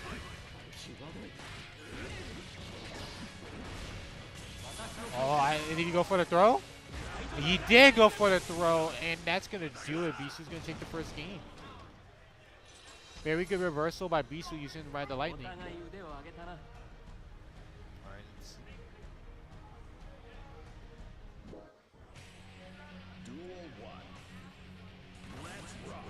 Oh, and a trade right there. I could tell from what it looked like. It looked like they both went for the 2S and traded. I like that he's staggering that move after with the 6K, and then he'll backdash to try to check to see what Bisu is doing. So it's very good by Cat Daddy, but Bisu's not falling for it. Oh, and the DP right there. Stun Dipper. Yep, makes it safe, good fast RC. So when you fast RC in this game, it's very important to know that when you fast RC, you save more meter. So normally when you do a regular RC, the regular RC, you spend all of your meter, right? But when you do a quick RC, you still contain some of that meter because you cancel it out of it very quickly, which means that it allows you, like, you know, build up your meter much more quickly. Bisu right now in the corner. Cat Daddy has a very good health lead.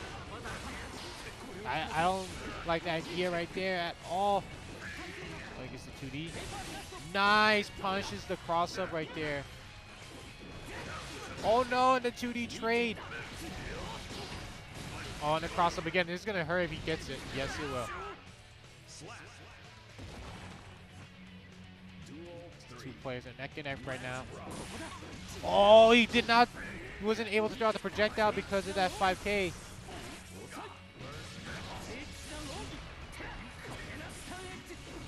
Oh no, no punish on the 2D. Oh no. Oh! Cross up again. Oh, he's gonna get hit by this. This might break the wall too. Yes, it will. The corner carry on that move is amazing. Oh, I don't know if he tried to go for a safe jump right there, but now he's getting punished for his troubles. Nice DP right there, punishing that move. The trade on the 2D. Oh god. Oh, and he backdashes. Oh, and he baits the burst.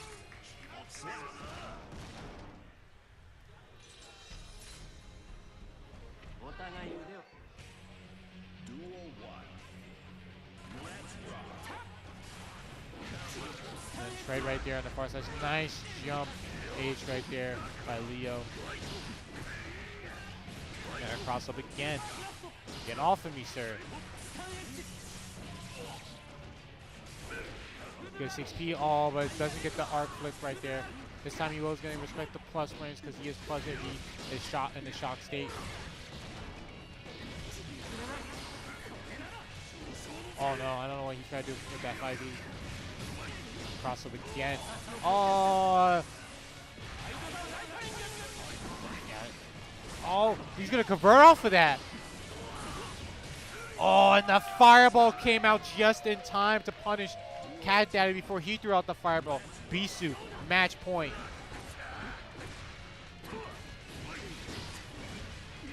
Good throw again. Good blocks. Doesn't block right there. I don't know what he tried to do right there. I don't agree with spending that meter. He should have just finished the combo. Hard knockdown. Throw. Wow, and the 2P mash. What a good challenge right there by Bisu. And a dash up 2D. And Cat Daddy not going down with a fight.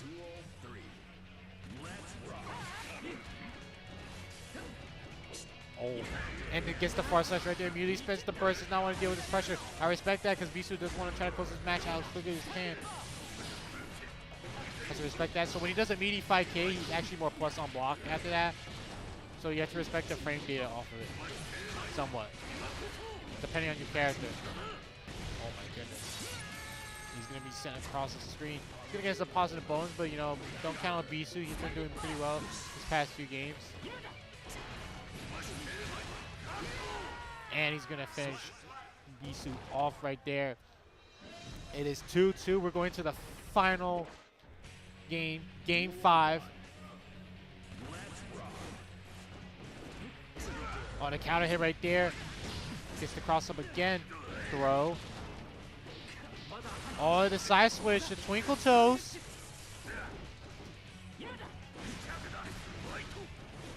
So I think, if I remember correctly, that move is actually unsafe on block, depending on how he spaces it. So, depending on the character you play, you could actually punish that move. Nice DP. But he's not going to be doing good in Beast's favor right now. He does have a very low health deficit. So he has to find out a way to close out the set.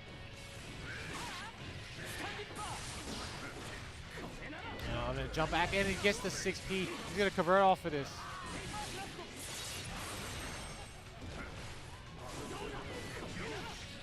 Like it, he uses the JS, the jump H to avoid everything right there. Now he's in a static. Oh, the overhead. Oh, he's getting mixed. Oh, and the 2S right there. You gotta be careful in RC. Gets the burst. No, he got DP'd. You don't want to do that right now.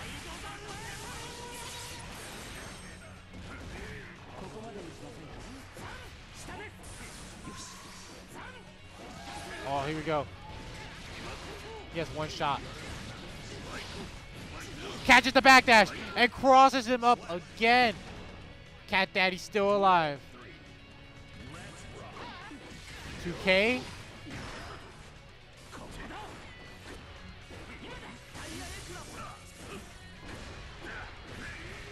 Oh, and he gets the crossover right there.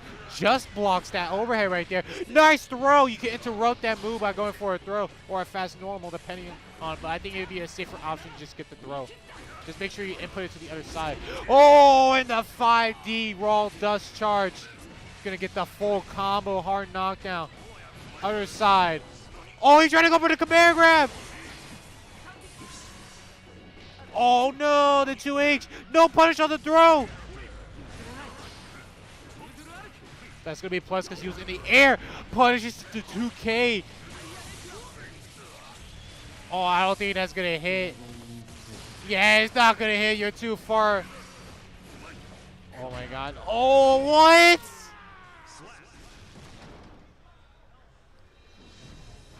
I think right there, Cat Daddy went for the back turn slash right there, and he was able to get a combo off of that. Because of the counter hit. Oh, it's 2-2 now. Hard knockdown. He's able to get the back turn from here. Oh, wasn't able to chase down the DP.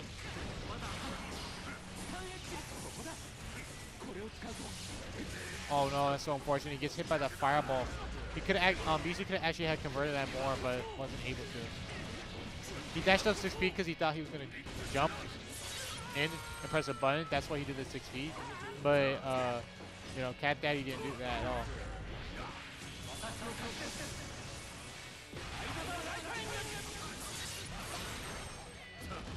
This is neck to neck right now. Charge the fireball again. Plus range, and he baits it out. Oh, I like that idea. Cat Daddy did not spend the burst. He saved it for the next round. He is now at match point. Leo going in.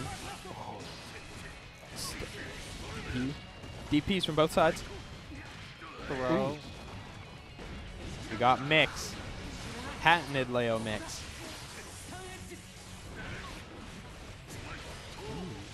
Oh, good block right there. He's going to get a small punish.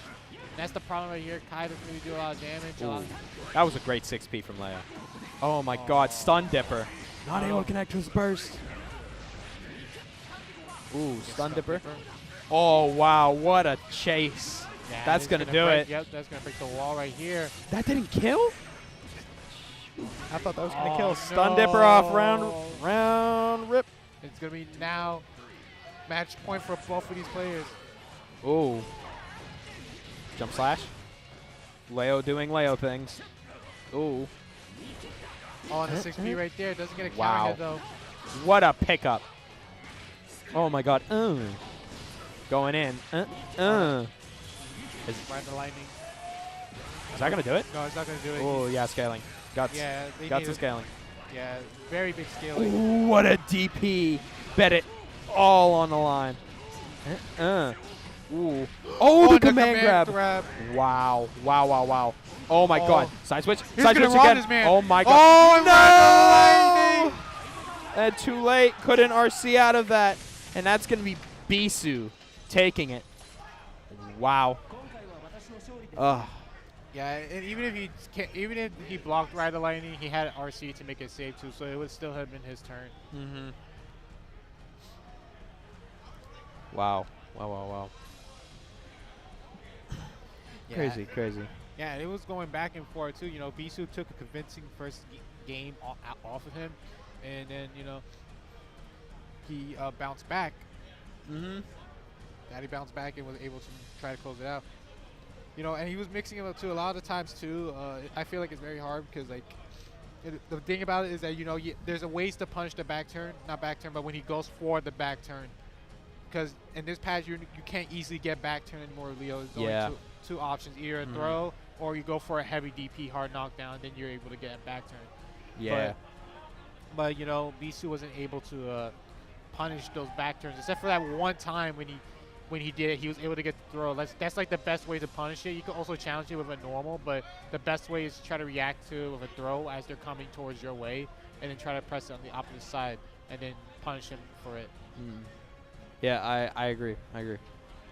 Looks like we're getting our next set of players up. We got Light Ice again back on the stage. I believe this might be winners finals of Pool D1, and then I think this is. It looks like his name is Kenny Rushtrain. Kenny something. I could be wrong. And he looks pretty Whoa. young. He's pretty young Oh too. my God, Gold Lewis. I am ready. Also, I'm ready to see this. a young player on the stage playing Gold Lewis. Oh, bro. Are we sure this is not a button check? I've been fooled so many times already that by button There's checks. a button check. This is a button check. Okay, thank the Lord. Kenny Rushtrain. Okay, so or Rushtrain. I'm sorry. Kenny Rushtrain. I'm glad it was a button check. I don't like getting mixed like that. Light Ice is going to be ruthless, too. I can feel it. He ain't going to show this kid any mercy. Bro, but if this kid does play Gold Lewis, bro. Oh, my God. I can't wait to see Behemoth Typhoon. He's actually pretty close to being top 5 if that patch comes out and they nerf the characters. You know, like he's literally the borderline outside of top 5 because he has amazing good. His like Behemoth Typhoon is so crazy because like it's a guard crush. That's what he relies on, but it puts him in a situation where you have to guess on whether he goes for a throw or he goes for a strike. And you know, and then on top of that, his damage output is amazing too. But I'm gonna have to say this. Unfortunately, this is a tough matchup for Mr. Gold D. Yeah, I can definitely see it because Chip's mobility is going to be able to. Chip is actually going to be able to run miles around Gold Lewis in this matchup here. Exactly. It's going to be very rough. But we're starting out with the 2K and the Behemoth Typhoon. Oh my goodness, and the 5P punch in the jump D right there. Ooh, oh, punish. And that's a problem too, you know, because, oh my goodness, he's getting those antis with the 5P. It's just like you said, you know, because of Chip's mobility, it makes it very hard for Gold Lewis to actually press buttons like 2P and forward slash because he could get punished for that. And it's just very tough. And, oh, right there, he spaced it out of the range to get the 2K with punish. That's going to get another wall break. I forget. positive bonus stack?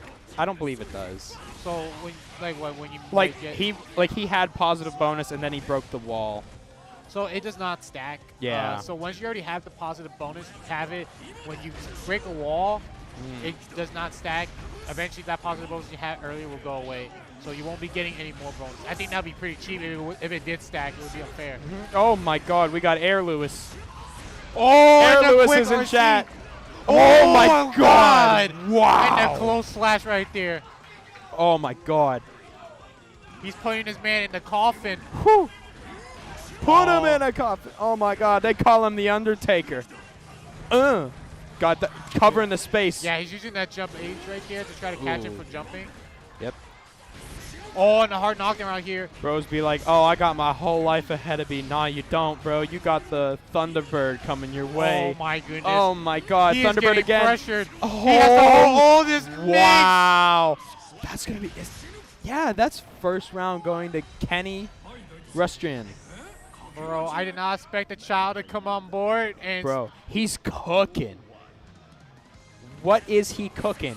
Definitely something for that alien, that's for certain. Oh, Behemoth Typhoon. Yeah, I guess. Oh, well, no, but the down, sentry. the He's going to convert that. The space is being covered. Oh, yeah. DP? Yeah, and that's another thing, too, that makes this matchup a little bit tough, is that, like some of Gold Lewis's block strings when he does it in the coffin is not real, and Chip has a very fast DP, so he can actually interrupt a lot of that with DP, but I think we haven't seen Light Ice know that yet. Yeah.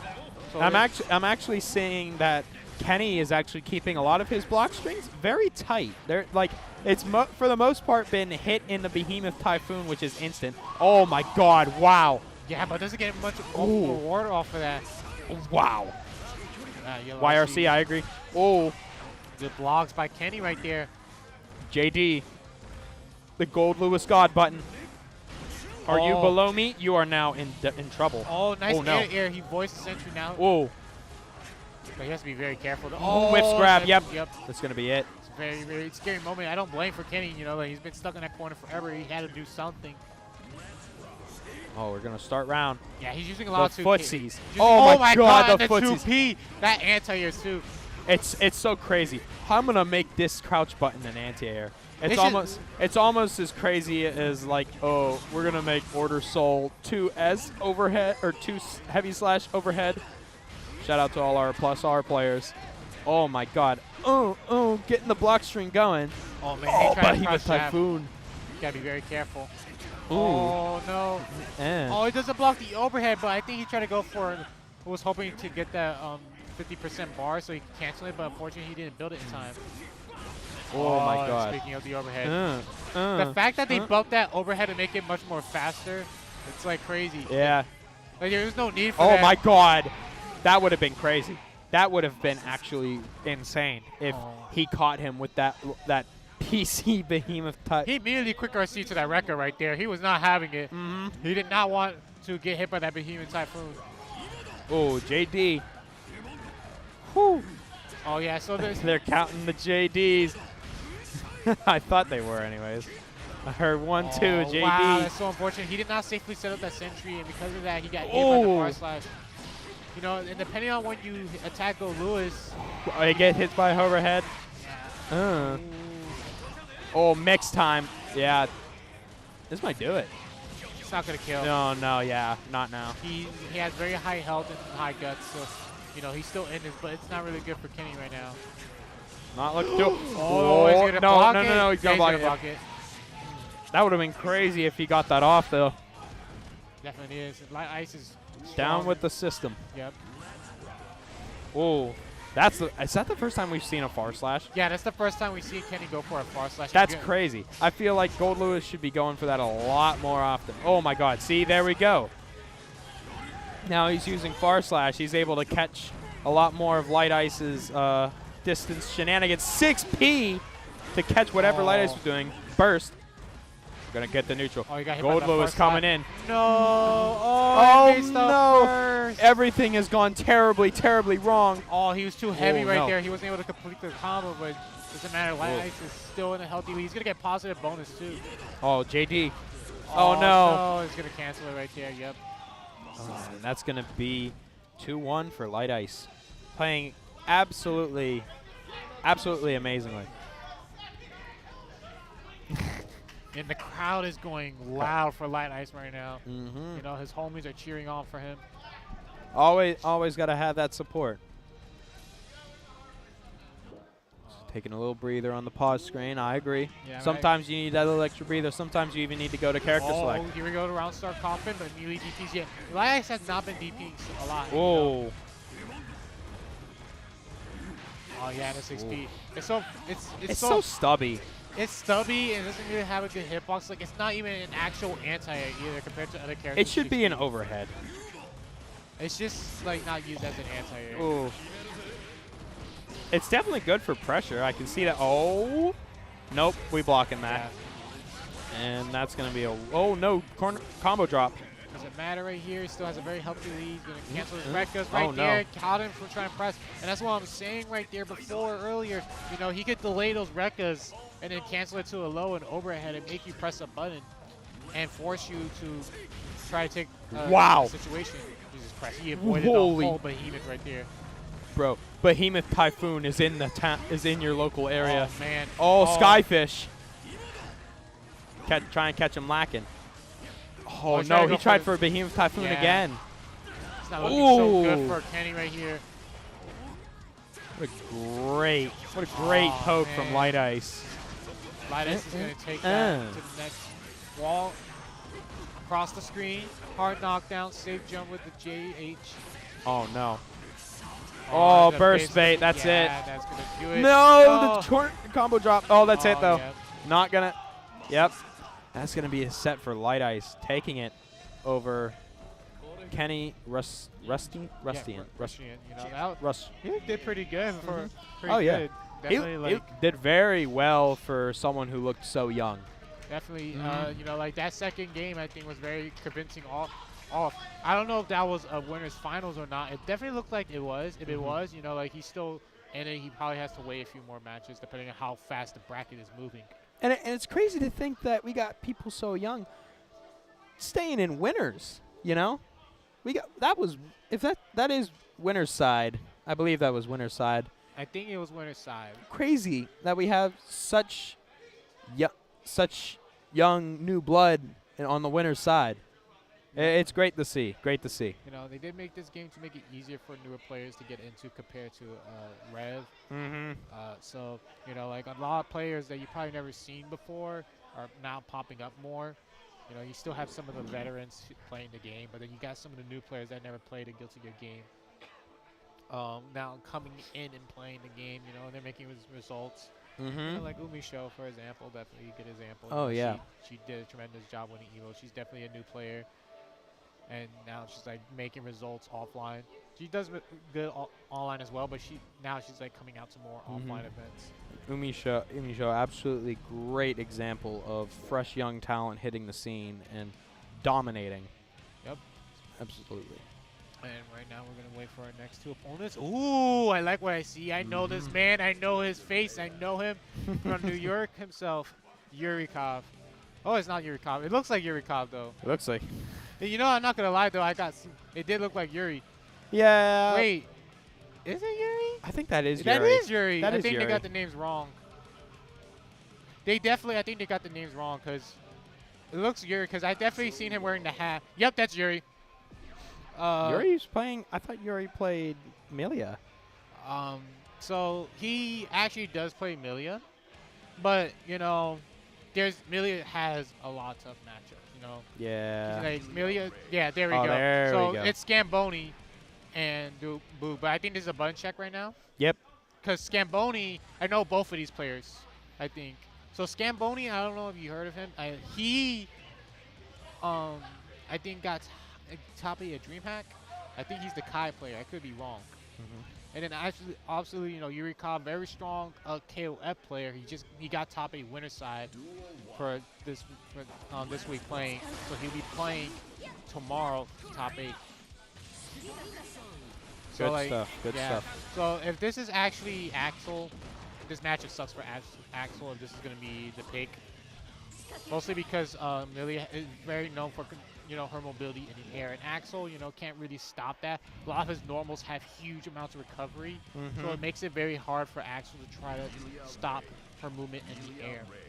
Oh. Yeah, and Axel is only able to cover so much of that airspace too. So I can definitely. So I Oh, think, we yeah, actually so switched to the Melia mirror.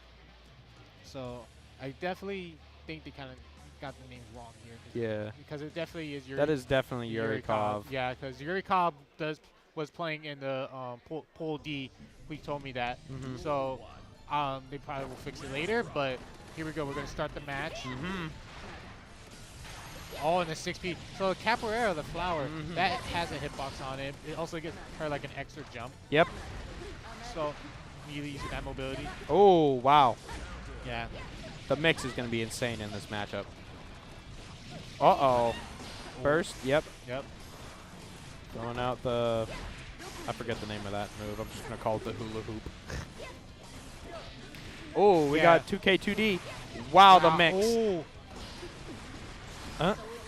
So like her far slash, her close slash is really good because it's safe on block. It's a really good stagger, and it's so good because like it could catch you from like trying to press a button or even jump. So if you try to jump, she could easily convert off of her close slash right there. This is going to be the first game for Yurikov. First round. Oh my goodness. Yeah. I actually don't know who is which. I'm telling you right now. I think Yurikov is purple. I'm gonna put my money on it. Well, we'll just wait until the match is over, yep, maybe. Because I think Yurikov was in player 2 side. Yeah, was that he looked like he was on player 2 side. So I just don't know because I have to see when they reset the game. Yeah. Because I'm not so sure who is which right now because they're both playing the same character. All gets the go burst. Oh, here we go. We got Melia shenanigans. Jump. Heavy slash? That's jump. Yeah, that's jump H. Yes. Oh, hair car. In the dust. You know, both of these characters, you know, Melia has very low guts and health, so like you're definitely gonna be seeing a lot of her life going away. That's it. That's gonna be the first game going to Yurikov. Hopefully. Let me see. I don't think it's Yurikov. I really think. Oh, that's. It's Kazam. Oh. Ooh. So yeah, so Kazam, it makes a lot of sense. He definitely is a Melia main. And yeah, it was Yuri. So Kazam, I think I've seen him before. I seen him at the Oh, Kazam got that first game. Okay. Yeah. So Kazam is purple. I definitely thought Yurikov was the purple Melia. You know, it's good to know at least because now we know that, that Kazam is the purple Melia. It's very interesting because, like, you know, Yurikov plays Guilty Gear and KOF, and I think he's been practicing a little bit more, you know, just getting warmed up to play his matches on Strive because he's been focusing a lot on KOF. And I don't blame him for that because it's a new game, new scene, and there's a lot to be had and taken. And, you know. We're going to go into this next match. Oh, Yurikov is the white. Yurikov is white. Yeah, so you was right. So Yurikov is white, Kazam is going to be the purple. Good. All right. So I'm surprised that even Kazam is going for this matchup because I think I remember correctly, Kazam was actually working on a Pocket Testament before. I seen it in the CLG tournament that took place in New York at Brook Land. He was there and he was using Testament. But he was also using Melia in case he didn't feel comfortable with Testament. Yeah, absolutely. You know, obviously that's a secondary. I don't doubt people for wanting to take a Testament secondary. That character is so good. Yeah. Oh my God, the mix. Definitely is good. Oh man, that JH is really good because that JH is good, especially since you could air cancel out of it too. But you could 6P the JH if they try to cancel the JH so they're JH. Wow. The defense from Yurikov is immaculate. I can't believe he's blocked everything so far. No! Ooh, and counter hit, that's going to do it. And that's going to hurt too because Yurikov was taking a lot of that block string pressure. And, you know, wrist gauge is very serious. If you take a hit and your wrist gauge is like at red, sheesh, your life is going to go away. And if you're playing a character like Melia, forget about it. Oh. Gold burst on wake up. Got a lot of meter for Kazam. He's going to convert off of that with the close slash. He got Yurikov with the tip of it. Oh, no. Oh, but Yurikov going in. Oh, my. Ooh. The Rose. You said the name of it earlier. Yeah. You know, it's a really good way to like move around and pressure your opponent and catch them. Also, if they try to anti-air you as well. Ooh, hair car. And the cross up is going to take it. Yuri's going to take the first game. I think this is second game. Yeah, this is going to be his first game that he takes. Oh yeah, 1-1. Uh-huh. That is not right. All right, now we're going. All right, and oh man, Ooh. yeah. So like her JS is really good too. It's a really good air move. It makes it very hard to try to catch her. And, like if you try to catch her in the air while she jumps, she could catch you with her JS. And it has a really good hitbox. And if she gets a counter hit, Ooh, bad moon. Yeah. I know the name of that move. Oh, hair car going in. Shake the Oh pressure. man, I think that was a close slash right there. Definitely did not look like a 6P. Oh man. Oh no, he pressed the button off of the 2D. Hard knockdown. Oh. I think he tried to beat the burst right there. That's going to be a wall break. Yep. Not enough to kill. What's the mix? What's the neutral? What's the plan? No. Ooh, He's going here's to the block mix. this mix. Good blocks. Oh, YRC. Perfect YRC. Oh my god. No, he risked it. He risked it. That's her only overhead too. Like she doesn't have an TK actual. Bad Moon, yeah. Yeah, like she doesn't have an actual like overhead, like, unless it's a jump in, which of course you know you gotta jump in for that. That's her only overhead, and that could be punished if the opponent baits it and blocks it. He's gonna set up the onion ring right there. Oh, gets clipped by the overhead. Oh no. Oh, and beats the Wow. Cobras, but no punish by Yurikov. But he's gonna convert it off of this one right here. Breaks the wall. Positive bonus. He's in a healthy lead situation right now. Yurikov looking so good right now.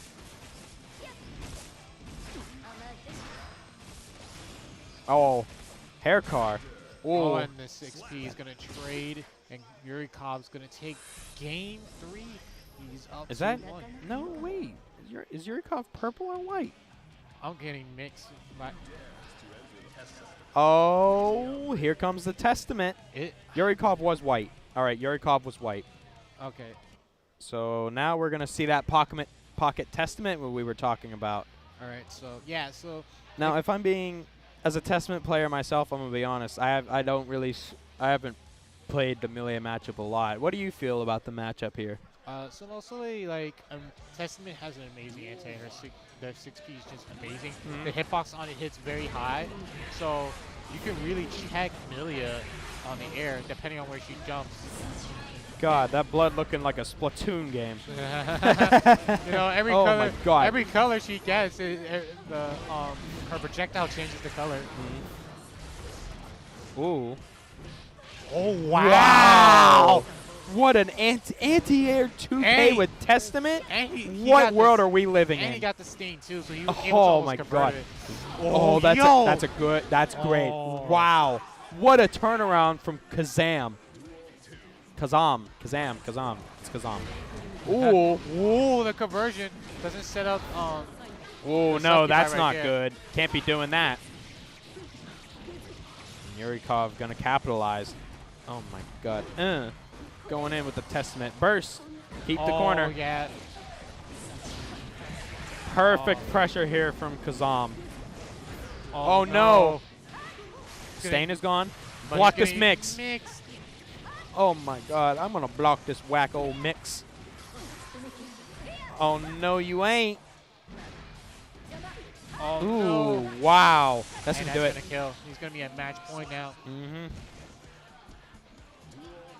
Yurikov in the lead. Oh, there we go. 6P. Yep. Like I said, if you're at the right range where she's at, you could actually 6P. Wow, another anti-air 2K has been paying dividends here for Testament. Oh yeah, he's been using a lot. 2Ks. Wow, he was still on his stain. Yeah, he's gonna convert off of that. I don't know if he's gonna combo. He will. He's gonna be close to the wall. Oh, he can't burst that. That's gonna kill. Yeah. I love the succubus colors for Testament. That's a perfect. Okay, so Yuri, he's gonna pick Axel, I think. Yeah. So this matchup, I played this character, so I know this character Axel does really good job against Testament. But Testament can't contest to sometimes with Axel zoning. He could contest to his zoning when he does Rensen. After the Rensen, Testament can't go for the Arbiter. Overhead or low, it doesn't matter because if Axel tries to go for another Rensen, he could get checked for that. But it's going to be very tough because, you know, like right there. Oh, my God. It's just very tough because. Couldn't get Arbiter sign out quick enough. Because, like, Testament can do a lot in terms of throwing out projectiles. Yeah. It makes it very hard because Axel could check him for that. Oh, no. First baited. But Yeah, we got some pressure, got some Oki. Yeah, this is Kazam's chance now. Yeah, don't jump away. Yeah, he's using a Good little stuff. bit too much on the command grab. You don't want to use the command grab too much. You already used it once already. Yeah. You know, it's just like a peekaboo. You know what I'm saying? Yeah, I feel that 100%. Definitely don't want to be using it too much. You don't want to get too predictable with that. It's very punishable. Oh, heavy slash off the conversion. Oh, good air. Wow, what a great tech. Oh, and the JH. You know, you're not going to see a lot of his Axel play. You know, it's a pocket character. Whoa. But you know, it's doing okay so far. Oh my God! Checked him I with can't believe that hit. Just plus frames off of that. Try checking with the 5P. Oh wow, ducked under the 5P. Yeah, you could duck out at a certain range. Oh, he could actually done jump H, jump D into Axel Bomber. That would have done a lot more damage and allowed him to push first. Perfect setup and pressure with Testament. Going for Arbiter sign to try and get the stain, but gets hit by the Oh, man, the he throw. tried to go for it again. Oh my God, why are you throwing the Bird? There goes Bird again. He's trying to clip a jump. Oh, and the just block. I don't know if I like that. Oh but no. Oh no! And he doesn't have burst. Wow. Steals the corner. He's gonna have to hold all of this pressure. Oh, overhead again. Good Yep. block. Oh my God. The 2S? No, wow. 2S! Oh my God. Oh, you got Chipped out. And this is set point for both players. Kazam and Yurikov. Who's going to take it? Good block right there by Yuri. Wow. What great air-to-airs. No, he went for that throw. Oh my God. That's a combo. Oh, man. Ooh. Now we got Stain. 6P. Oh no. Could have done a bigger punish. Ooh. No punish on the 6P. Wow. Oh my God. That jump H is crazy. Okay, oh gets no. the rainwater. Ooh. Nice Yep. 2S right there. Oh my God. No. Oh, he's Jump trying in. to break the burst. Ooh. Oh, the staggers to the Wow. 2K. He knew it. Oh. He baited it. He baited it. Is that going to do it? He can do it. Got kill actually because of his low health. Oh my win. God. And Kazam is going to take it over Yurikov. What an amazing set. Oh my God. Both players playing so good. So good from both sides. As an Axel Wow. main, that was so hard to watch. As a Testament main, that was fantastic to watch. Let me tell you. Let me tell you from the other side of the pond, brother, that was fantastic. It's like so many moments where like Yurikov jumped in the air along with Kazam, and he could easily have intercepted him in the air with jump P or jump K to try to stop him from jumping forward, and he didn't at all. He just empty jumped. He could have actually also had 2S a lot more as well because he was at the range where he wasn't in the dead zone of his 2S, and he was right there where he could easily clip him for 2S. Yeah, and Yurikov able to come up and play so well. I was actually going to talk about Kazam for a second. He did really well against Amir, against Kazam, and forced him to switch to the secondary. You know, and I don't blame him either for Yuri switching to Axel, because Axel does pretty well in that matchup, but that's still technically his secondary. And as much as I want to say, he doesn't really play the game as much either, to where I can say like his Axel could be at a high level competitive-wise. Right. So like he, you know, it was like a struggle bus for both of those characters, for both of those players. But you know, Kazam has been playing Testament. He's been playing the game more than Yuri Cobb would. So, you know, he will advance on in the winner's side. Yuri Cobb is going to have to try to fight his way out of the losers. It looks like we're getting our next couple players up on the stage. Okay, so we got Alex Smith versus Mac Menz. Oh, wait a second. I think I heard of this guy, too. I'm trying to remember if he plays... he may play Soul, but again, I don't know if it's a button check. If it's a button check, that's fine. But I think he plays Nago. I could be wrong. Getting some Nago on. Nago up on the board. Ooh, stay hydrated, y'all. Let's see if this is a button check first, because we've been getting a lot of button checks lately. It's a button check. Yep, button check. So I don't think he plays this character. So, you know, and it's a shame not a lot of people play Soul anymore. Those nerfs really did kill him, in my opinion. Even though we got like 2 Soul players in the Arc World Tour. You know, one winning with Soul and having 2 pocket characters like Viking and Kai, and then the other one just solely winning with Soul. Uh-huh. It just comes to show you that this character is all around is just a good, very good character. I wouldn't say very good, but he's definitely a good character. Definitely, yeah. In my opinion, like, you know, I feel like he kind of struggles more, a little bit more in the neutral, just because, like, you know, they nerfed his 6-8. Oh, Anji. Oh, it's Anji. Ooh. Oh, what song did we pick? I didn't get to see it. The screen was too small. I think we'll find out soon enough once we hear it. You know, Anji's an interesting character. He's, you know, people put him a lot at the bottom of the list, and it's like mostly because like Anji relies on that twirl, his parry. You know, he has to rely a lot on that in the neutral. But outside of that, he's not a bad character. You know, he's not, because it's like another good thing about Anji is that he has really good high defense and guts. So it's like if he gets smacked, he could take that hit. Oh, we got the hit.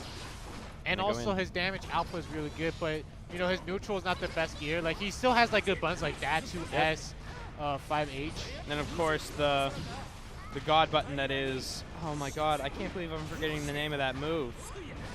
The big strike. I couldn't remember. I'm so mad that I forget the name of that move. Is it the one where it looks like he twirls in? It's the one with the green circle around it, and he holds his hands up. Oh, like that move! Yeah, that move is very good. Oh, man. But right now, Man's taking the first game. Okay, using those 6Ps to his advantage, I like that. You know, you don't want Mei to be jumping around the screen all day. You want her to stay on the ground as much as possible. Good, quick. Oh, is it Ryujin? I think it might be Ryujin. If it is, then good job remembering it. I'm just trying to list it in. It's like, oh, what's he saying? What's he saying? Ryujin. That's what I heard, anyways. I know it's 236S. That's about all I know. It's 236S or 236H. Oh my God, the time I played Anji. Wow. Oh, we're going for butterfly Oki though. No, he's gonna block that. Blocking. Oh no, I don't think he was at a range to actually get a full I wasn't able off of that. Yeah, I wasn't able to get the punish he was looking for. Oh, wow. That's good to the kill. He could have. Oh man. I like that. I like it. He didn't burst though, because you know, next round. You want to save the burst. Gotta save the burst. Oh my God, charge 6H. Good whip punish right there. There goes a burst for Mei. I don't know if we'll be able to see another one come back this. That was a good JS right there. Good ducks under the butterfly. Way to use the 3H to go under the butterfly. But that butterfly always annoying, you know? It definitely is, because they did buff it too. Like it comes down a little bit faster, and the way it connects to after you block it allows him to go for different setups. Like you could go for a throw, you could go for like a block string, because you have to respect the butterfly. Gotta respect the butterfly, but as we can see, Alex Smith does not give a damn about that butterfly. We're gonna go right into the next match. 1-0 for Alex Smith. Oh, it's 6P. It's been working so well round start. He's been clipping Alex Smith. It's such a good 6P too. It's got a lot more range than you think it does initially. Oh, Totsugeki gonna burst it. Oh, good punish on the slide right there. Oh. Oh, punishes Mr. Seal. Yep. Going in. Plus frames. Yep. Ooh. Gonna get the chase. Oh, this has been the bar. It doesn't matter right here. Go for the overhead, and that's going to be that round for Mac Men's. Mac Men's. Yeah, Men's. Men's? Yeah, Mac Men's. Mac Men's. Yeah, it's like he's been stopping Alex Smith from jumping, which is what really Mei is good at. Wow. Oh, I feel like he might have been able to get more if he did dust. I don't know. I don't play this character. What am I talking about? Oh, good punish right there with the 2S. Oh, my God. Oh, he tried to go for the throw. No, wow. I don't know why he went for the 5D. Oh, he could have killed. He didn't see he had the meter. I don't think he had the meter in time. It was there. I think he had it. I just don't think he realized. Regardless, Mac Bin's getting on the board. 1 right now. But Alex Smith's been doing pretty well. He just needs to stop jumping around star. There we go. Now we're changing it a bit. Yes. Yep. Uh-oh. First immediate from May. Oh, gets hit by the last part of the butterfly. Butterfly bird, baby. Oh, the mix. Able to get to the other side with the dash off Ryujin. Yep. Gonna go for Butterfly Oki again. Plus frames. Oh, and the 6P again drops the combo, but it doesn't matter. He's gonna be taking that round. Man, this character's so cool. So cool. Oh my god, the twirl. Yep, that's the first time I think he did a twirl in the entire set. And that's the one thing you want to do as an Anji player too. Like, you don't want to use your twirl too much. You know, because if the opponent's smart, they could bait out the twirl and then you get counter hit and you die for that. Uh-oh. Going in. 6S or H. That's gets the gold burst. Counter hit Ryujin. You're gonna get a lot off this. Yeah, he definitely is. It scaled a lot because of the RC. Oh my god. Bounce crazy. I like it. He canceled his Rekka into the flip to get closer to him. To do more pressure. It's 2-1 now for McMins. Alex Smith. It's not looking good right now. We're gonna go round start though. Round start 2Ps. Here comes Totsugeki Dust. Oh, no. More Totsugeki. Ooh, trying to pressure with the run-in. Air Dolphin. Oh, fully charged. Has to respect all of those plus frames. Uses the 2H as the anti-immediately RCs. Wow, what a counter poke from Alex Smith. Oh, and what an answer to that slide right there. He tried to go under the butterfly, which was smart, but, you know, McMins was just right there at the right moment to punish it. Able to get in. Oh, Dust blocked. Uh-oh. What do we got? Bar slash. Ooh, Dust is going to hit. He's going to cancel the super. That's going to be it, definitely. It's such a cool looking. It's like such a cool cinematic open. And now he's at match point. Here we go. Oh, 5K. Yeah, that's a really good round starter for Anji. He could definitely go for 5K. He could go for 2S. Those are really good buttons for the round starters. Oh, good blocks, but no punish. She was out of range. Gold burst immediately. Oh, the 3H. Wow, look at this combo. Oh, no, the drop. That might be it. Yeah, he does have a bar, but no, going for Oki. Plus frames. Got to respect that. He has RC. Alex Smith. And he baits the yellow RC. Alex Wow. Smith is going to be put into the losers. Good showing from both Alex Smith and McMins. You know, it was probably too late for adaptation because we saw those past 2 games how Alex Smith consistently kept just doing jumping normals to try to catch up, to try to start, and McMins just immediately just countering it every time with 6P. And you know, and then it's like every time he got knocked down, you took his chance. Because the one thing you don't want to do, especially as an Anji mate against Anji, is that you don't want him to build meter, because then that's going to allow him to like open you up more of his mix-ups. His overhead is much more faster than it was. You can't. I don't think you could combo off of it like you used to. But if you have meter, you definitely can. And he does hit like a truck when he has meter too. Alrighty. All right. Looking like we're about to go to a commercial break real quick. Gonna get off, and we'll be back with you soon with some more Guilty Gear Strive. Yep.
There we go. Hey, yo. Temple Nut here, getting hyped for this Strive semifinals. We're running it down tonight, trying to get to that top 8 tomorrow, and I'm getting super hyped and sick with it. How you feeling? Hey, man, I'm feeling real good, man. NEC 2022, the action is crazy here, man. I know you guys are just seeing all the matches that we just threw on y'all for pools, man.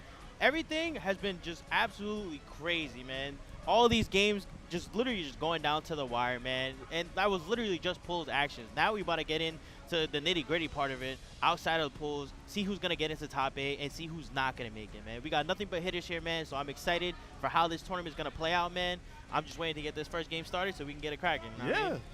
It's funny, too. Like, this is the night where it's like, okay, I'm hyped. I'm with my friends. I got to the pools. And then you're trying to struggle to get forward and forward and forward and forward. And I think it's such a big difference between that top 8, that winner side, and that loser side. You get so comfortable inside that winner side. When you said that learner's bracket, you're sitting all frustrated. Oh, man. You're mad. You're like, oh, my God, I'm on 7th. I don't want to get 7th. I've got to struggle to get forward. Definitely a different type of energy going down to the loser's bracket and whatnot. There's a lot more you really have to work for because, you know, when it comes to double elimination brackets, you know, even if you make it all the way to grand finals, you got to beat your opponent twice in 2 different sets in order to take the tournament. So that in its own right takes its own toll. And, you know, obviously, you know, like you said, when people aren't winners, they sit comfortable. They don't got to worry. People are losers, they lose again, you're done up. It's over. Yeah. Next tournament. I love to see it to that Shin Grand Finals, that last set. Yup. And, oh, my.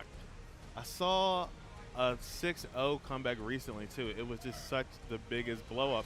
I feel like when you're in winner side, you're feeling really confident. You have that extra set to run with. You get too comfortable, man. Yeah. You get 6-0 anyway. Yup, it You happens. get that hungry. You get that winner's, you know, that hero's journey when you're in loser side. Hey, man, but before we even get to top 8, we still got to deal with all this action coming out from, you know, your just directly straight from pools and whatnot, just to see who's even going to make it to top 8. So while we talking about top 8, we're not even there yet. Right? We're not even there yet, bro. But this right here, this is where things get real dangerous because people are hungry. I feel like whenever you come to the tournament, you got to set separate goals for yourself. Goal 1, make it to your pool on time. Know what I mean? You know, you don't make it, you get DQ. Goal 2, make it out of pools, right? Goal 3, make top 8. Goal 4, win the tournament. You win it all. Win it all, man. But this is not only that the part before top 8. You got to make it there first, man. And people are hungry. Everyone's here hungry. Every set we watched so far, people have been just literally just dying, going through pools, just trying to make it out, man. There are people here who should have made it out that didn't. But it's nothing but heavy action for y'all coming up soon, man. So I'm excited. I know you are. I know y'all at home are definitely excited, man. So, you know, the second we get this first game coming up, we're going to jump right into it. Yeah, but nonetheless, yo, how you been, though, man? How you been enjoying I've been good. NEC? I've been chilling. I've been watching all the matches. You know what I actually want to talk about? Because we got Guilty Gear coming up. We don't got any matches right now, but I've been thinking about we got DLC coming up, and I'm excited to see we're going to get more of that. Yup, the stages have been beautiful. I want some plus R stages. I'd be really hyped for that. And maybe some more plus R characters. You know, I feel like we're not going to get ABBA. I would like to see ABBA. Maybe even some new characters. I know that Bedman's sister is being like teased for a while. They've been teased it, right? Like, when are we going to get her? I'm saying, right? It was the same thing with that man, man. You thought we was going to get that man as well because they actually showed him in the Guilty Gear story. But, you know. Yeah, he's always with the hood on over. Yeah, man. But you know who I want, though, more than anybody? I want Slayer, bro. Slayer. I'm trying to hit people with the dandy two-step for the one time, all right? I need that. All right, man. But we about to get started here. First game outside of pools, we got Suno Winter versus Cambolini. Oh, okay. We just getting real ready into it right now. We got a button check real quick before we get into this action, but we about to get started, man. Top 16, man. Yeah, top 16 winners. It's looking sick. Yeah, man. I'm excited, bro. There's nothing but hitters out here, man, so this is definitely going to be a good tournament. But, you know, people got to get set up real quick. You know, button checks, and very important. Of course. And I like your shirt, too, the East Coast Throwdown shirt. I love when people wear tournament shirts. The tournaments, he also got the Koski mask on. Oh, yeah. Yeah, he got the fit, bro. Yeah. I like it when people match. You know what I mean? Like, people, like, it's like a little nuance for me, man. I feel like if you feel good, you dress good, you know, you're going to play good. You know what I mean? And he's got the right fit. That East Coast Throwdown merch looks fire. The Koski mask, double fire. You know what I mean? He's ready. He's ready. That's a man who's ready to make top 8. 100%. But Scambolini, though? Come on now. Gotta be careful with him, man. Look at him. Oh, he's locked in right now, man. Look at his face, his demeanor. That's right there. That in its own right is important. You know, you gotta let people know that this is business. Yeah, that's the confidence right there. That's right? what I'm saying. Look at him. Oh, it's not quite the murder face, not quite the Tokyo murder face, but definitely the serious face. That's a businessman face right there, bro. I'm coming to get the job done. I got the yes, suitcase sir, in my hand. Yep. Oh, it's done up real quick. All right, next one. Let's go. All All right, but here we go. We finally getting into it. Game 1, Suno Winter versus Scambolini, Kai Kisk, Leo Weifeng. Let's get this game 1 started. And I feel like, you know, the legacy of this matchup has been Leo's been really dominant. Leo's been really strong. Projectile's high priority. His DP is so wide and huge. What are you going to do about it? But I feel like ever since they made the changes to the 2D and they made it punishable, you've seen like the Leo player base slowly trying to do worse and worse and worse. At the same time, as the game has progressed, you know, Kai Kiske has also got his share, you know, his fair share of buffs as well. So, you know, beforehand, you know, early on in this game, matchup definitely wasn't as fair. But now might be a different story. Let's see right now. Game 1. Let's get it cracking. Top 16 winners. Oh, all right. Scambolini get the first knockdown. Nice. Oh, scooped out of the DP.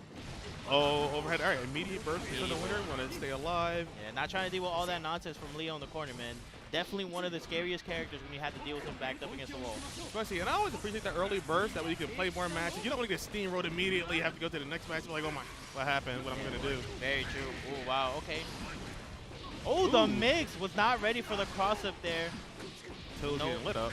Okay. Oh. Just barely living, just a sliver. Has some meter to his name. Opts to use it. Red burst. Okay, big combo here. Nice. Get that good Oki. Yeah, Scambolini opting not to burst there, recognizing that that combo was no reason to fear of danger. All right, this is perfect. Suno Winter got that good.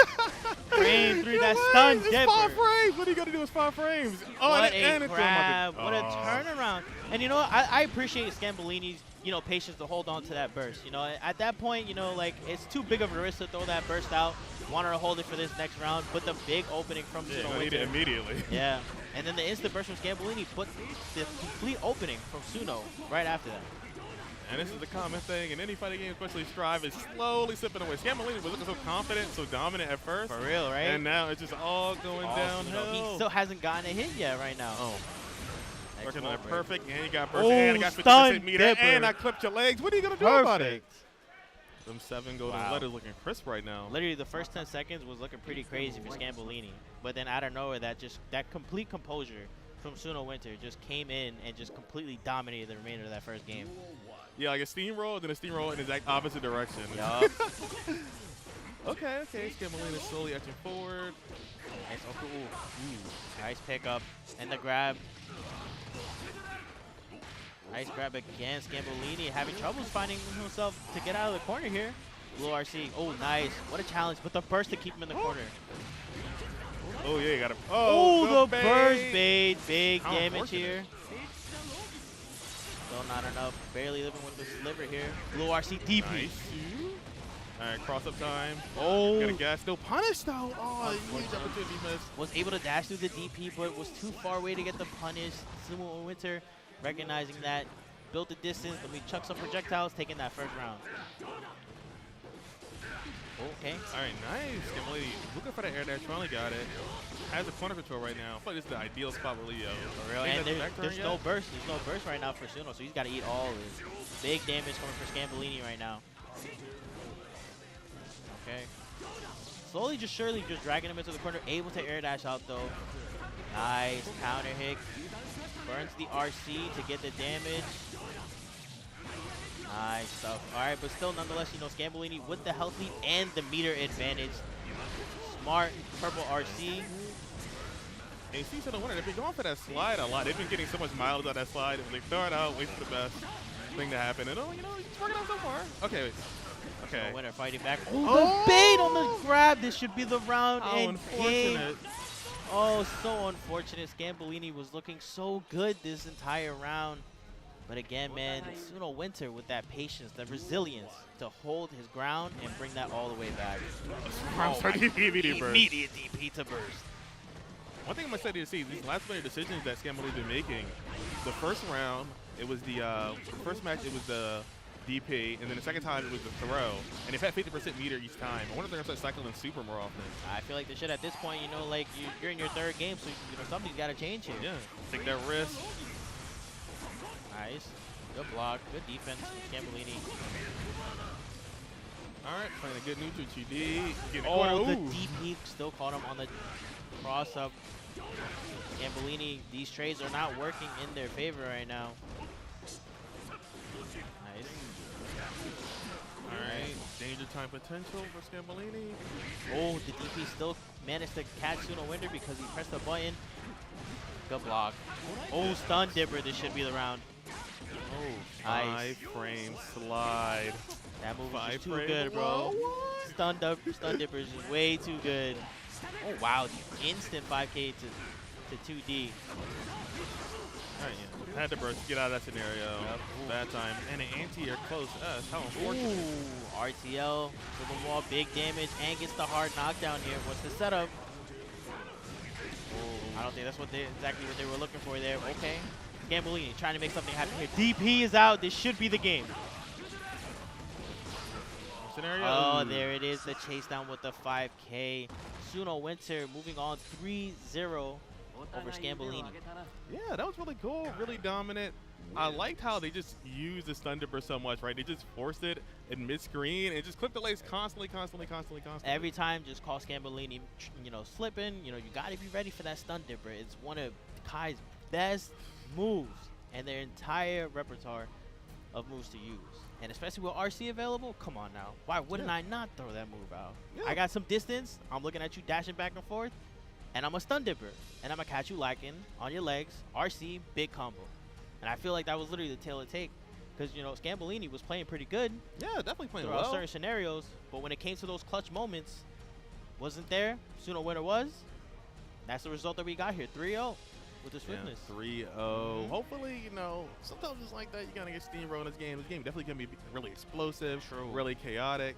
And also, the patterns forces you to interact with like this RPS cycle constantly. And I feel like that volatile, not everybody's always comfortable playing in that state. That's why sometimes you got to slow down the match. I feel like Scambolini kind of forced those situations a little bit more than he had to because they were the one trying to dash in and then they were getting anti-air. Yeah. And that's not something you can really be doing against Kai, Yeah. And especially Suno Winter was ready for it every single time. But how often can you really tell, a person who plays a very aggressive, heavy character like Leo to say, hey, yo, calm down, people want to go in. Right. They want to press buttons, especially with Leo. And, Leo definitely has the tools to let you do that. But when you're up against a player like Suno Winter or Kai, and he's just ready for you to make these small little mistakes, but then make them exponentially a big problem to your health, you got to be able to calm down, adapt, change up, how you're playing, because you could take time in between these games to really think about what was happening in that current game and then change up your play style so that, something like this wouldn't happen. Yeah, because I felt like they were just losing in a lot of the same situations. Yeah. And especially like the strike throw scenario for Kai is super frustrating, super annoying for most people. You can try to be like, okay, let me try to just block the close S, and that's -2, then I can try to go for a throw. But other than that, usually, okay, I'm trying to FD him out, trying to get that space, but he's still such a dominant mid-screen presence. Yeah, man, that's definitely something you got to be, careful with. I mean, it's not like Leo doesn't have that type of mid-screen presence, but Kai just exemplifies that mid-screen presence. All right, but nonetheless, Suno Winter will be moving on 3-0 over Scambolini. And up next, we got name is Kazam, the Geo. Ooh, Testament. Honestly, that's my character right there. Let it girl. Yeah, come on, who can hate on her for real? I don't see enough of her, honestly, though, man. I wish I would see more of Geo on it there. Yeah, I think it's just she doesn't have like that immediate threat, sadly. So you really gotta love the strike throw lifestyle. You really gotta work with it too, you know. All right, but here we go. I'm not entirely sure if this is a button check or if we're just getting straight into it or whatnot. Yeah. I see. Yeah, I always assume button check because that's just like the FGC Classic. Even in the game like Skullgirls, right? Where you can do like the button checks during like during the character selection. Yeah, there's a few games that let you do that, yeah, for sure. But nobody takes it, right? It's like better to be safe than sorry, you know? So if, by all means, do what you gotta do to make sure, your equipment is in where it needs to be. That way, there's no excuses, Of course. Make it easy on yourself. Yeah, man. These type of things happen from time to time, when you're playing in tournaments, In the heat of the moment, you kind of forget to, make up your buttons if you need to.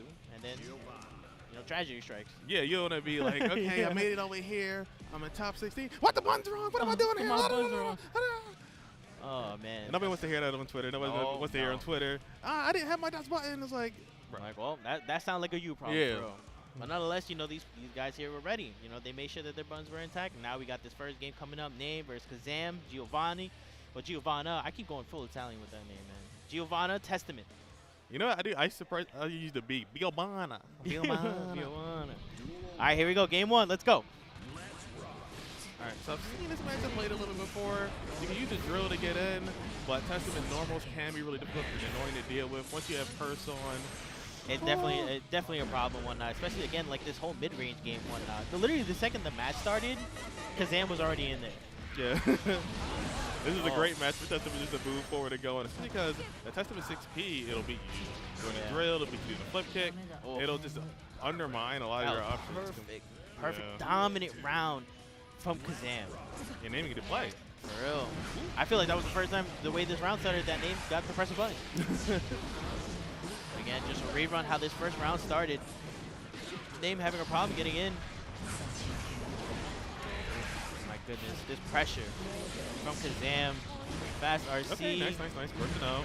Oh my goodness, counter hit. This should be the game. The super just for good measure. Yeah. A complete dominant game one. His name just couldn't get anything started, couldn't play. Didn't really get a whole lot of information, so that's definitely a point to calm down, check like, what just happened? That's it, yeah. See, look, he's thinking right now. Yeah. my boy lost in thought. I don't blame you. Take that time to think. Like, what went wrong? What do I need to change so I can make something happen in this game too? And immediately, instantly just walk back. Let me see if I can get them to press the button. But nonetheless, Kazam still finding a way in. Yeah, you gotta fussy block that high-low mix. Very tricky indeed. Not everybody's gonna be ready for it. All right, Kazam has corner control. Ooh, 100% beater. Oh, another perfect, man. Not the run back name. Gotta make something happen here. I feel like every time Name had the slightest opportunity to get in, it's just the trade each and every time. So again, another trade. Okay, finally, the big first hit with the burst instantly from Kazam. But this is good though. This is the position you want. You're Giovanni, you're in, you're close. You get to start the strike throw game. Yeah, Name finally got an opening, but opted not to go for a full combo. Wanted to go for a reset. Not working on their favor though. Kazam getting some big damage here with the super. Oh, look at that's fortunate. The bird did miss, so they still have a good amount of meter to work with. Definitely better win a wall-to-wall combo like Chris Brown. Get in there. Nice. RC, big opening. This is the first round for Name. Okay, on the board. You know, that's what I'm saying. Take some time to think about what's going on here and adapt to it. Let's see if we can get this second game, though. Ooh, the mix. You got to be ready for Kazam. Such amazing aggression with Testament. Yeah, I feel like right now, Name, they're kind of hitting a scenario that they're not 100% familiar with. So they're like, okay, I got to see it and then learn it and then try to get away in. But so that's like super down bad scenario right there. Yeah, and I feel like, you know, when you're playing a character like Giovanna who wants to be in your face 24/7, but you're just getting held down by Testament and all their, you know, their range that they have at them, it's rough. And I feel like, you know, Name is taking this character selection change, probably not to actually change characters, but to take the time to really think about what's happening on those first two games. Yeah, and I played this matchup before, and what I like to do, what Name did to get in, was actually really, really simple. So you just like double jump in and try to fall on top of Testament, and then you're trying to see if they're going to actually try to air throw you. So because like the normals are so horizontal, and they all are meant for like that ground control space. And that fireball, you can just block the fireball when you're jumping forward and holding back. So you try to land on top of Testament and try to create another layer. Because IDing in, using the ground control to get in, not ideal. That's where all their tools already hit. I see. All right, well, let's see if we can make something happen here in this third game. Kazam still starting off like normal. Oh, my goodness. These 2Ks able to just low profile all these aerial incomings from Name. Okay, nice. The curse is removed. Get the pressure started. Okay, all right. Name's in there. Let's see what can happen here. Nice, good grab. Let's go, strike there. Ooh, no meaty. Unfortunate. Oh, 6 feet just barely coming out in time for Kazam. Kazam still has, oh my goodness. Oh my goodness. And this should be the round into super, yup. And breaks death. Honestly, nonetheless, though, that was still like a pretty good round for Name. It was able to like finally find some moments where they were able to put on their own type of aggression, counter hit to start the round. Ooh, opting for. Yeah, they didn't hit confirm it, so they probably autopiloted. They probably autopiloted just to see if they can get something started here. But that awareness is there. That could have been a much bigger combo for them. Yeah, but I feel like, okay, they're down 2. Maybe getting a little frustrated. Yeah. Gotta breathe.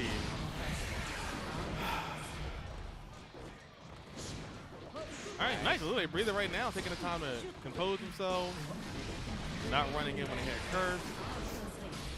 Oh, this is probably going to be it. So, has no burst. Yellow RC is out. Now, red RC, and that's going to do it. A 3-0 for Kazam over Name. Good showing from Kazam. Name, I felt like, it was just a matchup thing. Couldn't really get around, Testament. Yeah. And it pretty much it showed. It's rough when you don't know these matchups. Matchup experience is definitely one of the most important things when it comes to competing in these type of tournaments. So if you don't have that knowledge, or if it's just a matchup that you're uncomfortable with, something's got to change, So that's 3-0 for the first set, 3-0 for the second set. That way it's going to be a blowout. We're going to be out there really fast. I'm about to say, man. We're Hey, going to have a real short night tonight. I'm about to go to bed early tonight, man.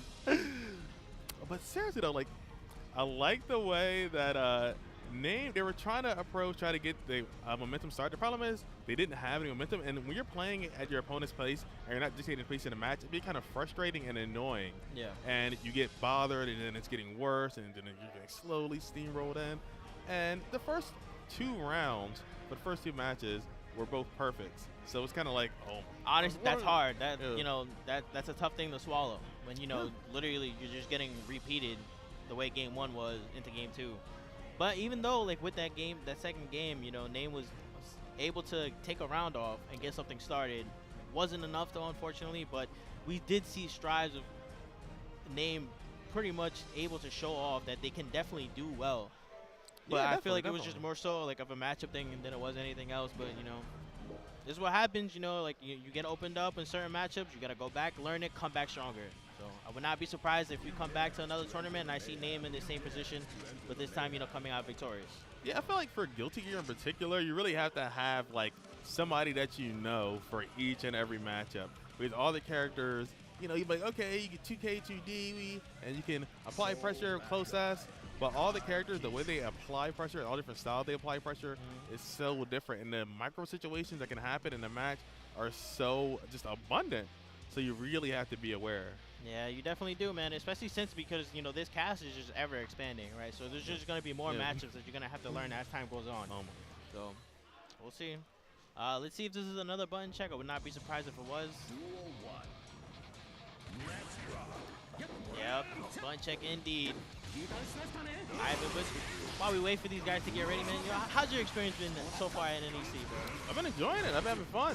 Yeah? Is your first NEC? Is your first Big E event? Or No, I've been in plenty before. I think for like a few years now. I can't count how many years, but definitely a bunch of them. Yeah, you're definitely, a frequent, returner. Oh, yeah. Yeah, can't hit on Big E and all the events that him and his staff provide for all of us here at home and whatnot. Definitely one of the OGs in terms of running events like this. So big shout out to Big E, big shout out to everyone working the NEC staff. Y'all definitely providing the best events for us here in the tri-state area in terms of HGC. Yeah, so definitely make sure you follow. You see the Big E page on Twitter. Yeah, hit that follow Big E. Follow on Twitch. Hit the follow Bifu on Twitch. Give him a few subs. Show some love.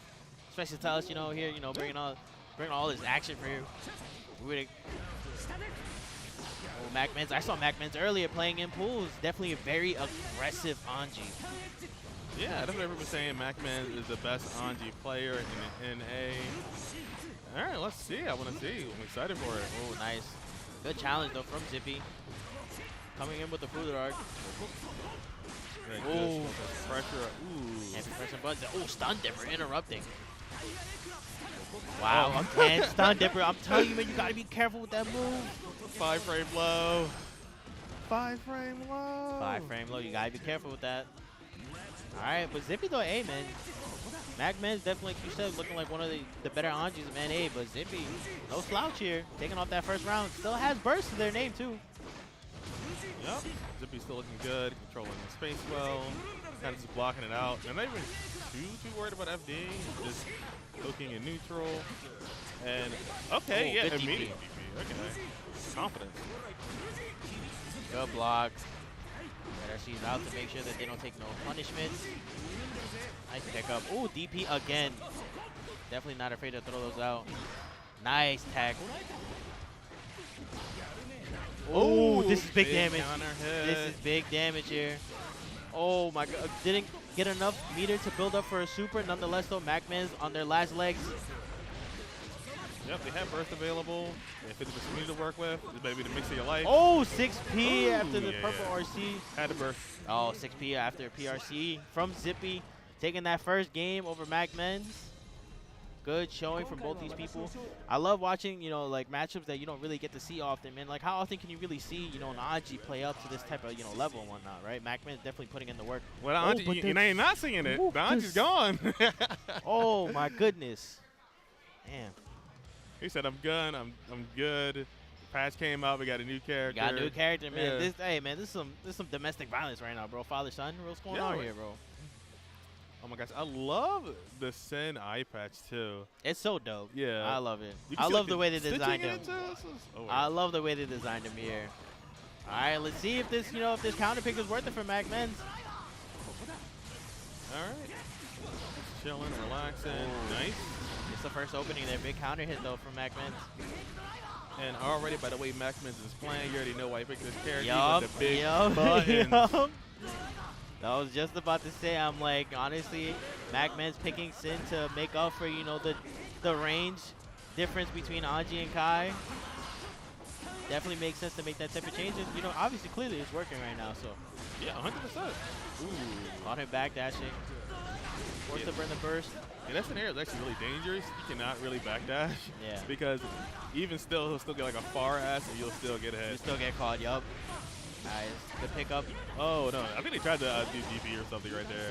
Yeah, It looked like they tried to do something offensive and then got counter hit. Yeah, and that first, just because of that, you know, get caught slipping. First round going to Zippy on the second game. Let's see if MacMen can make something happen here.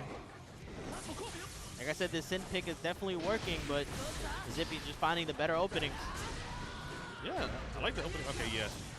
6P anti-air is kind of unfortunate right now. MacMen's is winning the ground game. Really needs to stay on ground. The air approach, not working out so great.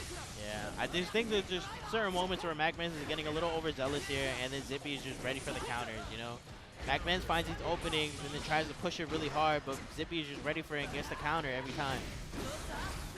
And sometimes you feel like that. You play opponents and then you're used to them playing a certain way, and you're not used to always someone to like checking your jump super well consistently or flipping your leg. Flipping your leg with Stun Dipper. Oh my goodness, man. Zippy just showing dominance right now over MacMen's. This might potentially be the third 3-0. Oh, it might be, man, but the instant run back, MacMen's is definitely confident with this Sin pick. Ooh. Actually nice. They got out, but they weren't ready. We're not ready. No, I don't think anybody would have been ready for that, but that was definitely an opportunity that could have been massive for MacMen's.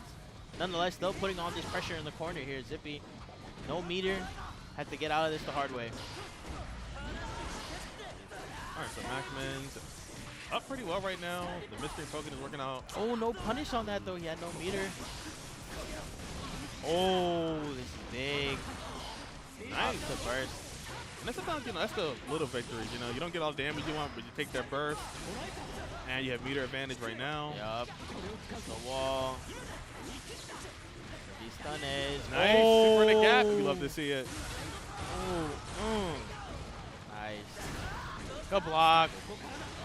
Ooh, they try to keep it up the overhead. There it is. Oh my goodness. Gotta be careful, man. He's got meter. Beware that Stun Dipper.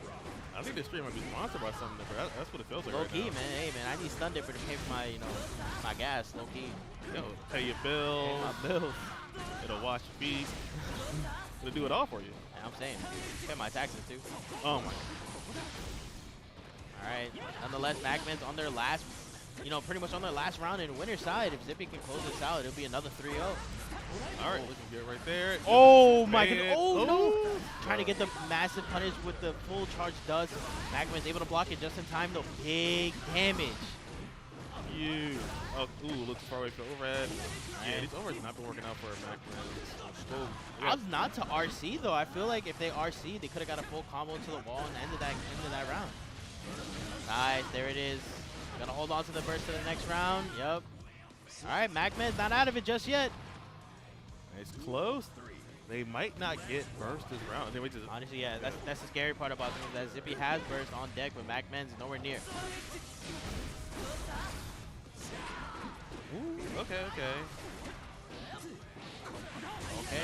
alright. Alright, Zippy gets that good corner control. Oh my goodness, caught him backdashing again. Big damage, opts not to break the wall. Goes for the reset. Okay. A nice 2-S'ing to stop the slide, potentially. Yeah. Oh, a little too early. Honestly, this could be the round. Oh, never mind. Opts not to burst. Good block. You gotta suffer. Oh, that could have been the round. Probably didn't. All right, there it is. RTL in the corner. That's going to do it. 3-0 for Zippy over MacMen's. Man, that's another 3-0, bro. 3-3-0. 3-3-0, man. People are just getting cleaned up. We definitely are going to leave early tonight. Damn. That's crazy. Honestly, it's hype to see it. It shows you that there are a lot of strong players out there that are ready and willing to do whatever they can to get ahead. I mean, well, it's not like to say, you know, like these other players like don't have what it takes. They still have a chance. You know, they're just getting sent down to losers, where you know everyone down there is hungry to make it out. So they have another chance to make it out through losers. Meanwhile, you know, these other people who have been plowing through winners, we're gonna see them later on in the tournament and whatnot. But nonetheless, man, 3-0 first game, second game 3-0, this game 3-0. I'm gonna get one of these sets to be close, man. Everyone getting cleaned up right now. Yeah, it's Good been Lord. Just, woo! I think, is that the smell of the game? No, you smell of the game. Definitely is the smell of the game. You got that. I'll give you that one. That song is fire. Oh, God, I feel like Guilty Gear songs, like, they grow. You like they definitely do. Oh, they definitely do, man. You like, have no idea. I with this, I don't like these lyrics. I don't like, man, Guilty Gear with lyrics that makes no sense. And meanwhile, at Evo, everyone's like singing the freaking opening theme to Guilty Gear Strive. That was such a great moment. I was so happy to be there at Evo when we were like in their intermission, and then they played Smell of the Game, and then everyone just started singing that. Everyone in the stadium was singing Smell of the Game. And the freaking the main developer was there, like witnessing all that happen. It was such a dope moment, and like, people, that's what I'm saying, man. Yo, don't sleep on like music like Guilty Gear Strive music until you actually like give it like a real honest chance, because some of this soundtrack, fire. Yeah, I think the meme is always that, hey, you get a free game with this soundtrack for Guilty Gear. Yeah, you get a free game with the soundtrack. That's definitely the truth right there, man. Every now and then, man, if I need a quick pick me up, I'll put on Smell of the Game real quick for the one time. I do the same thing with Plus R. Oh my God! You put a little few different songs in here. Sometimes put some Tekken music in there, like Your Sunset, and blast that in there and just relax and be mellowed out. Sometimes you need it, bro. Like, people don't understand that some of this music, you know, it's definitely comforting. Honestly, one of the big music soundtracks that I listen to, like on a frequent occasion, definitely the soundtrack from Marvel vs. Capcom 2. Oh yeah. Classic. Can't go wrong with that, man. Clock Tower stage, you know, everything on there is just an absolute banger. Definitely music to listen to and just relax. Oh, but nonetheless, yo, we're getting a run back. Well, not a run back, a return of Suno Winner. We saw him earlier. I also want to put in there real quick. I love the river stage. From Marvel 2? I love this. The river stage from Marvel 2 is a timeless classic, bro. Timeless classic. Gotta be dancing. Oh, man. I can go on all day about that song and that soundtrack, man. But nonetheless, we got a game going up for y'all. We got Suno Winter versus Yurikov. We saw Yurikov earlier. You know, before top 16 started, right? The Axel low pick was here. And getting right into it. Yeah, they're running Millia earlier, and then they're switching off to the Axel. Yeah. I think something good to this matchup. You know, anybody that can outrange Leo, because his walk speed isn't the greatest. You know, and he's a dash step character, so keep him out. Don't force interactions. We'll be good to go. Yeah. Honestly, such a crazy plethora of characters to have in your pool. Going from Millia to Axel Low, that's literally two completely different dynamics. Yeah, you know? That way you get that good matchup spread. Yeah. I mean, sometimes you need it, but nonetheless, at first what was looking really good for Yurikov, Suno Winter obviously got in with Leo and was able to put on the damage, but the counter super is out, big damage for Yurikov. Building that distance, honestly, this is what Axel's looking for. Oh! Oh! Looking a little crazy there. And again, because most people really do expect like the back turn right there. That's and what I'm then saying, you cross right? up and Yeah. you're like, oh, this is scary. All right, first opening for the second round to Yurikov here. All right, just playing a good neutral. Yurikov with nice style poking. Honestly, like I like this what we're seeing here from Suno Winner. You know, like a character like Leo, we said before, you know, like an aggressor, like through and through. But Suno Winner realizing having to play against Axel means you have to play a different way. Yeah, so being calm and cool and collected. Oh, grab, that's gonna be it. Nice, good stuff from Yurikov. Not giving up way too early. Oh, and a perfect at that too. We got a match here. So then you see this too, like it's really slow, perfect, really like late match, but it's not always super explosive. Sometimes it's more calculated. Yeah, you know? sometimes that, you know, honestly, low-key, this could be like, you know, some form of chess if you think about it. You know, there are definitely different factors you have to think about going into certain matchups, and especially when you're playing against a character like Axel, it prompts you to have, you know, second guesses. Nice. Oh, big damage. The super is there. All right. The setup for Suno Winner here has a massive health lead. The cross-up. Oh. And again, Yurikov not ready. Watch your toes. First game going to Suno Winter. How do you block that? How do you block? He's just dashing through you. Man, that's scary, bro. That's scary. It's definitely a scary thing to deal with. Oh, there it is, the Chains to Melee Rage. I mean, like we said, you know, Yurikov definitely, you know, a master of both these characters. So we'll see how the second game goes. Now, like Suno Winner realizing that no longer having to deal with Axel means that they can just be that straight raw aggressor. And I feel like this matchup is slightly in the favor of Leo just because, you know, being able to DP without having to change sides can be like such an easy thing for them to do when dealing with mix-ups from Milia. Yeah, like, what are cross-ups even? That's what I'm saying. The only one doing cross-ups is Leo. Okay, all right. All right, nice. Nice trade. With the anti-airs. Big damage. Yeah, it's laid on thick. Oh. And again, Milia, definitely a character that doesn't have the greatest amount of health. Suno Winner, you know, most people probably try to save the wall. I feel like they aren't worried about it. They just want to do as much damage as possible. And oh, like we said, the DP put good block up from Yurikov. Yes. The burst is out. This is going to do it. Yeah. Sometimes you might be like, maybe I want to bait the burst right now. Nah, at that point, like, yeah, just like, you know, just hold on to it, you know, because if you throw it out, it works. But then you still lose the round, you're going into the next round with like an even bigger deficit before the round even starts. Unless you're really that confident in Unless like a legendary comeback. I don't think Yurikov thought he was him for a second there, you know. All right, looking really good right now, though. Oh, DP, big damage, or are we going to see a burst? Opts to take it. Super is there. Oh, opts not to use it. Okay. Oh, 6P. That man is so proud. Oh, okay. Oh, the immediate super. Oh, but can they parry this? Oh, unfortunately, no. That 5K was out a little too long. All right, so Suno Winner looking really strong.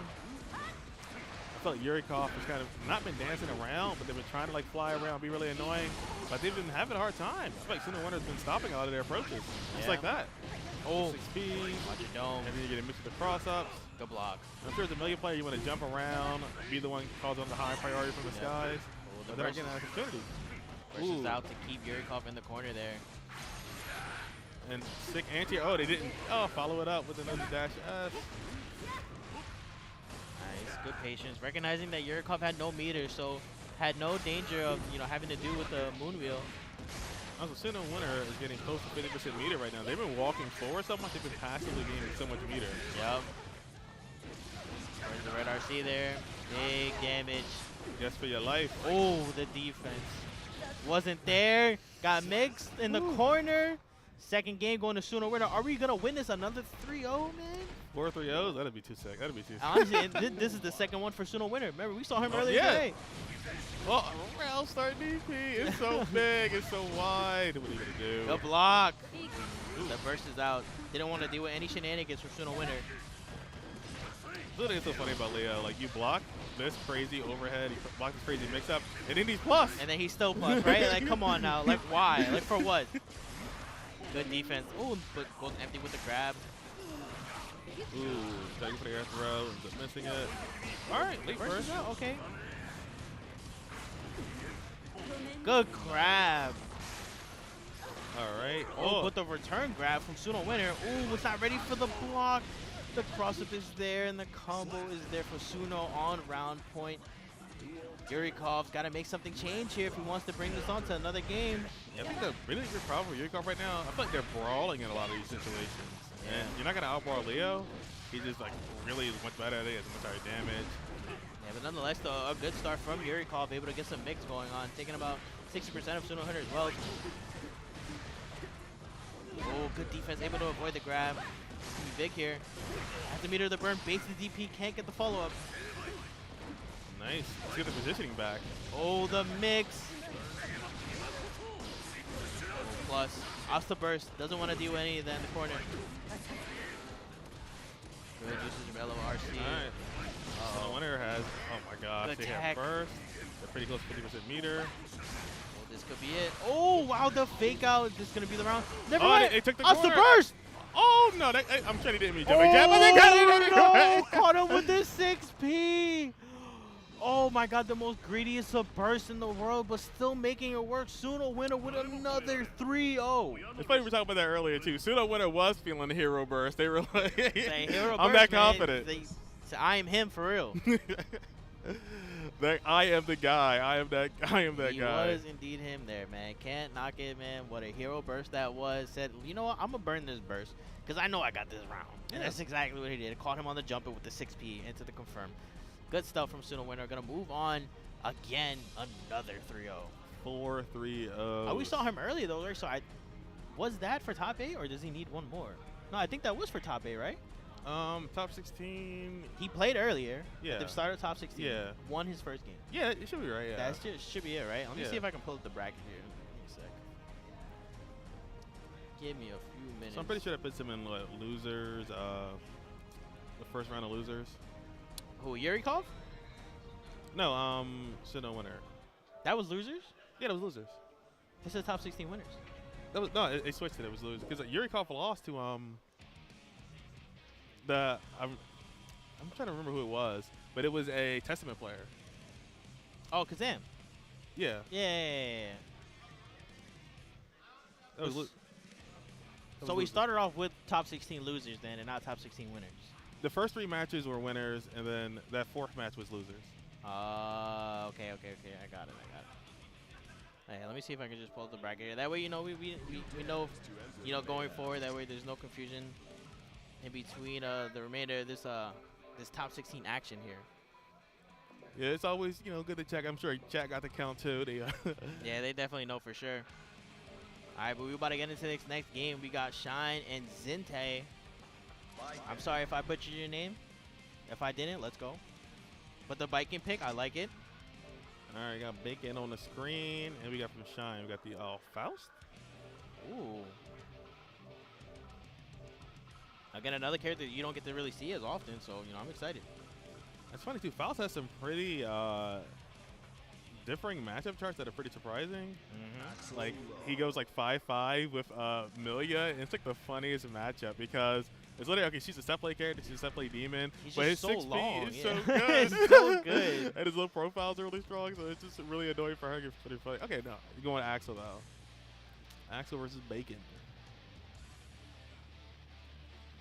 I love her theme, too. I feel like it takes so long to get into it, but you're just waiting for it, just immersed in Oh, so all you the know what ambiance happened of it. here? We saw Scambolini play Suno winner earlier, right? So we thought that it looks like the names were reversed for that situation, so that's why it looked weird when we saw, you know, Suno winner again and it being a losers. But instead of a button check, it looks like we're getting straight into this first game. Unless this is the most aggressive button check I've ever seen in my life, but you know, I'm not gonna question that. They really want it. Yeah, for real. All right, but this time repping that Viking, I feel like this is the first time like I've seen this character like being played here within top 16. But Viking's like definitely like one of like a better characters for sure, right? Yeah, I definitely think so. She has such immediate threat. Exactly. Super fast. Yo, Dungeon! And it's like what happened with half a health bar. The mat is still really useful in defensive tool situations. The parry does an ungodly amount of damage. Right? For real, man. Negative reason does so much. For what? Oh my god. Alright, so right now, it's like Shine kind of having a hard time getting in, but alright, got in there, got the mix started. And it's like this funny, like 50-50, I explode, you explode character. Yep. I mean, nonetheless, you know, Shine having to use their burst there just to, you know, get away from that situation there. Zintai was putting on the pressure. Oh, puts on the bungee cord, safe setup here. Nice, good block. Oh my gosh, you get counter hit and you get hit with a full combo. Wow. The burst is out for Zinte though. Shine looking pretty good. I feel like in a situation, like, as long as you get one hit in, right? That's all you need. There it that is, one like you situation. said, right? Red RC is out. This should be the first game for Shine. Nice, good, clean, solid stuff. That's funny. Like that's the funny thing about like dealing with zoners. Sometimes you get hit, you get hit, you get hit, you get hit, you get hit. You just get whittled down slowly, and you hit them one time, they explode. Boom. They explode, yup. Especially a character like Biken can definitely make something like that happen for sure. All right, getting right into it though in this second game, Zintai recognizing that, you know, honestly, there was nothing really going on too crazy on my end. I just need to clean up my act and get this second game. So let's see if we can make that happen. Right now though, Shine still stacking on this pressure though. Oh, okay. Hold on. Zintai with the pressure of their own. Shine able to make something happen. Red RC is out, Super is out, the gun shot. Woo. Boom, baby. I love that big explosion. Give me your money. He just robbed his lunch money with that gun, man. Give Biken a gun. Why? For what? Yeah, she got one arm. What she need a whole gun for? Woo. All right. Shine chilling and blocking it out right now. Oh. Okay. 2D counter. Nice. Somehow still working on his favor. Oh, opt not to use anything to put him through the wall. Letting him come out for free. Good block from Zintai. Yeah. But you don't really get much for that situation, so great block. Nice. Shine still looking pretty good right now. Nice. Oh. This should be the round. Yep, another Axel Bomber is there. Okay. Looks like they tried to parry too. Possibly, yeah. I think that's what happened there. Oh, counter. All right. Shine chilling right now. Getting hit up in the screen. But they're trying to work their way in slowly. Oh, good block. Punish though. Nice. Good challenge though from Zintai. This entire third round has been nothing but Zintai the whole way. Okay, the Super is out. That should do it. Oh, barely. Oh, never nice, mind. The nice. follow-up is there. Yup, you can't get that follow-up after Axel Low Super. Nice. What a second game for Zinte there. And honestly, the first non-3-0 of the night. Excited. Something's feeling momentous right now. They were just so confident in their decision making and just stopping your opponent's approach. I feel like sometimes you're playing this character, you're playing Axel, and you're trying to set up a wall. And sometimes you're just playing this character and you're doing all the anti-versions of your opponent's offense and approach options. And that's what that last match looked like. Yep, the bungee cord is there. Oh, but Zinte is using it for their own aggression. Well, the burst is out. Counter hit, big damage. Oh, time messed up. He said so. No, deal da. Oh, couldn't get that wall combo though to finish. Shine on another Lisa life here on this first round. Has meter, but no burst. Ops of blue RC. Nice, okay. Zinte still holding their ground. Shine trying to put on the pressure, but gets caught with the 5K. Zinte looking solid right now. And I feel like it takes a lot of confidence to do things like that, like do those small pokes that are really low risk, but also you're in a corner, you can explode if you're wrong. Yeah, I feel like in situations based on like when you're in the corner is when it's at its most dangerous. Because if you mess up that timing for that 5K challenge and you get counter hit for it, your health is gone. Like Biken will put on that damage. So yeah, I feel like, really confident decision right now. Things are going slowly downhill for Shine. I mean, yeah, they're feeling real. Zinte's feeling real comfortable right now. Shine's gotta make something happen here. Oh, good tag. Oh, that could have been a big punish. All right, Shine with the 50% meter. They have one snipe available. So good grab. Oh, return grab. Bungee cord is out. This should be the round. Oh, never mind. Hero burst. Hero burst is out. Is it gonna cost him? Oh, 6P burst for Shine. Oh, 5K 2D. The hero burst works again. And Zinte taking the third game here. Shine's gotta think of something here. Honestly, taking the time to think about what you're going to do going into the rematch is smart. So let's see if, you know, it works out in Shine's favor, or is this going to be a 3-1 victory for Zinte? Yeah, and I feel like they just keep presenting that 5K right there, and those like close mid defensive situations is working out really, really well. Yeah, I agree. Oh, counter hit. This is big damage here. I like it. It didn't even finish the combo, and still did mad damage, right? Like, come on. Bungee cord is out again.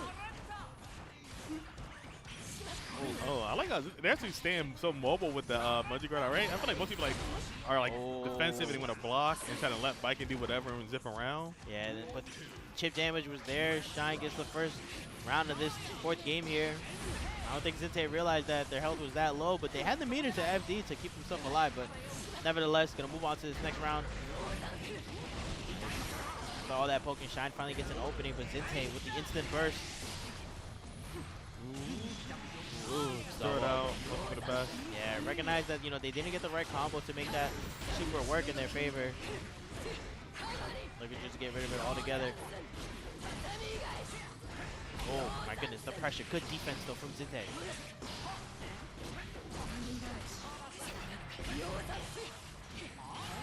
Nice. Oh, counter hit. Oh, no follow-up. Oh, they probably missed it. That's so oh, unfortunate. that's so unfortunate. Even with just like a red RC combo, it would have done it. Oh, that mistake's gonna haunt Shine. All right, bouncing right back though. Okay, okay combos. I like that. Look at your health though. What happened? Why your health just disappeared? It's getting melted like butter. For real. And Shine got that good positive bonus in right now. And Viking is crazy. Zentai about to get the burst back too. So Oh, yeah. Shine's gonna want to make any decisions. They have an ample opportunity to bait, make them explode and pay for it. Bungee cord is out. Meter. Counter hit. Burst is out. The gun is out as well. Oh, there it is. All right, here we go. Game 5. Yep. Shine not giving it in not so easily. And I like that too. They had the explosion happen, and then they double jumped again, and then they ran under and went for the close test cross. You know, that, oh my gosh. Just the quickest of mix-ups. If you're not ready for them, they will catch you lacking. All right. Let's see this game 5 here. Super important for both of these players. With the big confirm from Shine. Again, another big damage combo. Ooh, okay, the jab coming kind of clutch this Shine. For real, right? It's the little things that definitely work out in your favor. All right, Shine with another 100 meter scenario. Oh, was ready for the yellow RC block, but being in the air doesn't allow you to get the combo. Shine, though, is here for that damage. Ooh, lifts the incoming, gets thrown. All right, this is do or die right time for Zane. Got to stay alive. Good tech. The air is there for Shine, and now he's on game point. Zinte's got to make something happen here. Shout out to every bite in S button for everything you do. Nice, good dodge. Avoiding the bungee cord. I don't know what that full charge does was. Definitely a misinput. Oh, the supers here. Big damage. Yeah, this looking pretty bad, right? Yup. No meter, no burst. Slow using momentum. Making mistakes in execution. Okay, all right. Well, you know, Zinte is still not giving up so easily. Big hit. All right, Zinte right now still trying to fight back. Wow, what a 6P catching it from that far. The gun is out. Your shot. It's over. Blah. How you like me now? Getting blasted. Biker was raised in the hood, for real. Like, come on now. Why was Biker ready for that? Biker from that, Japanese people are just that strong. That's true, man. They're just strong. I mean, you know the hook like Biker grew up with in the Guilty Gear world. I can't blame her. Can't blame her for having that. Nonetheless, though, man, that was the first time that we didn't witness a 3-0. Yeah. It was actually a game 5 scenario right there, but nonetheless, that was a great set from both these players. Shine, though, able to clutch it out, moving on to winter semis, yeah. We'll be playing in top 8 tomorrow against Kazam. So if I'm looking at this bracket correctly right now, winter semis is Zippy, who we saw earlier, the Kai player, Scambolini, who we saw play against Suno winner, Kazam, the Testament, and Shine, who we just saw right now. That's your winner side. And right now we're still going through losers here. Looks like we might be having, I believe, Suno Winter and Mac Men's coming up shortly, or Name and Idom. Oh, I think it's Name and Idom. It looks like that's what they have already on deck for stream. All right, and I've seen a little bit of Idom playing earlier, rocking the Eno. I know they've been streaming the game a bunch, really enjoying it. And I feel like this character, you know, usually when you think of Eno, you're thinking of maybe not Idom, but Daru. And I used to love watching Daru play plus R forever, and seeing him being such like a dominant presence in Strive now is honestly super hype. Yeah, man. The question execution for the character is like borderline impossible. Like nobody gets all the Eno combos right, but this game you can get it all right. Yeah, and it looks super devastating. It's not bad. Not bad for sure. And it's funny seeing like a high-low set play character with a command throw super. It actually, or unblockable super. It like blows my mind. Yeah. It's gotta be careful with those command grab supers, man. But nonetheless, I mean, hey, Idom definitely comes from that, being a Street Fighter player and all. No, it has to deal with different characters that have these dangerous command grabs. But nonetheless, it has to play against Name, who we saw earlier with the Giovanna playing up against, I believe it was Kazam, and was pretty much locked down that entire time. But this is going to be a different matchup, right? Giovanna against Eno. Yeah. And I play this matchup too. It's gotten progressively worse over time. Yeah. And it's because at first, like, Eno's dash was a lot slower, but then they kept making it faster. They kept doing like subtle buff to Eno. So before you could like jab out really easily because you got that super fast Giovanna 4-frame jab. But now the Oki is a whole lot tighter.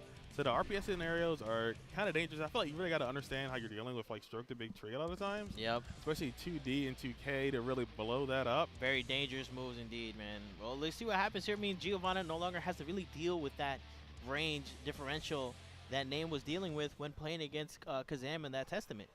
Now, like the range definitely isn't too much of a factor. However, the setups for Idom and Eno are definitely a big benefactor here. If, Name can get in and make sure that, these setups don't come into fruition, this can be a great game for Name. Yeah, I'm definitely excited to see what they got with the Giovanna, what's going on with it. Yeah. So we'll see what happens. And again, another button check.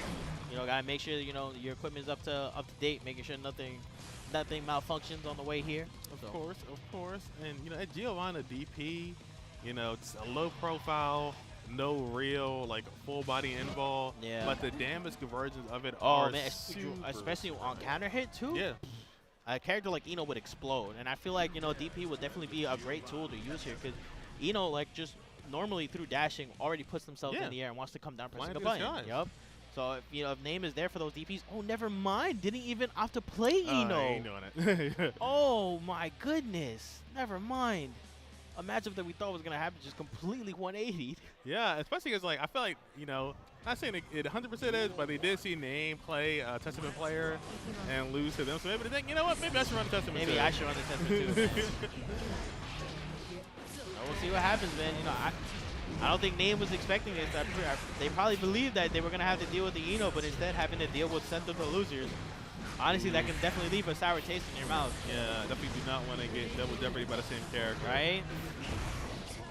Definitely not a good look at all, but nonetheless, Idom working on a perfect here. Oh, no super though. Bird interrupting that. Blue RC is out. Oh my goodness. Oh yeah, health. Okay, gets in, alright. Pretty late match scenario though. Yeah, man, there's definitely a lot to work from if you have to try to bring this back. Nonetheless, Idom was there for the 6P, gets that first round over Name. And I feel like with scenarios like that, it's super scary because you get the momentum, right? But your opponent has a ton of meter to work with. Okay, this is really good for Name right now, though. Yeah, no burst available for Idom. But again, we felt like we saw this before too, like when we saw that 5HS landing into the autopilot. When on counter hit, you can get such a much bigger combo there. But I think Name just wants to get in general to make something start. You gotta relax a little bit. Yeah. If you're not ready, because this exact thing happens here. Big opening for Idom. Oh, good grab. They got a little too greedy. They were charging the dust. For real, yeah. All right, nice. Nice grab again. Okay, Name getting something started here in the corner. Oh, grab again. Gets scooped. Nice. Okay, all right. Name on the board here. definitely, thought about, how that last set against Kazam went against Testament. Oh, counter hit. Big damage. All right, nice jab, anti-air. Okay. All the way. Name is here saying, hey, look, Kazam might have put me in the loser, but you're not going to be the one to take me out. The pressure's there. Again, counter hits. The wall break. First available for IDOM here, but Name at near full health. Oh, I was hoping they were going to super interrupt in that gap, too. Because they did got the meter to work with, but not super useful right now, and are getting counter hit a lot. Okay, that's so fortunate that wall broke. For real. So much more damage, but they have 100% meter to work with. Yeah, off the floor. She gets the first bait. This could be the round. Oh, no, it whiffs. This fight is. Oh, the Mash? LRC. Oh! Mash! Oh, my God! The spaghetti was there, but nonetheless, Name was the one who was able to finish their plate, taking that first game on IDOM here. This Testament pick, at first it was looking pretty good, but Name's like, nope, I'm learning this matchup as we go. I'm not going to make it easy for you. And that's good, No always adapt immediately, but they're adapting still right now. Yep. And I like. Oh, wow, IDOM. I like that positioning so much right there. For real. It was so smart using that to get out of the corner and then make an offensive maneuver happen for them. Name stuck in the wall. Opts out to super to save the meter. Blue RC is out. Gets the counter. Yeah, this should be the round. Oh, never mind. Scenario. Combo drops, but this should be the round nonetheless. No meter for Name. There's the jab. First round of the second game going to IDOM. All right, so IDOM's looking really confident in this neutral game, right? Yeah. And I feel like Name, they're trying to force their way in, and it's kind of like middling success. I mean, like, slowly but surely, Name was able to push IDOM into the corner on the games that, he won, right? So if he can just pretty much just repeat that same scenario, I wouldn't be surprised if he's able to take this round, and then if not, this entire second game over IDOM yet again. Oh, good tech. Ooh. RC trying to get the DP punish on the cross-up. Nice covering that. Where you going? Where you going? Stay Okay, here. pressure. Nice, good button interruption. Ooh, RC to cover themselves from ripping the grab. IDOM out of the corner. I feel like this match, IDOM's done a much better job of reversing momentum when they do get knocked down. Yeah. So they don't immediately get steamrolled into death. So the back dash is not looking too crisp right now. Name, okay. I feel like, Names are finally finding these small openings that he can use to get out of this pressure from Testament and get an opening started for themselves, You see these little moments where he's able to jump over, but the 6P is there this time. IDOM making adjustment of his own to make things happen here. And I feel like we're seeing a lot from IDOM is their way of avoiding conflict is usually through the backdash or just straight up blocking. So they're not cycling, just block or the jump back FD or holding up. I think Name knows what to cover now. Yeah.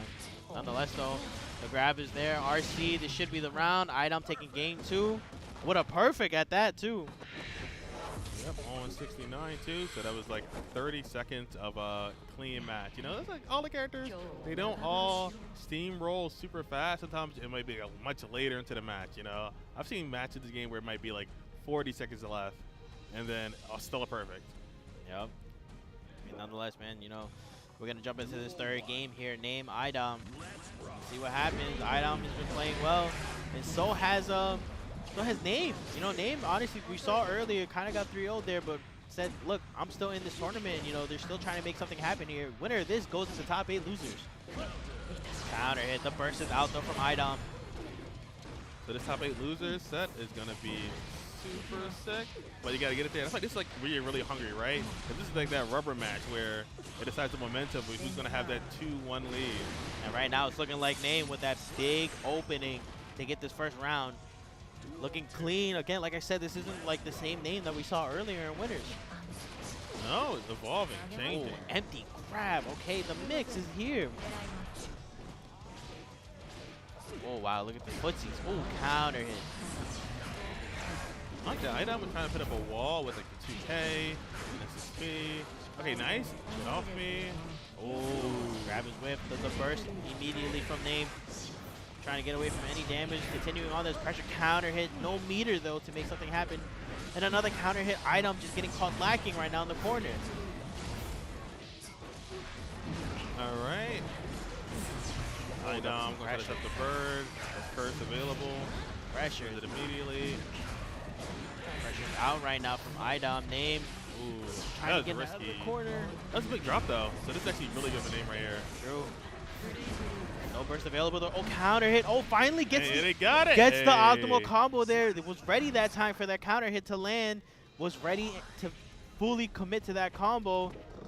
Works out well for them. Idom got caught lacking their Name. Looking to take this game 3-1 over Idom here.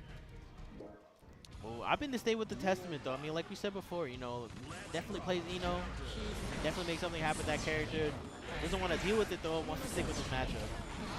Yeah, doesn't want to be in the air. So I respect it. Gonna play that good ground game.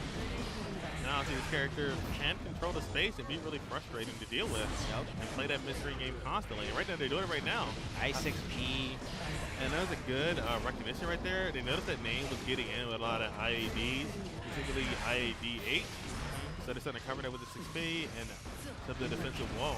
So now Name's got to find something to cycle. Cycle them maybe some 2Ds, some jumping. But even then, it's just blocked, so. Oh, counter hit. Nice. Blue RC, big combo. Hold on. Name has all combos. Okay. Big damage. Empty grab again. No burst available. Ooh, a little too early though with that 5-6-8. Oh! Throw. Yeah, gotta be careful with that. Idom has been favoring the dust mix in the corner, especially with Curse on Giovanna's side.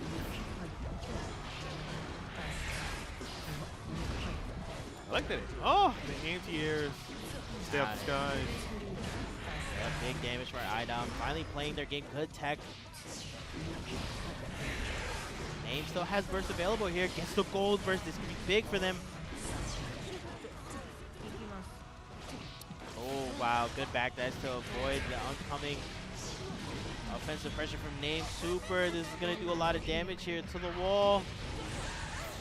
Giovanna does get that great bonus damage and extra health, but not going to come into play right now. And that's this fourth game was just all Idom there, just through and through. There wasn't a single moment where Name was able to get anything cleanly started. Idom was just able to just maintain that pressure, just stacking on all the corner pressure needed to take this fourth game. Now we have another game 5 situation here between Name and Idom. And you know why I think that is? It's because the way Idom was playing, they were not countering specifically what Name was doing. They were just, all right, I'm gonna put out all the stuff on the screen, I'm gonna make you deal with it. And then Name found a spot to IAD. And when Idom said, okay, I'm not gonna let you IAD anymore, then Name's game plan started to break down a little bit more and more and more and more and more. Yeah, definitely true. But nonetheless, here we got game 5 getting started right now. Winner of this makes loser side top 8. Who wants it more? First opening goes to Idom. Ooh, damn.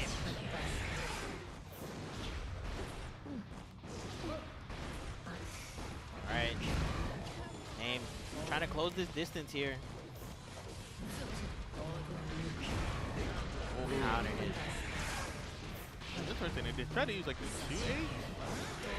Try to counter something? Yeah, it looks as so. I feel like Name is trying to go for different type of options here to get something started. Oh, good defense, good blocks. LRC's out. Finally gets an open to get out of the corner. Ooh, counter hit the burst. All right, Name's looking pretty good. Yeah, says burst to work with. Idom has almost 100% meter. Yeah, I feel like this is a difference maker. I mean, Name might still have their burst available, but with no meter to RC anything to get a big combo. Right now, it's looking like all Idom. Ooh, a little dangerous there. The pressure's here. Idom sneaking it in, gets the first round of this 5th game. No burst available for both of these players. Oh, nice. That's what you did. That's what we do. That's what you feel right now? Ooh, the grab whiffs. Idom able to get out of the corner, apply pressure, counter hit is there. Nice, okay. Name putting on the pressure. Oh, Super is blocked, big damage. I feel like that combo could have been a lot bigger had they committed to a dash. Nonetheless, still in a really good position. Nice, keep going on the pressure. 6P's there to interrupt that string. YRC, the dust catches Idom. We have a final game, final round situation here. Winner of this is going to move on to top 8 losers. Who wants it more, Name or IDOM? And I love the scenario, too. Both players are pretty close to burst. Late match scenario. And then IDOM has been dominating the early match. So I feel like Name, they kind of are just losing the first few scenarios, and they have to just make that comeback late. And that could be so frustrating to do, especially with the longer set. You're getting tired, you're getting worn down. Yeah, I agree. Nonetheless, Name finding a good opening here, applying the pressure. And The burst is baited. This is big damage. They side switch, though. That's kind of unfortunate, but hey, still here. Oh, the mix has RC available, burst available as well. IDOM at full meter. Oh, super catches him, and that's gonna do it. Name wins game 5 over IDOM in what was the closest set we've had here all night.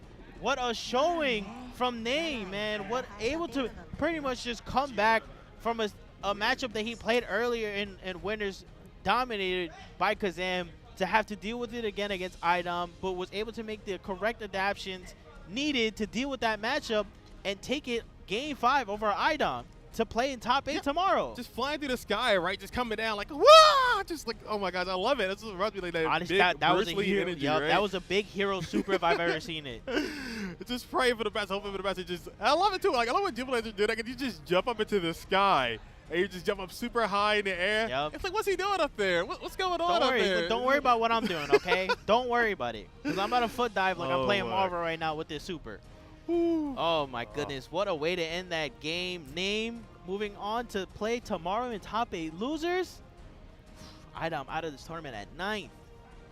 But nonetheless, we still have just one more game for us here. We have Zentai and, oh, we have more than one? Oh, okay, never. Oh, that was it. Zentai and Malphite played off stream.